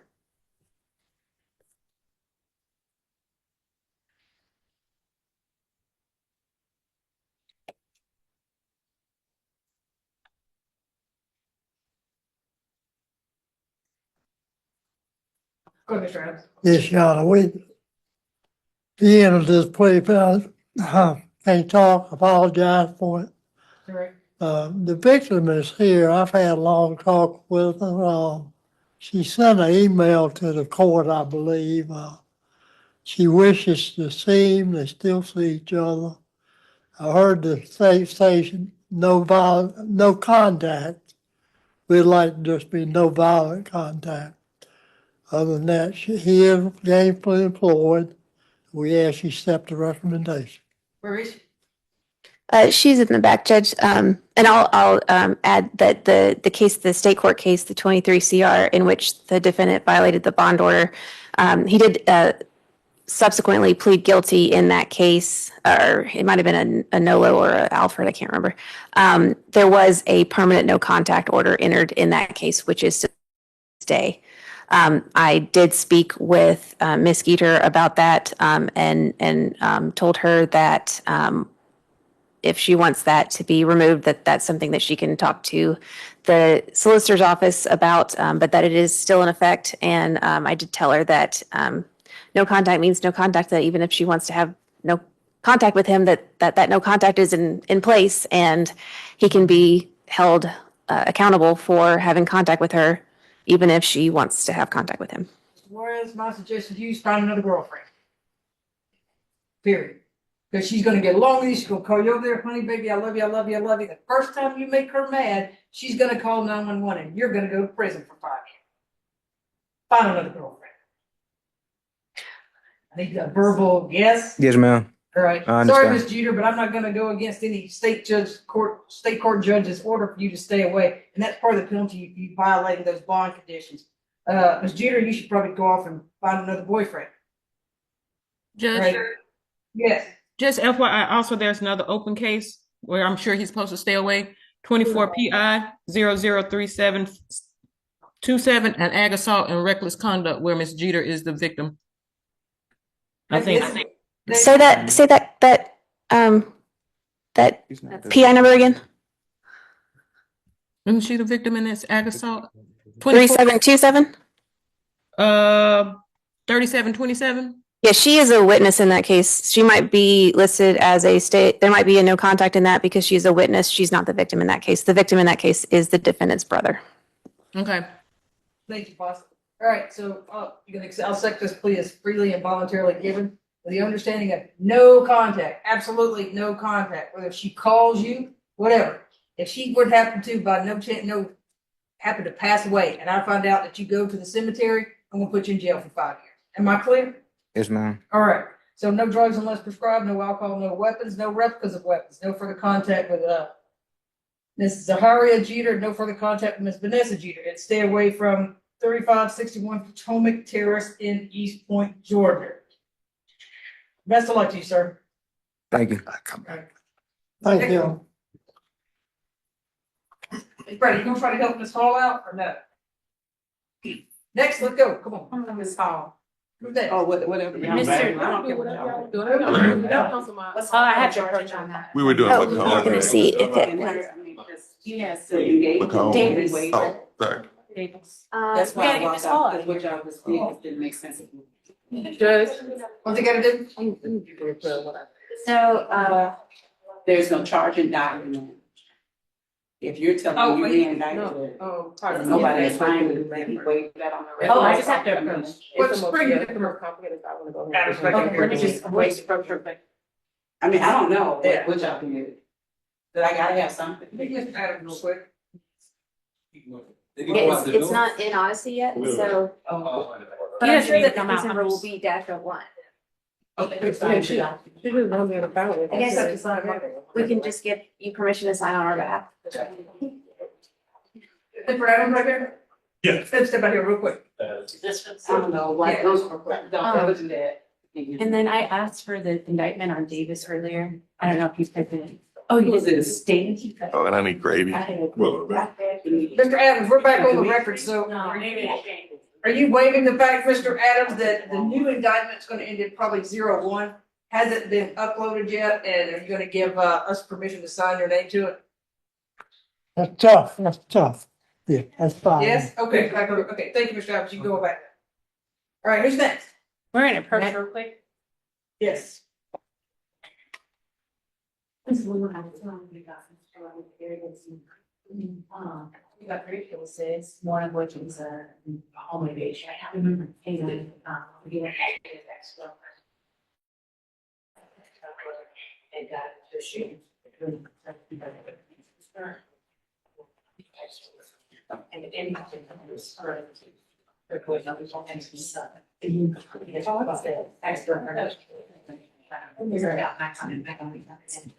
That's case on case 2. So aggravated assault a year prior against the same victim. And then he also has a no insurance and registration. Possession of firearms.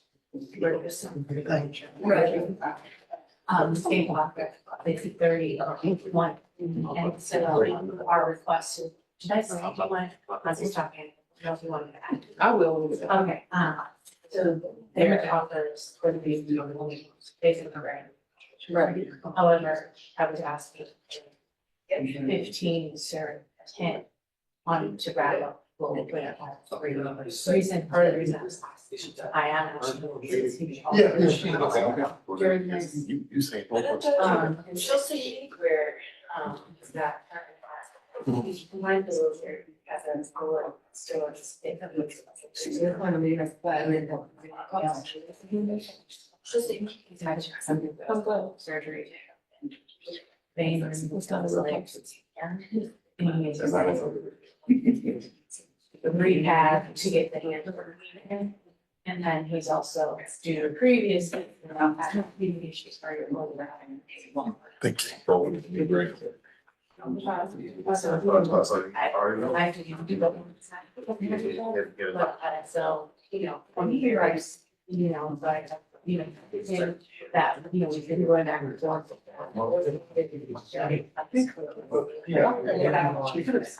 Stuff on the road for 20 years. That's me a trial. I think it's an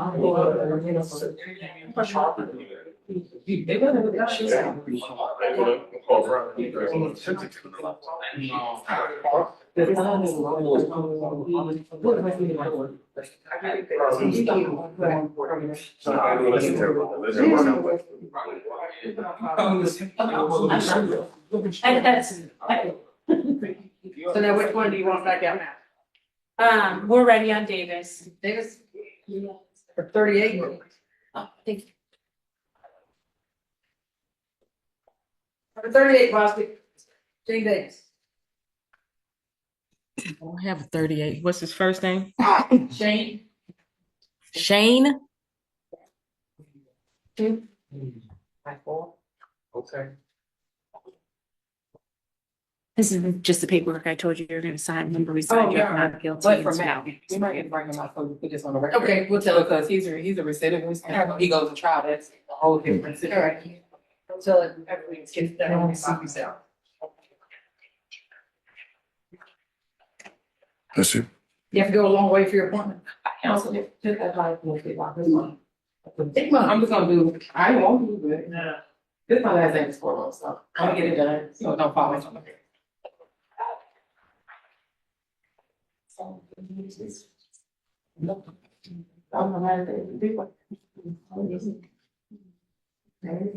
That's all I was here, right?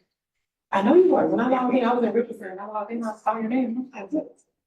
I'm ready. I didn't thought we got it early when I seen you. Oh, So number 3824 SC 005215. Yep, good, that's all. Ms. Davis, can you please raise your right hand? Do you swear or affirm the testimony she gave in the matter currently before this court should be the truth, the whole truth, and nothing but the truth? Yes, ma'am. You may go ahead. Please state your true, correct, and legal name. Shane Davis. Mr. Davis, you don't have to lean down. As long as you speak up, the microphone will pick you up. Yes, ma'am. Okay, thank you. Mr. Davis, are you at this time taking or under the influence of any alcohol, drugs, or medicine? No, ma'am. Is there any medication that you normally take that you have not taken today? No, ma'am. How old are you and how far have you gone to school? 33, and I have my GED. Are you able to read, write, and understand the English language? Yes, ma'am. And do you understand you've been charged with aggravated assault and cruelty to children in the third degree? Yes, ma'am. Or aggravated assault, family violence, and cruelty to children in the third degree? Yes, ma'am. Do you understand that you have the right to plead either guilty or not guilty to those charges? And if you plead not guilty or remain silent, you may receive a jury trial? Yes, ma'am. Have you had enough time to speak with your attorney about all the facts and circumstances known to you regarding the charges in this indictment, including any potential defense? Yes, ma'am. Do you need more time to discuss this case with your attorney? No, ma'am. Are you satisfied with her services? Yes, ma'am. Counsel, do you waive formal reading of the indictment? Yes, Do you waive any and all defects in the indictment, including with respect to the defendant's name? so wait. Mr. Davis, have you been arrested on these charges? Yes. I ask because the state is unaware of any outstanding warrants that are related to these charges. Do you or your attorney know of any outstanding warrants related to these charges? No, ma'am. Has your attorney advised you of the minimum and maximum sentence to the charge that you're pleading? Yes, ma'am. For aggravated assault, family violence, the minimum, minimum is 3 years to serve, the maximum is 20 years to serve. For cruelty to children in the third degree, that being a misdemeanor, the maximum is 12 months to serve. Do you understand? Yes, ma'am. Do you understand this is a negotiated plea of guilty, which means the state will recommend to the court a sentence of 3 years for the aggravated assault, family violence, and 12 months probation, 3 years probation for aggravated assault, family violence, and 12 months probation for cruelty to children in the third degree to run concurrent to each other, special condition that you have no violent contact with Ms. Horsley, Causey, and that you complete the family violence intervention program. The court does not accept that recommendation. The court can sentence you to the maximum on these charges that can run those sentences consecutively or one after another. Do you understand? Yes, ma'am. Do you understand this is a guilty plea, which is permanently recorded in criminal history? Yes, ma'am. Do you understand if you're currently on probation or parole, your probation or parole may be revoked based on your entering a guilty plea state? Yes, ma'am. Do you understand if you're placed on probation of any kind, you cannot violate any criminal laws of any governmental unit or any special conditions of probation without being subject to revocation for the balance of offenses? Yes, ma'am. Do you understand that you're not allowed to possess or use a firearm while on probation? Yes, ma'am. Do you understand if you're not a United States citizen, a guilty plea conviction will affect your immigration status and will result in deportation, just as a conviction at trial would, and this is true regardless of any advice by your attorney or anyone else? Yes, ma'am. Do you understand that by pleading guilty to a felony, if you use, receive, possess, or transport a firearm, or use a firearm in a crime, you will be guilty of a felony which may carry a sentence of 1 to 15 years in prison? Yes, ma'am. Do you understand that you waive any and all defenses, including any mental health defenses, by entering a plea of guilt? Yes, ma'am. Do you understand if you went to trial, you have the right to a trial by jury, the right to see, hear, and confront witnesses called to testify against you, and the right to remain silent and not incriminate yourself? Yes, ma'am. Do you understand that by pleading guilty, you're giving up the following rights: the right to a trial by jury, the right to remain silent and not incriminate yourself, the right to confront witnesses against you, the right to the assistance of counsel hired by you or the court-appointed counsel if you cannot afford an attorney, the right to the presumption of innocence, the right to testify on your own behalf and to present other evidence, the right to subpoena witnesses and compel the production of evidence, the right to have the charges against you proven beyond a reasonable doubt, and the right to appeal if convicted of these charges after a trial. Yes, ma'am. Has anyone forced, threatened, or promised you anything to get you into a guilty plea today? No, ma'am. Is it your decision to waive these rights to enter a guilty plea because you're in fact guilty? Yes, ma'am. How do you plead in indictment 24 SC 005215 to aggravated assault, family violence, and to cruelty to children in the third degree? Guilty. Is this guilty plea freely and voluntarily given with full knowledge of the charges against you? Yes. You understand that you only have 30 days from today to appeal this guilty plea conviction? Yes, ma'am. Do you understand that you only have 12 months from today for a misdemeanor charge and 4 years from today for a felony charge to file a habeas corpus petition challenging the constitutionality of this guilty? Yes, ma'am. Thanks, Brad.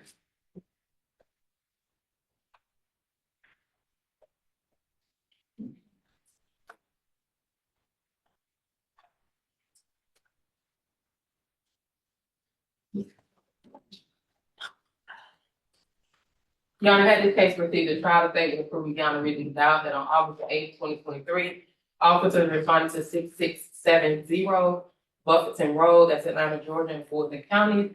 And when they arrived at the location, they spoke with Ms. Causley. Her first name is Kenyetta, Kenyatta. She told officers that the father of her son, the defendant, came to drop off their son. And when he came to drop off their son, there was a dispute between the two, which turned physical when the defendant smacked her. Well, he actually said he was going to smack her because she was pissing him off. And at some point during that disagreement, he ended up strangling her. She did call 911. He fled the scene before the police arrived. The warrant was put out and he was arrested on August 23rd, 2023. He does have prior, if Ms. Brown can share his criminal history. Yeah, Bostic, you can do it. Go, Bostic. Yeah, I forgot you.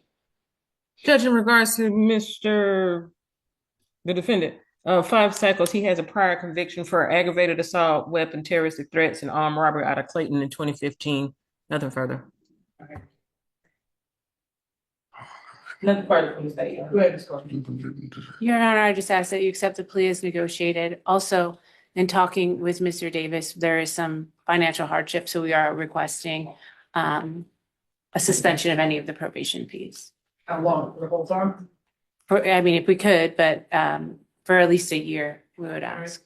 So we'll suspend a year's worth of fees. No further contact with Kenyetta Causley, CAUSEY, no drugs unless prescribed, no alcohol, no weapons, no replicas of weapons. You also have to complete that family violence intervention program. I think it's 24 or 26 weeks. I'll accept this plea as freely, voluntarily, and knowing full knowledge of exactly what you're pleading to. Best of luck to you, son. All right, thank you. And then you just will talk to them. That would be a great job. You're gonna bring out Mr. Mack, is that the one you want to put on the record? Yeah, okay, thank you. Talk to him now. Yeah, you'll have to on there. Probably not be here. We do that either you want to sign. Report will be signed. 12 and 13. You're just gonna put them. I think it's It's actually 11, 11, 12, 12, and 13, 13, 12, and 13, I think, on the songs. Yeah. I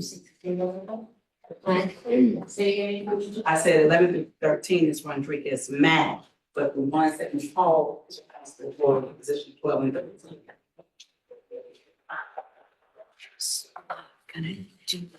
Anything less than that. I have position 11 as you. What's your phone?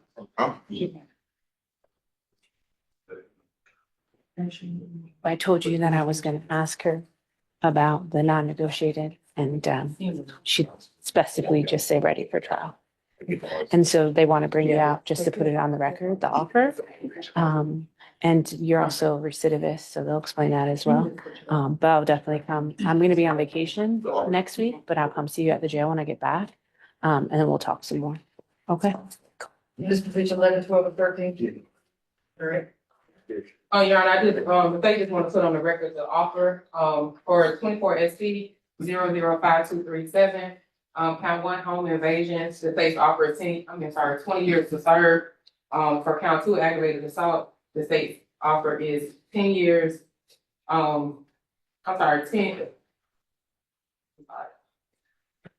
On count 2, the state's offer 10 years probation to run consecutive to count 1.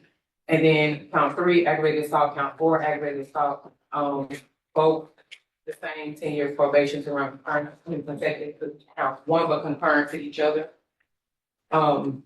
Possession during 5 years, probation suspended to run consecutive to count 1. And then possession of firearm during 5 convicted felon is 10 years to serve to run concurrent to count 1. In the other case that I have 24 SC 0038584, the state's recommendation is 5 years to serve, on that case. And the third case, that the defendant has is indictment number 23 SC 190577. The possession of firearm during the commission of felony, 5 years to consecutive. And 88, all right, he's gonna put his off on the record for that particular case. And the state's recommendation would be the 10 years to serve and a no cross for the expired tag and no insurance. So in total, Your Honor, the defendant is looking at 90 years. The state is filing recidivist on this defendant, so at trial, and that's a recidivist on receipt. So under trial, he will be facing the 90 years. All right. Opposed to, for the main case, if we do a global offer, it's 30 to 31.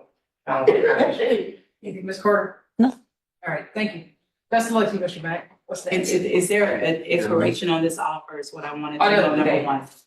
That was, Yeah, he started down today. No, is there an expiration on the offer? to 30, 20. Yes. That's today. Today, so that offer will no longer be. Right, that's all I'm gonna put on the record. And I know you're leaving us, Mhm. and said, so you go. How long will it take for the next person to get up to speed to be ready to try this? I think it's a pretty straightforward case for the state. So whenever you want to put it on, as long as it's not Monday. The next trial calendar will be fine. We take it out. Will this, McGirt? so they just need 30 days? Yeah. Next. McGirt. Use the indictment for, McGirt is called. Yeah, 34. Oh. 34. 34, Boston.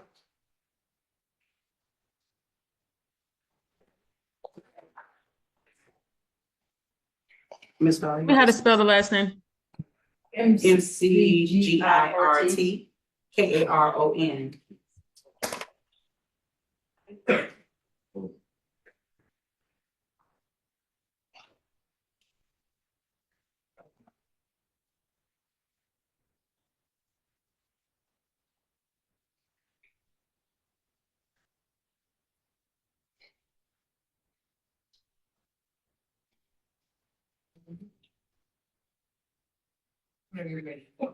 Ms. McGirt, can you please raise your right hand? Do you swear or affirm the testimony she gave in the matter current before this court should be the truth, the whole truth, and nothing but the truth? Yes, ma'am. Thank you, may Lord in here. Please state your true, correct, and legal name. Karan Dante McGirt. Donte. And are you at this time taking or under the influence of any alcohol, drugs, or medicine? No, ma'am. Is there any medication that you normally take that you have not taken today? No, ma'am. How old are you and how far have you gone to school? 34 and technical college. And are you able to read, write, and understand the English language? Yes, ma'am. Do you understand that you've been charged with aggravated assault, family violence, and battery family violence? Yes, ma'am. Do you understand that you have the right to plead either guilty or not guilty on those charges? And if you plead not guilty or remain silent, you may receive a jury trial. Yes, ma'am.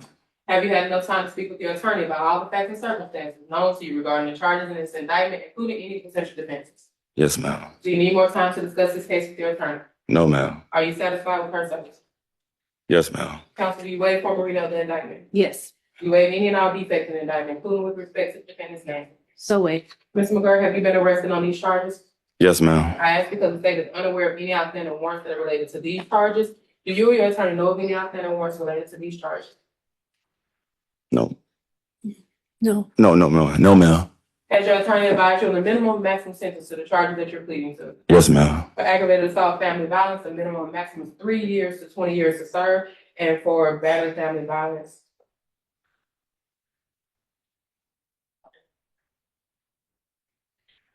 Yeah, 1 second, ma'am. You go.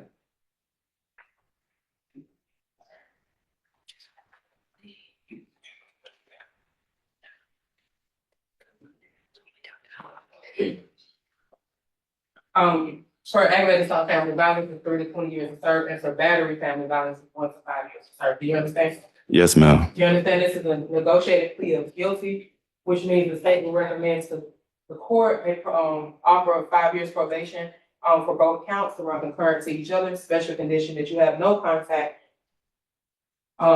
with the victim in this case, Ms. McGrick, and complete the family violence intervention program.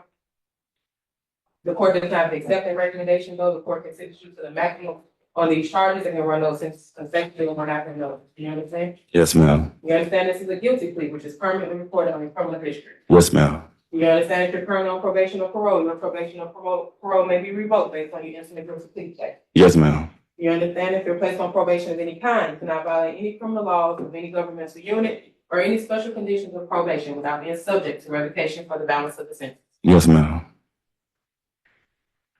Do you understand that you're not allowed to possess or use a firearm while on probation? Yes, ma'am. You understand if you're not a United States citizen, a guilty plea conviction will affect your immigration status and will result in deportation, just as a conviction at trial would. And this is true regardless of any advice by your attorney or anyone else. Yes, ma'am. Do you understand about pleading guilty to a felony? If you receive, possess, or transport a firearm or use a firearm in a crime, you will be guilty of a felony which may carry a sentence of 1 to 15 years in prison. Yes, ma'am. Do you understand that you waive any and all defenses, including any mental health defenses, by entering the plea of guilty? Yes, ma'am. Do you understand if you went to trial, you have the right to a trial by jury, the right to see, hear, and confront witnesses called to testify against you, and the right to remain silent and not incriminate yourself? Yes, ma'am. Do you understand that by pleading guilty, you're giving up the following rights: the right to a trial by jury, Yes, the right ma'am. to remain silent and not incriminate yourself, the right to confront witnesses against you, the right to the assistance of counsel offered by you as a court-appointed counsel if you cannot afford an attorney, the right to the presumption of innocence, the right to testify on your own behalf and to present other evidence, the right to subpoena witnesses and compel the production of evidence, the right to have the charges against you proven beyond a reasonable doubt, and the right to appeal if convicted of these charges after a trial. Yes, ma'am. Has anyone forced, threatened, or promised you anything to get you to enter a guilty plea? No, ma'am. Is it your decision to waive these rights to enter a guilty plea when you're in fact guilty? Yes, ma'am. In indictment 24 SC 005100, how do you plead to the charges of aggravated assault, family violence, and battery family violence? Guilty. Is this guilty plea freely and voluntarily given with full knowledge of the charges against you? Yes. Do you understand that you only have 30 days to appeal the guilty plea conviction? Yes. Do you understand that you only have 4 years to stay for a felony charge to file a habeas corpus petition challenging the voluntariness of the constitutionality of this guilty plea? Yes, ma'am. Thank you. Your Honor, Ms. Lofton can give this criminal history pre-trial. Yes. Judge, in regards to Mr. McGritt, he has 11 cycles left. There's a fugitive from justice arrest in 23, currently on probation out of Chatham, 8/6/19 for aggravated battery and another charge, 7 years confinement, 13 years probation. There's about 3 other felonies, false statements and battery in 2017 out of Chatham, criminal use of an article on ID and theft by receiver in 2012 and a prior burglary. Nothing further. Right. Your Honor, I had this case considered trial. The state would prove beyond a reasonable doubt that on June 18th, 2023, at 231 Escaping Terrace in Atlanta, Georgia, Fulton County, officers reported to their location and spoke with the victim in this case, Ms. Karen McGritt. She's in court today, Your Honor. This is the wife of the defendant. She reported, Ms. The chair of McGritt, I'm sorry. She's in the courtroom today, and she told officers when they reported to the address that she had gotten into an altercation with the defendant. He put her in a headlock. He started to strangle her to the point that she could not breathe. At some point, he bit her. They both ended up falling while he had her in a headlock. When he bit her on her nose. She still has a scar from that bite mark now today. When officers arrived, they were able to see visible injuries to the victim. The defendant was charged accordingly, and it is all from the state, and the victim at the time does not want to make a statement. She wants no further contact with him? No further contact. Go ahead, Ms. Clark. We just ask that you accept the plea as negotiated. In addition, Mr. McGirt did want me to ask the court to consider suspending the probation early, so long as he remains out of trouble. We would like to ask for after 3 years if the court would consider suspending the last 2 years should he stay out of trouble and have completed the family violence intervention program. There's no issue with Mr. McGirt having any sort of contact. He hasn't had contact with her at all since this incident. He currently lives in Savannah, Georgia, so there's no reason for him to be here to have any sort of contact. So, Your Honor, based on his history, the state would object to him having early termination for probation. This defendant, he was already told, he already had one case against the same victim when he picked up this case. And he already had other aggravated assaults and aggravated battery cases, so we would object to early termination at this time. No drugs unless prescribed, no alcohol, no weapons, no replicas of weapons, no further contact with LACHARA, McGirt, MCGRT. Fulton County, unless you're here for court or to see your lawyer. Another reason you come to Fulton County, right? Yes, ma'am. All right, stay out of Fulton County. Also, do you need to look at the probation fees waived at first or not? I pay it. All right, we'll waive 6 months, huh? You'll pay it? I pay it. Ms. Carter was trying to help me out, but okay, I'm not gonna waive it. We're gonna, All right, just to waive some You probation can fees off petition the if you top. want to terminate it, but yeah, based on his record right now, I'm not gonna do it. Plus, it's a work to go previous. And if we could just put Ms. McGirt's maiden name on the record, because I don't think they are actually married, but I don't think they'll remain married just in Cardwell, case. CARDWELL.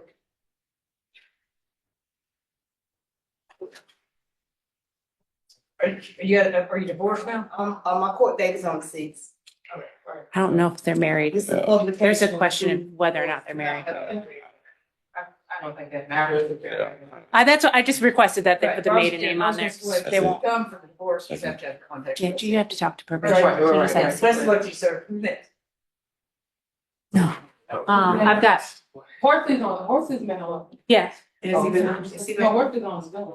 Even though he on Zoom. Yeah, okay. And I mean, it was him and Banks, they both on Zoom.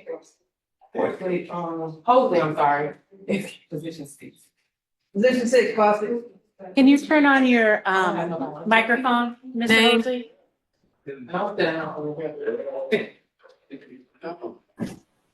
Who's 6? Yes, ma'am. We don't need this tomorrow. We're dealing with Mr. Jose. And this is going to be under first offender. Okay. Can you hear me? Yes, we can. Thank you. Thank you for your patience today, too. Yes, ma'am.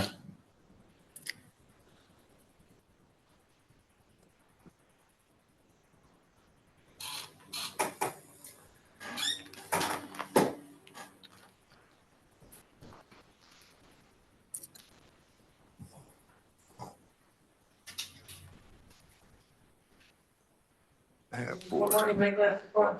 We have one. I have 1, 2. I have 3 inmates back. How many do you have on this? I've got Baines. With Ms. Hall? None. None. We took ours earlier. Yeah, we took ours already. You with McCombs? Since, He's Stop not. myself. Todd is on wait. She's been waiting. restless. Can we get the inmates really quickly? Alright. Sorry, Mr. Wilson. You with McCombs on y'all?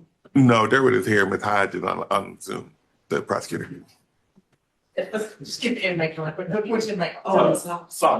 Saunders. We're just stipulating. Which one? Saunders.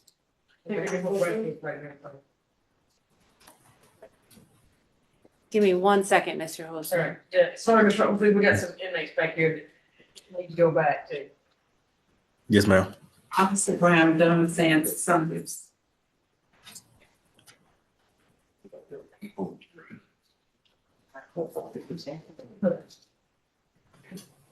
Just got up. I'm gonna get on back there acting a fool. Put my head right. I'm ready. Judge can hear, everybody out here can hear. You want to pick up new charges? That one. You know what position? We know you like it. This is gonna be position 2 and 3. Don't know. On the probation revocation. We should try not to pick up new charges. Oh, while you're probation back there. revocation? Yes, Judge. Don't make no sense. Hey, don't. Why does that spell? All right, Should happen. That is true. I get it. Ms. Carter, you had 2 or 3 other advancements for her. I gave them to you. I just gave you Hosley. I don't have Baines. You need things? Yeah, she can try to put on that. No, I have things. And you, cause she's gonna sign it and come back. I need to write down the, what is it, 16, what is the battery statute? Oh, no, I'm just gonna sign. You can do it. Okay. Oh, someone else is gonna. No, I'm gonna do it. I'm just gonna get on some. Oh, This is just a probation revocation for Saunders. Ms. Carter. Yes, we are stipulating to the, we're stipulating to the revocation. My understanding that the recommendation from probation is to revoke 6 months. Mr. Saunders is also going to be assigned a mental health probation officer. He's also going to have to finish the requirements of his probation upon his release. And there are some time limits that I'll let. I just to put the docket numbers on file, on record. I'm not sure there are. It's 23 SC 186662, 23 SC 191502. Both cases, the violation is pretty much the same. The two violations of criminal law. On the case ending in 662, there were 2 additional technical violations that were not fulfilled, and there are listed as failure to complete community service and enter and complete anger management. The 2 arrests that are listed is one is enter auto, and the other is a bus or rail vehicle hijacking in Fulton County. I am recommending to revoke 6 months, reinstate the balance, continue with the attendance and completion of the day reporting center. The defendant signed a waiver to enter and complete that reporting center back in May 15th last year. Take any medications prescribed prescribed by a physician or for any emotional or mental health problems, must be assigned a mental health officer. And additionally, for the case ending in 662, to complete 10 hours of community service within 30 days of release, and to also enroll in anger management within 30 days of. And of course, the balance. Yeah. And we only have one request, is that we get credit for the 30 days that he's currently been in. I'm unable to put credit on the revocation orders. We have a new revocation order. Only thing I can put is as determined by this custodian. Oh, yeah, we can ask until they say, okay. A what? What does that mean? It's going to be determined by the custodian, so it's going to be determined by. Who's next? So how many days I had? 6 months. Just a whole 6 months. If they make it use the 30. Which one's next? Mr. Wolseley? Add more, He's- position 1, Oh. motion, Council. Add more. Councilor Ewing. Add more. Yes, Okay.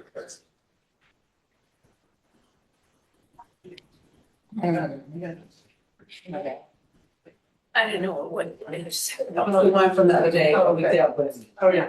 You remember it now? Yes, okay. I'm glad it's my last day, man. Oh, you guys got to get us down for sure. Yeah, that's right.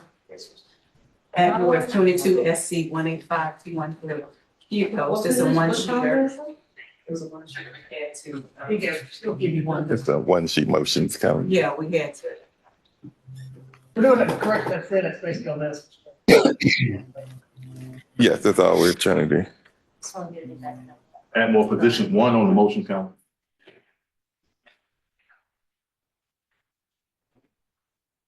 This is Go ahead. Mr. Atmore. I was making sure Ms. Saunders is ready. This is Mr. Atmore.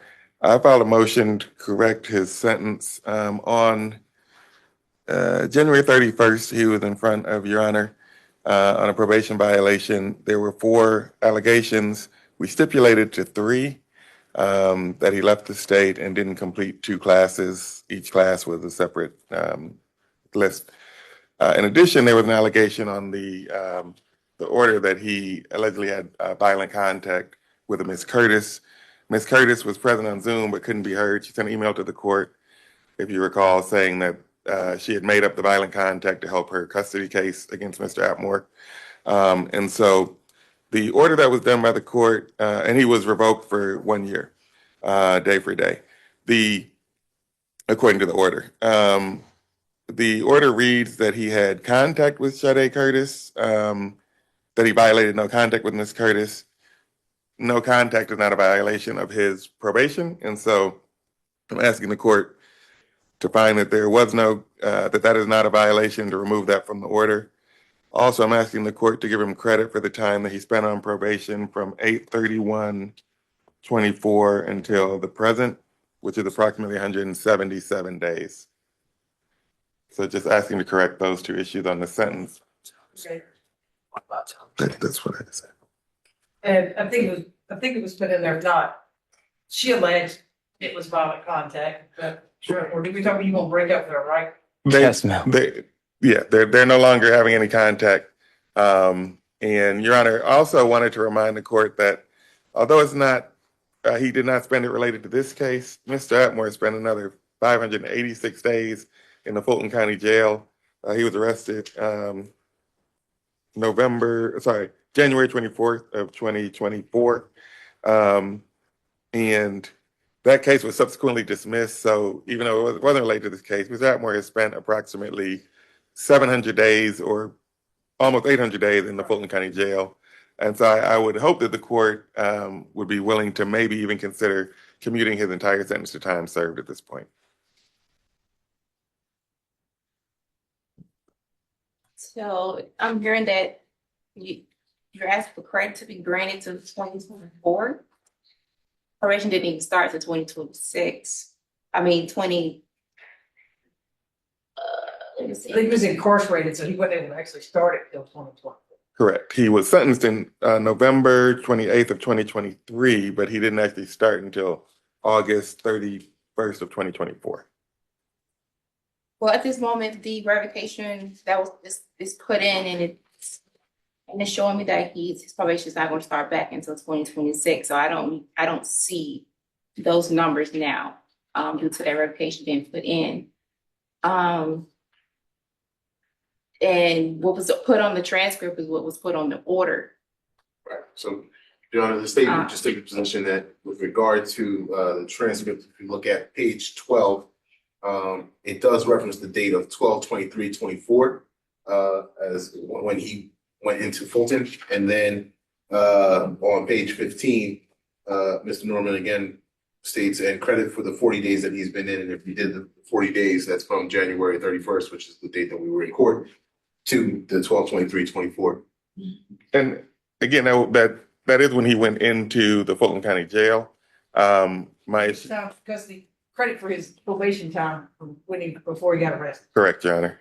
And I believe that is due pursuant to 42-838, Section C, which states that time served on probation shall be considered as time served on a revocation. Right, and he was in custody in a different county for different violent charges, was released on the streets, then got picked up on our probation violation warrant. We can't grant time for him being on the streets. The time that he's on the streets, walking around, serving probation time. We can't give him double time just because he got arrested on the warrant. Right. So he was picked up on charges in Cobb County. And the court maintains. If that's the case, nobody would have a probation revocation. Everybody just have credit for time served. And the court maintains jurisdiction over these revocations. And so I think you can correct the no contact provision that's listed on the order, as well as re-sentence him as you see fit. So you correct that as it was alleged that there was violent contact. Correct. We can. My chagrin, everybody else is quiet about it, just to get. Okay, right. I have to go off of what's in black and white. That was on the report, and that's filed and addressed. I mean, something else needs to be filed stating that she didn't. It was not violent contact. If that's in place, then I can take that into consideration. But if not, I can just go off of what she just says right here. And it wasn't violent contact. I mean, anything can happen. Could have been some type of influencing the witness. I don't know. And as I recall, she was here, Your Honor. We just couldn't hear her, so she sent an email. She also signed off. That was the one who you repeatedly asked her. She signed off, turned off her camera, and then disappeared. And then when you kept on asking her, and then you said it's clear that she doesn't want to testify. That's not exactly what happened, Your Honor. She signed off and then signed back on. She disconnected and then came back. If she here today, this is a motion hearing. Is she here today? When'd you break up with her, Trevor? Me and her, when I was released, we actually wasn't in a relationship. My daughter was born when I was incarcerated.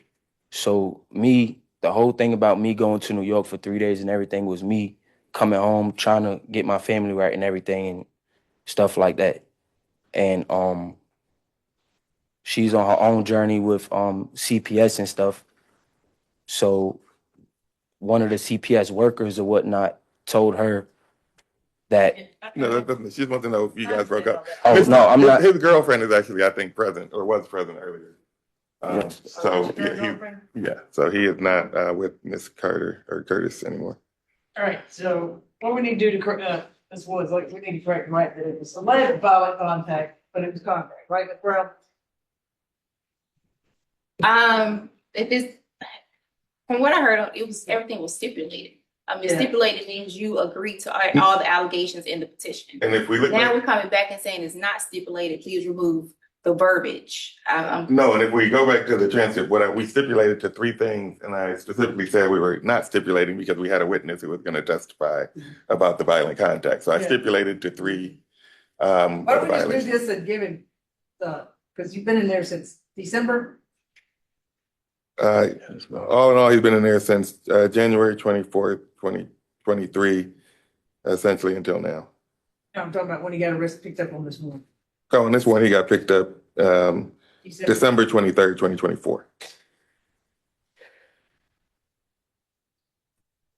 Can I just have another chance? That's what we're doing right now. Can I read my letter to her? All right, well, just he can just serve the 90 days and then it'll be done. How about that? Thank you, Your Honor. Take it out in a couple of weeks. Thank you so much, Your Honor. Okay. McComb, position number 4 on the plea and arraignment calendars.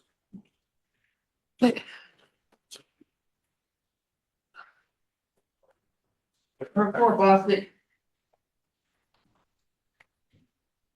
Ms. Hodge, yep, she has been patiently waiting online Sherwood McComb?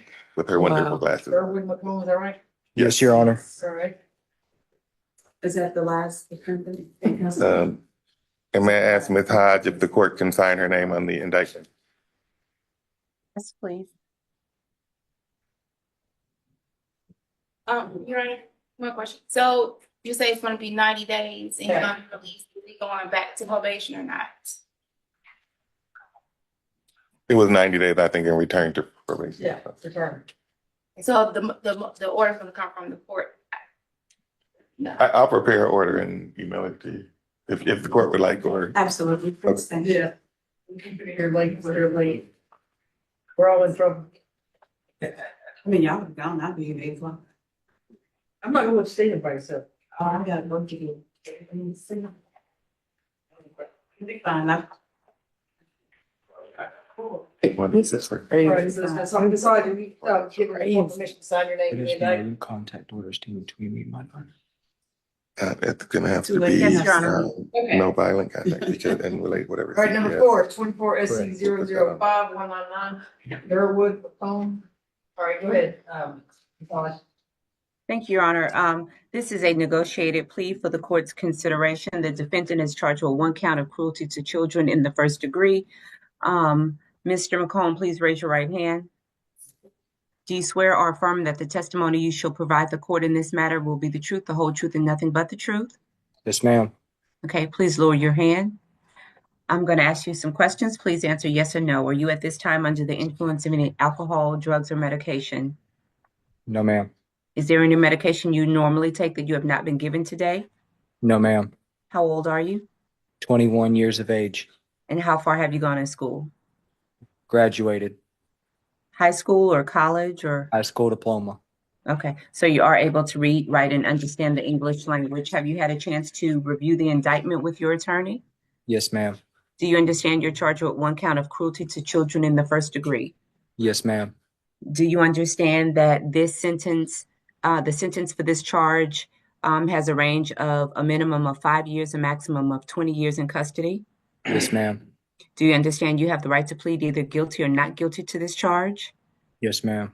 Do you understand that the recommendation for the court's consideration will be 8 years to serve 2 years, credit for the time that you have served, balance on probation? But the court does not have to accept this recommendation and can impose the maximum punishment allowed by law, which again is 20 years in custody. And I'm sorry, may I just correct that it was commuted to time served? Yes, commuted to time served. Yes, ma'am. Balance on probation. And there are some terms of probation that the state would ask for that have not been discussed with your attorney when I was there earlier. So, attorney, you may, Attorney Norman, the state is asking for parenting classes and no violent contact with the juvenile victim. I am not sure if there is a defects plan currently in place. There was at the time of this incident, but if there still is, to follow any defects plans. And that's fine. I was gonna ask for no violent contact and contact as directed by defects. Okay, thank you. Mr. McComb, do you understand that this plea may be used to enhance sentencing on other pleas in this jurisdiction or any other jurisdictions? Yes, ma'am. Have you had a chance to discuss this recommendation with your attorney? Yes, ma'am. Okay. And do you understand that if you are currently on probation or parole, your probation or parole may be revoked based on your entering a guilty plea today? Yes, ma'am. Do you understand if you're placed on probation of any kind, you cannot violate any criminal laws of this governmental unit or any unit, that means this jurisdiction or any jurisdiction, without being subject to revocation for the balance of the sentence? Which means if you have 6 years on probation and you violate probation, you risk being placed in custody again for the remainder of that time. Yes, ma'am. Do you understand that you are not allowed to possess or use firearms while on probation? Yes, ma'am. Are you a United States citizen? Yes, ma'am. Do you understand by pleading guilty to a felony, if you use, receive, possess, or transport a firearm or use a firearm in a crime, you will be guilty of a felony, which may carry a sentence of 1 to 15 years? Yes, ma'am. Do you understand you waive any and all defenses, including any mental health defenses, by entering a plea today? May you repeat that? That you waive any and all defenses that you may have if this case were to go to trial, including any mental health defenses? Yes, ma'am. And by pleading guilty, you are giving up the following rights. Do you understand that you are giving up the right to a trial by jury? Yes, ma'am. Do you understand you're giving up the right to remain silent and not incriminate yourself? Yes, ma'am. Do you understand you're giving up the right to confront witnesses called against you? Yes, ma'am. Do you understand you're giving up the right to assistance of counsel, either a court-appointed attorney or a private attorney, if you were to go to trial? Yes, ma'am. Do you understand you're giving up the right to the presumption of innocence? Yes, ma'am. Do you understand you're giving up the right to testify on your own behalf and present other evidence? Yes, ma'am. Do you understand you're giving up the right to subpoena witnesses and compel the production of evidence? Yes, ma'am. Do you understand you're giving up the right to prove the charges beyond a reasonable doubt? Yes, ma'am. And do you understand you're giving up the right to appeal if convicted of these charges after trial? Yes, ma'am. Has anyone forced, threatened, or promised you anything to give up these rights and plead guilty today? No, ma'am. Do you understand you have a limited right to appeal this guilty plea conviction? Yes, ma'am. Do you understand you have only 4 years from today to file a petition called a habeas corpus petition challenging the voluntariness of this guilty plea? Yes, ma'am. Do you understand that you have 30 days from today to withdraw your guilty plea? Yes, ma'am. Thank you. No further questions. Your Honor, had this case gone to trial, the state expects that the evidence would have shown that on July 16th of 2024, the Sandy Springs Police Department was called and responded to a call at, I believe it was CHOA. Yes, the Children's Hospital of Atlanta. At that time, the victim, because she's a juvenile, I will refer to her as LM.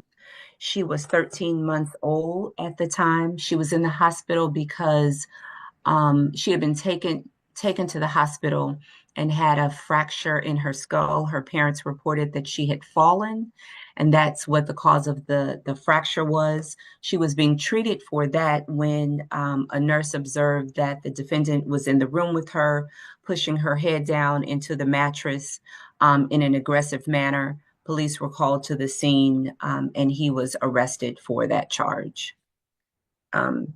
The recommendation that was, first let me say, I do not know if anyone was charged for the initial injury that the child sustained that caused her to be at the hospital.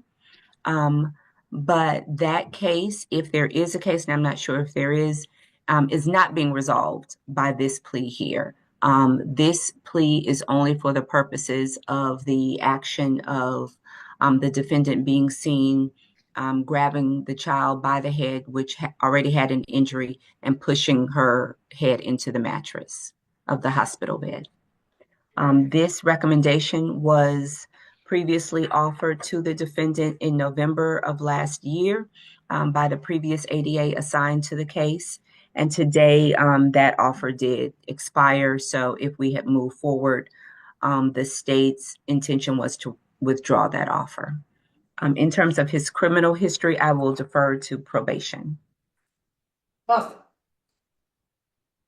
Judge, 2 cycles. It appears he has an open case in Worth County for burglary from 1/13/24 arrest. Nothing further. And Your Honor, obviously, as always, we don't completely agree with the state's recitation of facts. However, I'd ask that the court accept the recommended sentence with one exception. Mr. McComb does not have any felony convictions and never taken advantage of a first offender. I would ask that he be treated as a first offender. In this case, he will have, plenty of time on probation to prove to the court that he is not a danger to society or anything. I also want to point out that this entire episode, according to the witness, lasted 10 seconds. There was no immediate report made. It was made the next morning. And so I would just ask you accept it and treat him as a first offender. And then finally, because he does have a child, I'd ask that if he's allowed to be treated as a first offender, that we also seal his record pursuant to the statute during the term of his probation so that he can work in. Has he legitimated this child? I don't believe at this point. He is on the birth certificate, but as far as going through the legitimation process in the family court, he's not done that. I do have a legitimation motion sent out to the Worth County Clerk of Courts, and I plan on getting legitimized through DFAX, who has recently. Juvenile court. Yes, ma'am. Have you been paying child support? No, ma'am. No, Your Or have Honor. you been taking care of the child? Yes, Your Honor. No. How have you been? He said you take. Well, they were living together. It was him and the mother lived together with the child. Are you in contact with one another now? You and the mother? No, Your Honor. And they're not allowed to have contact right now because of the case. Because of the other case, yeah. All right. So it'll be, yeah. I'll agree with what the state said. I'll take that. And no drugs, no alcohol, no weapons, no replicas of weapons. Yeah, I think parenting class just seems like that's only like 4 hours, isn't it, Ms. Hodge? Well, there are 8 and 12 hour classes. It's my understanding that he would be evaluated and probation would determine whether and which amount of classes that he would take. DFAX will probably also put something in place, and they may overlap, but I'm not sure. Yeah. So Ms. Brown, you guys would handle that? Or I guess it'd be transferred to North County, right? Yeah, it would be a referral. Okay. And any visitation or time for this child will be governed by whatever the juvenile court's doing in Worth County, right? Yes, Your Honor. In Worth County. Because I'm not gonna, yeah, so they'll control any visitation, any time with the child alone and things like that. Yes, Your Honor. So I'll leave that up to them. I guess you just let the state know here what you're doing.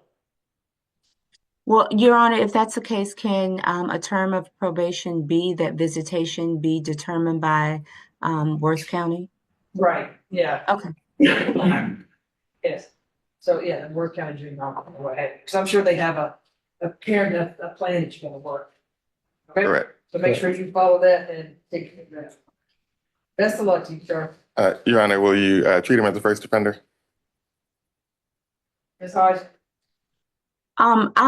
I thought I heard probation say he has is that pending or is that? Yes, it's an open case, should be out of Worth. It's from a 1/13/24 arrest. Oh, okay. I mean, if he qualifies. He qualifies. That case is not a conviction. There's been no finding of adjudication of guilt in that case. He wants to seal it now. Oh, no. Yes. No, the state would object to that, that it be sealed right now. We would ask that he have to follow all the recommendations and successfully complete probation before his record can be sealed. And I would just ask if we could, I don't mind him doing the conditions, but if we could come back once he's done the parenting classes and see if the court would seal it at that point. Thank you, Your Honor. Well, can I also let him know, Your Honor, I want to make sure that he understands that if he violates the terms of his first offender probation or commit any new offenses while on probation, his first offender status could be revoked. He could be adjudicated and could be resentenced up to the maximum sentence for this indictment. Do you understand that? Yes, ma'am. Okay. All right, thank you. Best of luck, you, sir. Thank you, Your Honor. Position number 5 on the plea and arraignment calendar for Rail. And Your Honor, that concludes my business. May I be excused? Ma'am, thank you for being Okay. Thank Thank you. Have a great Farrell's weekend, first everyone. name? It's Joseph. 8 years. Over 2 needed to down. So Got it. Farrell? Ferrell, yes. First name Joseph. finally contact with the like.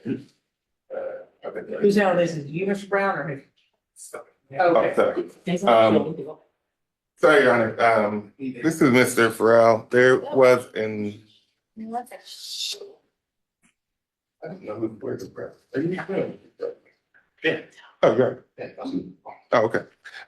There was an offer made for Mr. Farrell. I wanted to put on the record. My understanding at this point is he does not want to take advantage of it. But I did want to put on the record so that he has heard it and can tell the court. Mr. Brown, what's that offer? The offer is 10 to serve 7.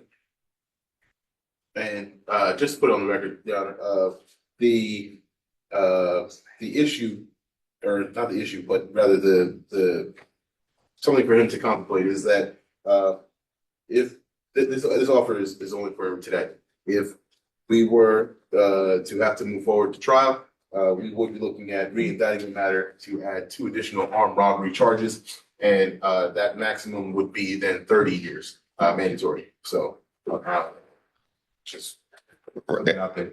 Right. And the reason I want this on the record is that I explained to my client that armed robbery carries a statutory minimum of 10 years. And unless the state, by agreement, agrees to sentence him below that, which they're willing to do in this case today, they're willing to allow him to plead to 10 to only serve 7 with credit for the time he served. And understanding that, Mr. Farrell, and hearing the prosecutor put on the record that they're going to add, since there were 3 people present, they're going to add 2 more counts of armed robbery. Are you still wanting to? What's his history look like? His is not on the drive. Let me look again. Joseph Farrell, Farrell. F.E. F.E. Aha. There's no violent history. Let me find it. I had it printed. There it is. He currently has 2 holds, 1 out of Cumming for ID theft, 1 for probation violation out of Milledgeville. He only has 1 other arrest. It's a forgery in the 4th sentence in 2023. So he's on probation for 3 years out of Baldwin County. Thank you. Yes, so he has no violent history. So that's it, Mr. Farrell. When you walk back in there, offer's off the table. Do you understand what the offer is? Will there be more offers? It's gonna go up. The next offer will be higher. Next offer is going to trial. When's the trial calendar, Ms. Wood? This is actually a trial calendar. I understand that Mr. Brown just said that the state was going to re-indict to add. Oh, so it'll be pushed out. Well, that's, yes, unless I call it in Monday, they won't have time to. Get it done today. So we have the next trial calendar. No, it's on this calendar. No, I'm Not not, coming on this if calendar. they re-indict it. Maybe not. Yeah. Right, what you want to do, sir? You know what my recommendation is, but it's entirely up to you. There's like, is there any chance of tomorrow? I think it's any better. On the robbery? No, it's a total of 15-7. 10-7 is the armed robbery because it has a possession of firearm, which would be consecutive. So that's going to be the consecutive 5 years. But that would be probated. So. Oh, this is pursuant to that subsection, section E. When I go to trial. While he think about it, can I take my pleas? So anytime. Seems like he's thinking about it. Can me and Carter take our pleas? He's not pleading to armed robbery, right? He's scared. What is he getting? It will be reduced to a criminal attempt to commit armed robbery. Oh, okay, so is Attempt. that, okay. Is that Yeah, so that's how you get up. Well, yeah, I'm not. Hold on one second. All right, Mr. Hosley, how about you go back there and let's go do these two on there, and then that's it. You got to go.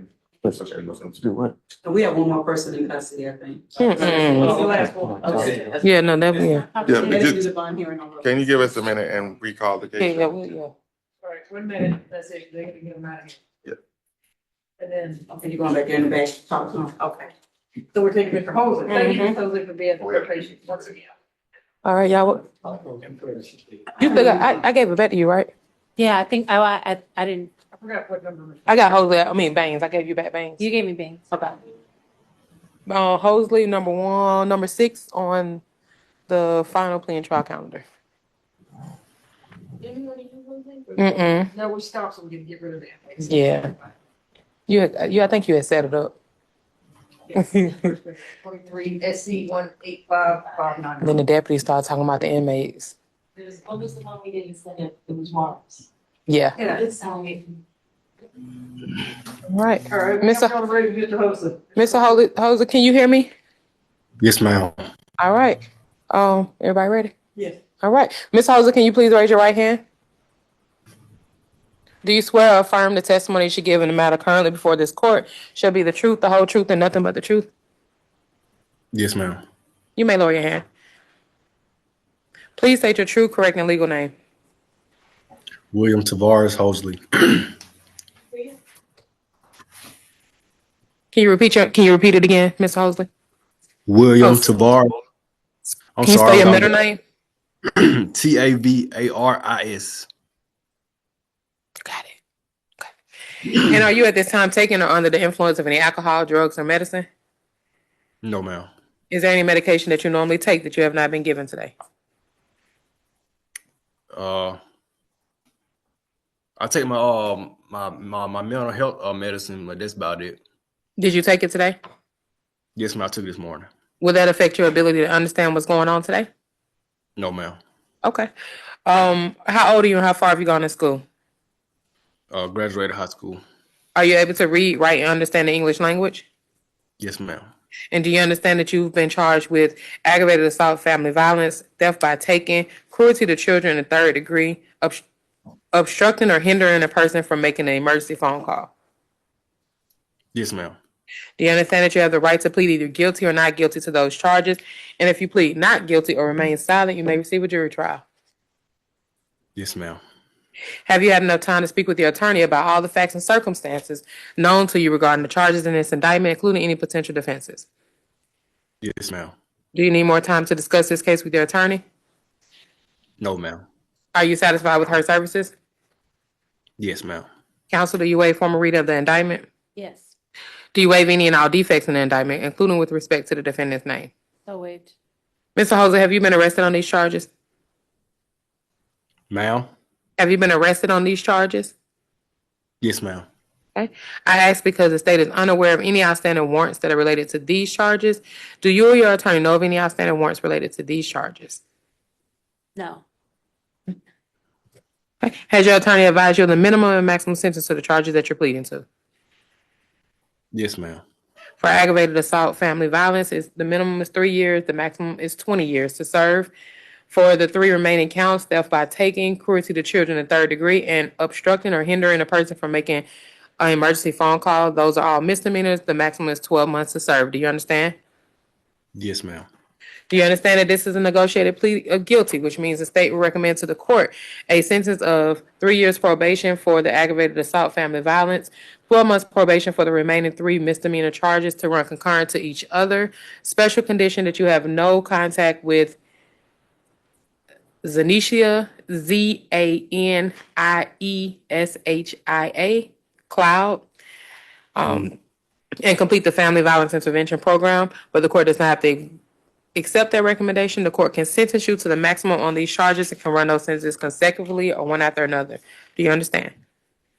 Yes, ma'am. Do you understand this plea may be used to enhance sentencing on other convictions in this jurisdiction as well as other jurisdictions, including the federal courts? Yes, ma'am. Do you understand if you're placed on probation of any kind, you cannot violate any criminal laws of any governmental unit or any special conditions of probation without being subject to revocation for the balance of the sentence? Yes, ma'am. Do you understand that you're not allowed to possess or use a firearm while on probation? Yes, ma'am. Do you understand if you're not a United States citizen, a guilty plea conviction will affect your immigration status and will result in deportation, just as a conviction at trial would? And this is true regardless of any advice by your attorney or anyone else. Yes, ma'am. Do you understand that by pleading guilty to a felony, if you use, receive, possess, or transport a firearm or use a firearm in a crime, you will be guilty of a felony which may carry a sentence of 1 to 15 years in prison? Yes, ma'am.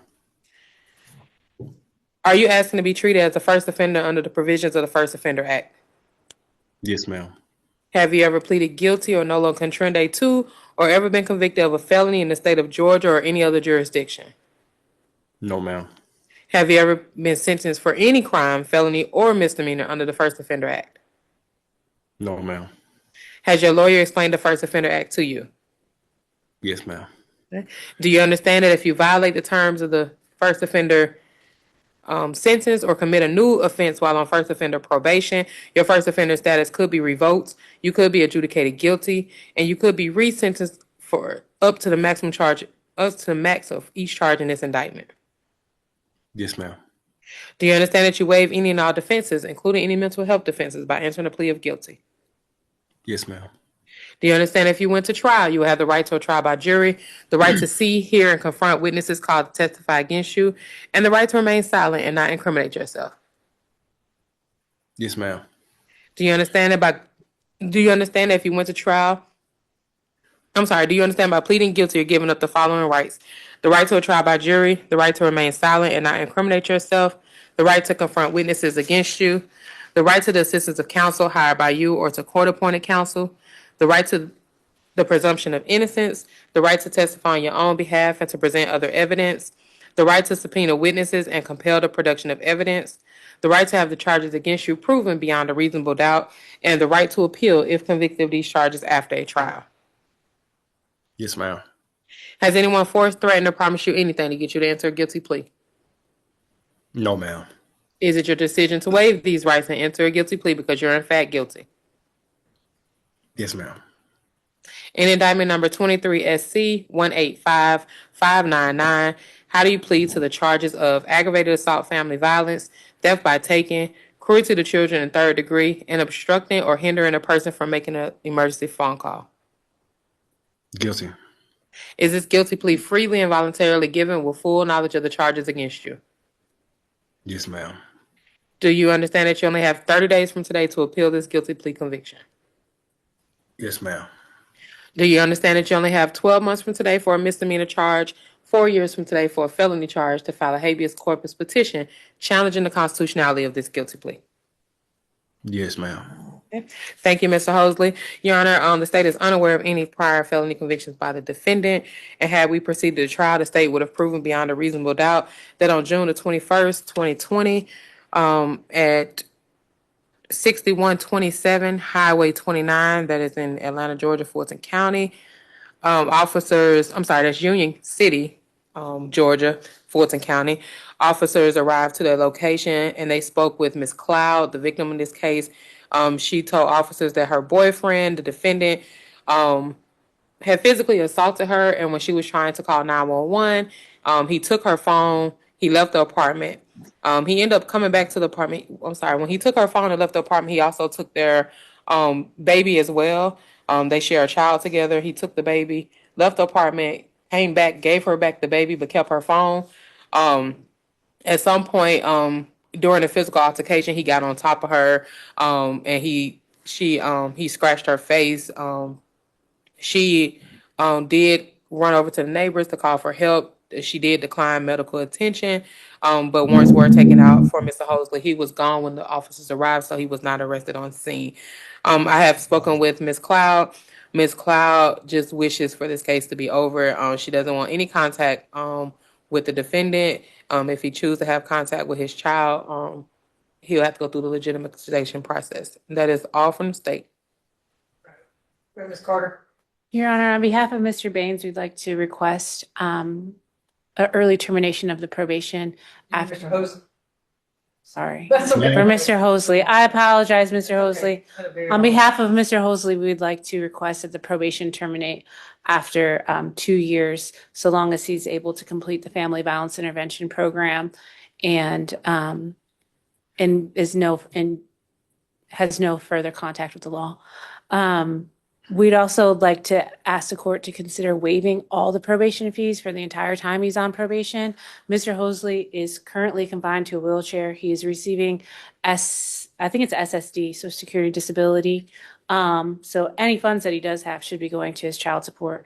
And lastly, we also did discuss possibly sealing his record until he completes the first offender. So sealing the record at the top half of the probation until he completes the first offender. No, nothing further from the state. Your Honor, I'll leave it to your discretion as far as the probation. So, as far as the child money syndrome, I think it was, that go through, take the legitimation of the child support papers, take it to Social Security, and they'll handle that. So they'll pay it. You don't have to. But we'll waive your fees, no further contact with Ms. Cloud for these year, right? Mm-hmm. And no drugs unless prescribed, no alcohol, no weapons, no replicas of weapons. Any contact with the minor child will be through any legitimation of custody action that you have. You said what? Any visitation of the child will be based on any sort of legitimation or custody action, because I can't order him to have visits when he has no rights. So, but just because you don't have rights to visit the child doesn't mean you don't need to pay child support. They're not linked together, so you need to pay some child support for the child. All right? So we'll accept this plea as freely, voluntarily, and fully informed, and I will take it into consideration as a negotiated plea and do the first offender. Will you allow, I can do an order for the court to seal. Yes. Okay. You got the family violence intervention program, right? Yeah, in the family violence intervention program. So that's like 24 or 26 week class. So don't wait till the last minute. Any probation? Yes. Yes. Do I need to log on, get his address and information? You just put in the address on the line, but. So do you have access to a keyboard right now? Yes, ma'am. Right, you go over to the chat. See what the chat is? Yes, ma'am. All right, and you need him to put in there? Address, phone number. You live in Georgia, right? Yeah. So address, phone number, email. Address, phone number, what email? Address, phone number, and email, and I'll give it to the probation officer who will reach out to you. Does this Okay, make you need sense? my address, phone number? Your address, your phone number, and your email. Okay, 106. Put it in the chat. Can I just get a zip code? Oh, I'm sorry. The zip code. Ms. Brown, didn't I send you the summary? I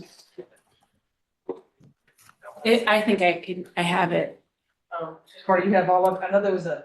I did do a change of address, so. You just did his phone number, and email, right? I see the address change. Yeah, so Do you have the other info that you can give her? Mr. Hosley's phone number is, Oh, he's not gonna wait. I'll type it in. Email it to my. She said address, email, and phone number. 30286 Thomas.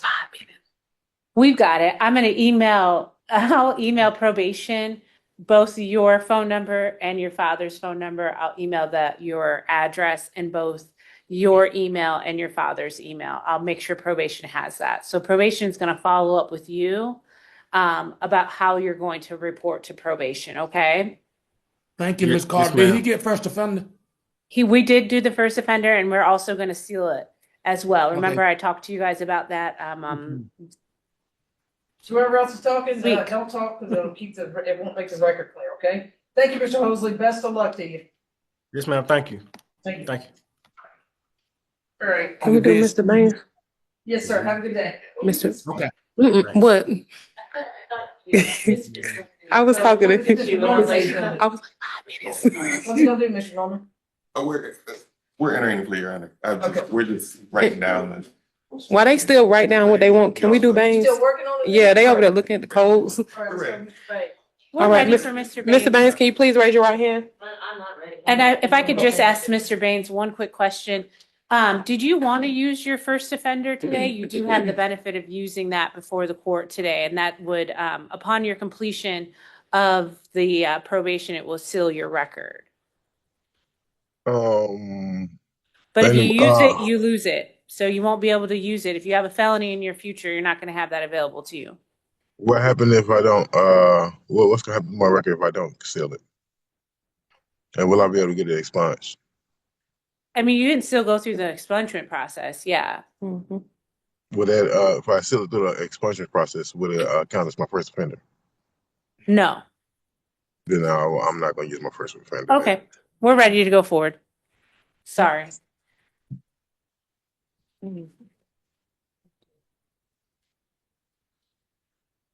Which Baines is this? Mr. Baines, can you? This is Christopher Baines. Yes, position 48. You got a criminal history already, Bostic? No.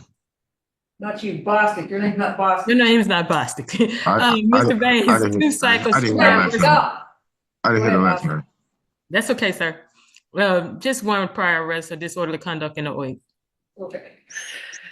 Thank you, Bostic. What's the last thing she said? I'm sorry. Illinois. Disorderly conduct. Illinois. One prior arrest is disorderly conduct. Illinois. Okay. You ready? Go ahead, Ms. Mr. Baines, can you please raise your right hand? Do you swear or affirm the testimony you give in the matter currently before this court shall be the truth, the whole truth, and nothing but the truth? Yes. You may lower your hand. Please state your true, correct, and legal name. Christopher Lewis Baines. Did you say Lewis? Yes. Good. Are you at this time taking or under the influence of any alcohol, drugs, or medicine? No, I'm not. Is there any medication that you normally take that you have not taken today? No. How old are you and how far have you gone in school? I'm 33 and I completed 3 years of college. Are you able to read, write, and understand the English language? I am. Do you understand that you've been charged with aggravated assault and aggravated battery being reduced by the state to aggravated assault being nullified by the state, aggravated battery being reduced to battery family violence? Correct. Do you understand that you have the right to plead either guilty or not guilty to those charges? And if you plead not guilty or remain silent, you may receive a jury trial. Yeah, but hold on. As far as the battery family violence, I thought it was just battery. It's battery family violence. Okay. Do you want to move forward with the plea? Yes. Okay. Do you understand that you've been charged with battery family violence? Yes. Okay. Have you had enough time to speak with your attorney about all the facts and circumstances known to you regarding the charges in this indictment, including any potential defenses? Yes. Do you need more time to discuss this case with your attorney?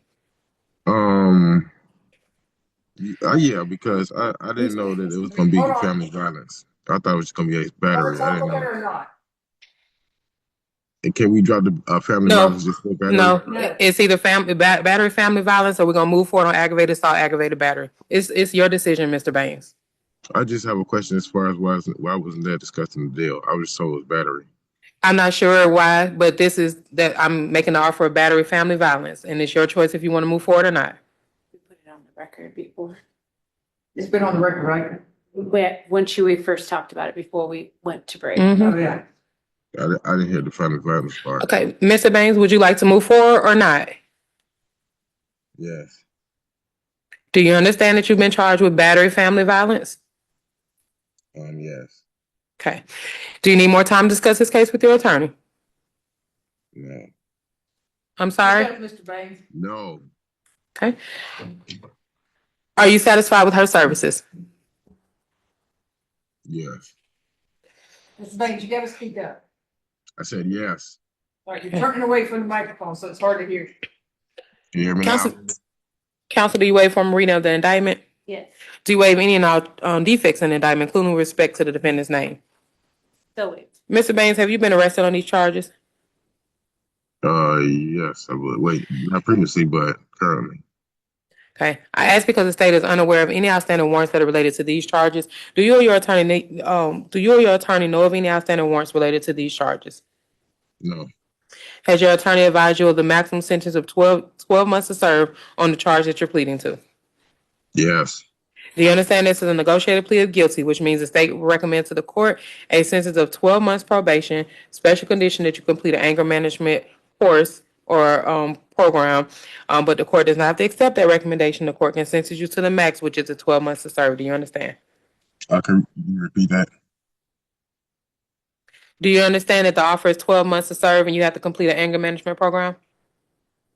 I was understand that once I complete the anger management program. Remember, I told you that I'd have to ask the judge for that. I didn't.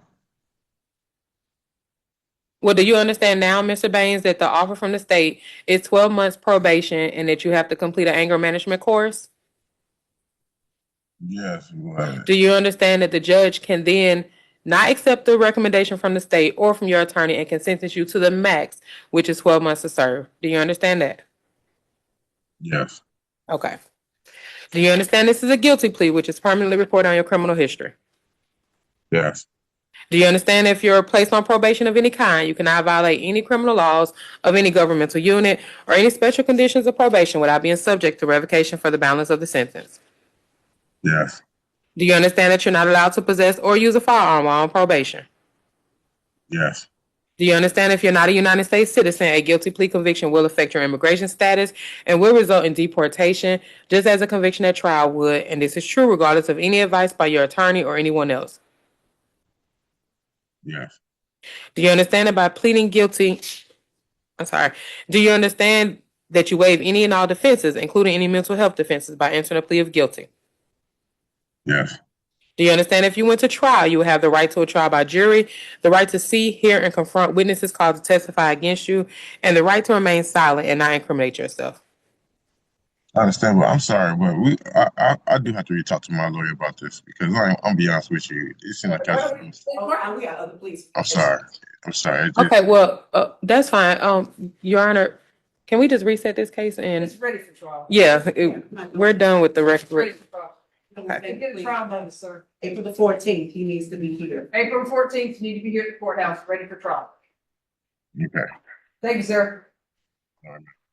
And there will be no break. Yeah, he just wasting time. Well, I think they want to get rid of Mr. Farrell because they want to take. Sorry, sweetheart. Oh, of course. Oh. Your Honor, It's that the last concludes one, my right? business, not be excused. This baby's been sitting all day. Right. Jeez, really? What are we doing? Is that Mr. Burrell, what's he doing? Mr. Farrell is entering a plea and Mr. Grady's entering a plea. They're both negotiated. Okay, I'm sorry. Because they want to take him down. Fantastic, Mr. So North, why you did. And maybe you'll give him a reduced sentence because of his patience back there. You signing, they're reducing count one, the criminal attempt. From the criminal, that makes you parole eligible. Still intend to serve 7. on the charges. You have to sign there. Oh, it's number 36 on the crowd. Oh, Number 36. You want to know what? Judge, I don't have a calendar. You got to give me names. What's the name? Joseph Farrell. Position number, yeah, position. Wait, we're doing Perez? Oh, that one. Omar Flores. Wait, is this? Farrell. This is Mr. Farrell. This is number 5 Number 5. on the plea and arraignment. I need Plea names, and trial. please. Joseph. Farrell. Joseph Farrell. I thought we already did that person. No, we had to stop. Where did we stop, Ms. Sanders? Litigation manager, this is actually a trial calendar the state is going to reinvent to add, interrupt, pushed out further. Unless I call it out Monday, they won't have the time to, if they reindict, if we want to do, total 15 serve 7. Possession of a firearm, which will be consecutive, so that will be consecutive 5 years, right? Probated, it's pursuant to subsection E when it's not. So it's now he's decided to plea, but. That is He already correct. gave his history. He only has that, Mr. Farrell. He's on the probation for the forgery and the 4th. Okay. All right, go ahead, Mr. Brown. All right. Mr. Farrell, please raise your right hand. Can you raise your right hand, sir? Thank you. Do you swear or affirm that the testimony you shall give in the matter currently before this court shall be the truth, the whole truth, and nothing but the truth? You're going to have to speak up. I know you can speak. You don't have to, Yes. but just speak up. Yes. There you go. I'm gonna repeat. Do you swear or affirm that the testimony you shall give in the matter currently before this court shall be the truth, the whole truth, and nothing but the truth? Yes.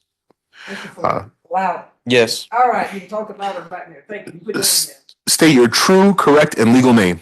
Joseph Farrell. Are you at this time taking or under the influence of any alcohol, drugs, or medicine? No, sir. Is there a medication that you normally take that you have not been given today? No, sir. How old are you? 25 years old. And how far have you gone in school? I've got a bachelor's degree.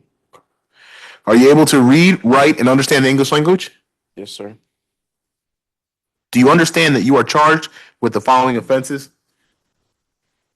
You're charged with armed robbery, criminal attempt, 2 counts, aggravated assault, 3 counts, possession of a firearm during the commission of a felony, and possession of a firearm by a convicted felon.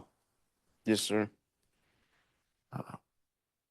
Have you reviewed these charges with your attorney, and have they advised you about the potential minimum and maximum sentence for each charge you are pleading to? Yes, sir. Do you understand that you have the right to plead either guilty or not guilty to these charges, and if you plead not guilty or remain silent, you may receive a jury trial? Yes, sir. Have you had enough time to speak with your lawyer, Michael Norman, about all of the facts and circumstances known to you regarding the charges in this indictment, including any potential defenses? Yes, sir. Do you need more time to discuss the case with your attorney? No, sir. Are you satisfied with his services?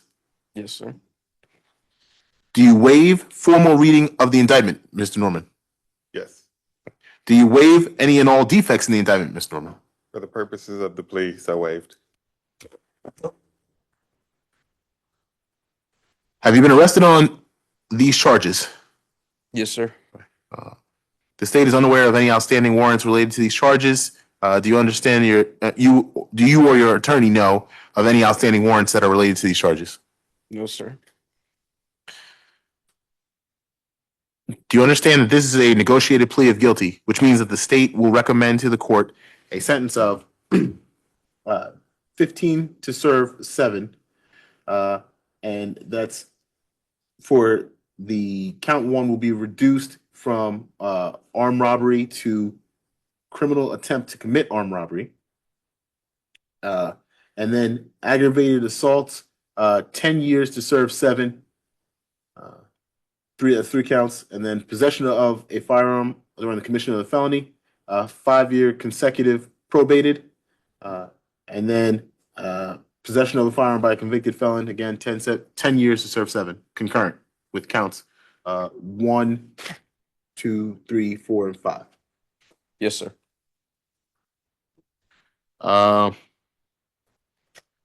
But the court does not have to accept that recommendation. The court can sentence you to the maximum on each charge and can run those sentences consecutively or one after the other. Were you made aware of the state's offer? Yes, sir. Do you understand that if your guilty plea, my apologies. Do you understand that this plea may be used to enhance sentencing on other convictions in this jurisdiction as well as in other jurisdictions, including in the federal courts? Yes, sir. Do you understand that if you are currently on probation, your probation may be revoked based on your entering a guilty plea today? Yes, sir. Do you understand that if you are placed on probation of any kind, you cannot violate any criminal laws of any governmental unit or any special conditions of probation without being subject to the revocation for the balance of the sentence? Yes, sir. Do you understand that you are not allowed to possess or use a firearm while on probation? Yes, sir. Do you understand that if you are not a United States citizen, a guilty plea conviction will affect your immigration status and will result in deportation, just like a conviction at trial would? That this is true regardless of any advice by your attorney or anyone else? Yes, sir. Do you understand that there may be other adverse or unfavorable consequences as a result of this guilty plea conviction, just as there would be from a conviction following a trial? For example, your guilty plea may affect the right to vote, the right to hold public office, the right to serve on a jury, the right to obtain a passport, the right to receive, possess, or transport a firearm, or the ability to obtain employment. Yes, sir. You understand that by pleading guilty to a felony, if you use, receive, possess, or transport a firearm, you will be guilty of a felony which carries a sentence of 1 to 5 years in prison. Yes, sir.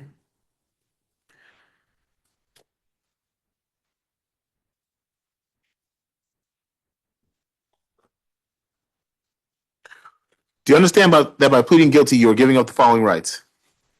The right to trial by jury, the right to remain silent and not incriminate yourself, the right to confront witnesses against you, the right to assistance of counsel hired by you or to court-appointed counsel if you cannot afford an attorney and at trial of your case, the right to the presumption of innocence, the right to testify on your own behalf and to present other evidence, the right to subpoena witnesses and compel the production of evidence, the right to have the charges against you proved beyond a reasonable doubt, excuse me, the right to appeal if convicted of these charges after a trial. Yes, sir. Has anyone forced, threatened, or promised you anything to get you to enter a guilty plea?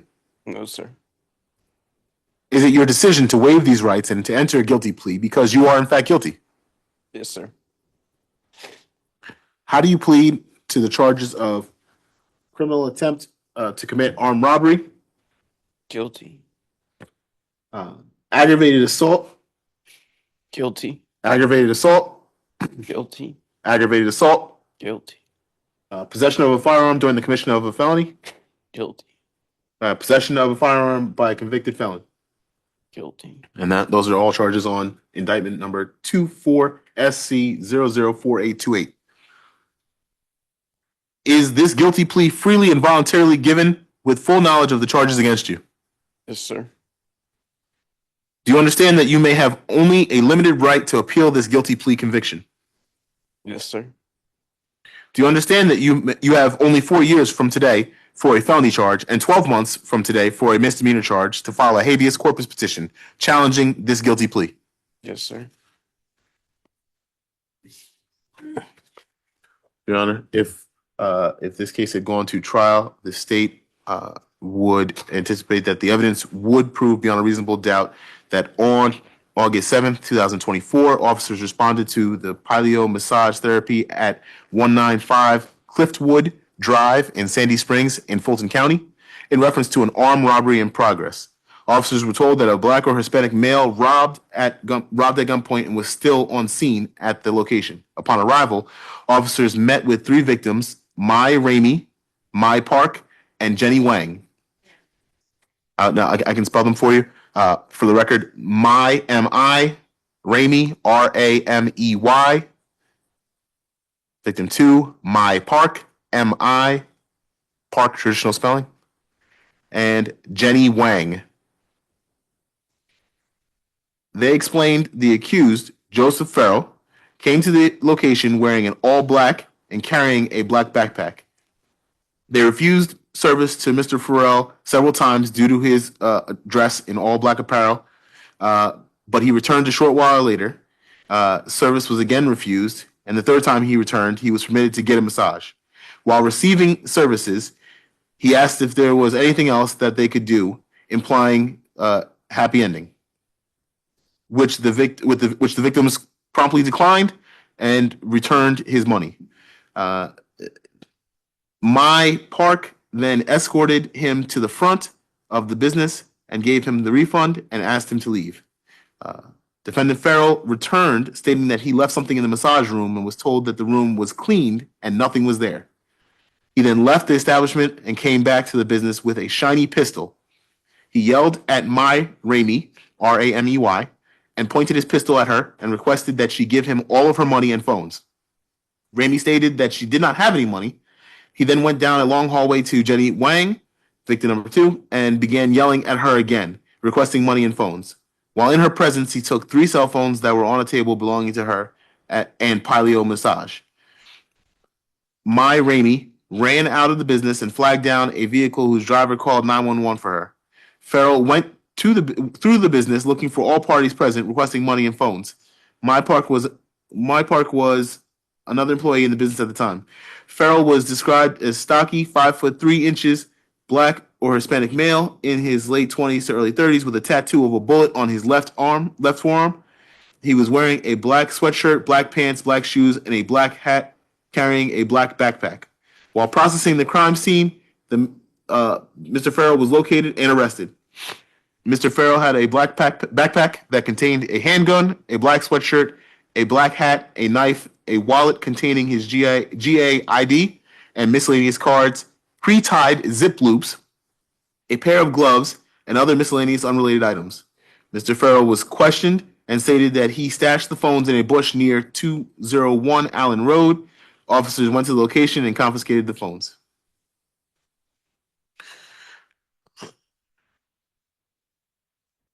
The state and defense have agreed to the plea agreement, and Your Honor, we just ask you follow the plea agreement as stated. Although there was a weapon involved, no one was injured, and there were cell phones which were recovered the same day. And so I'm asking you to adopt the recommendation for Mr. Farrell. Great, so we'll adopt the recommendation and stay away from 195 Cliffwood Drive in Atlanta, Georgia. Stay away from My Ramey, Jeannie Wayne, My Park. Yes, My yes, Your Park. Have contact with any of them, no drugs unless prescribed, no alcohol, no weapons, no replicas of weapons. Where are you gonna live, Mr. Farrell? You gonna live in Fulton County when you get out? When I get out, I'll probably, or I can move. All right, so I'll accept the recommendation, find that you please, man, freely, voluntarily, and completely knowing what you're pleading to in the sentence. Thank you. Best of luck to you.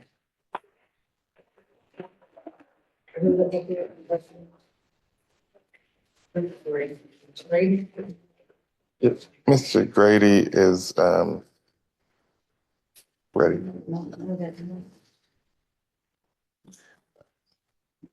And I will call you later on. Go over everything, make sure you understand it. You didn't. He gets ready for it. Thank you. Thanks, Chris, for your time. Sorry. Miss Grady's first name? Joshua. Grady. Joshua Grady. Yeah, I appreciate you facing me. You guys have done an interesting day today. Let me have you sign. Sorry? Let's get in touch. I still want to Oh, wait. Were you going into the Army? Yes. Wait, I'm sorry. We have to reset this. I apologize. He didn't remind me. This is the Army guy. He's got his sign up for the, we can't take the plea today. I'm sorry. Who is this? We were here before. This is the gentleman that's going into the Army. He was supposed. Yeah, the state had agreed. Give him a GD. The state had previously agreed that they would reduce the charges if he was going into the Army and could prove all of that. And so Yeah, no, so he didn't mention, I completely forgot that this is who this was. And so he's been sitting here all day and never mentioned it Oh, to me. good, you're gonna get you to the Army, hurry up and wait. Yeah, I apologize, Your Honor, and I apologize to you, Mr. Grady. Had you reminded me of that out there, you wouldn't have been here So all what we day. gotta do now? We have to wait for him. I think he has We to gotta take get, the ass back, right? he got, Take a test, 'cause what's the position just? He got his GED. He had not even done. He had no, not- he's taking classes for at Atlanta Tech. He going in, Well, he I'm has, going there? huh? Well, I graduate June, so I see by You get August. in August, right? Yes. well, he has to graduate in June and he has to take the ASVAB. So we have to reset this to after that. I completely apologize, Your Honor, and Mr. Grady. When is graduation? June. I see your email. I still got it. You got my email? Yes. So, probably like September, October. I want to be invited to graduation. I still got your card. Okay. You had to see how, why didn't you remind me that I see so many people. I forgot that this is who this was. But that's him. Don't change his mind, Judge. Wow. No, wait a minute. was in August. June. I'm looking at you. What? Oh, no, we're done, but I'm looking at you for another reason. We're done. Can't talk to you about Yeah. the June day. Okay. So, how we gonna set it up? Like, Ma'am, I'm gonna set it. That's it. that's it, Boston. Y'all owe me. All right, thank you, Boston. Y'all have a good one. All right, you too. Have a good weekend. Thank you, Bostic. Yeah, who said that? It's 88 Brown. I didn't even know it was possible. I said, wait a second. I said, they're getting criminal histories. You're welcome.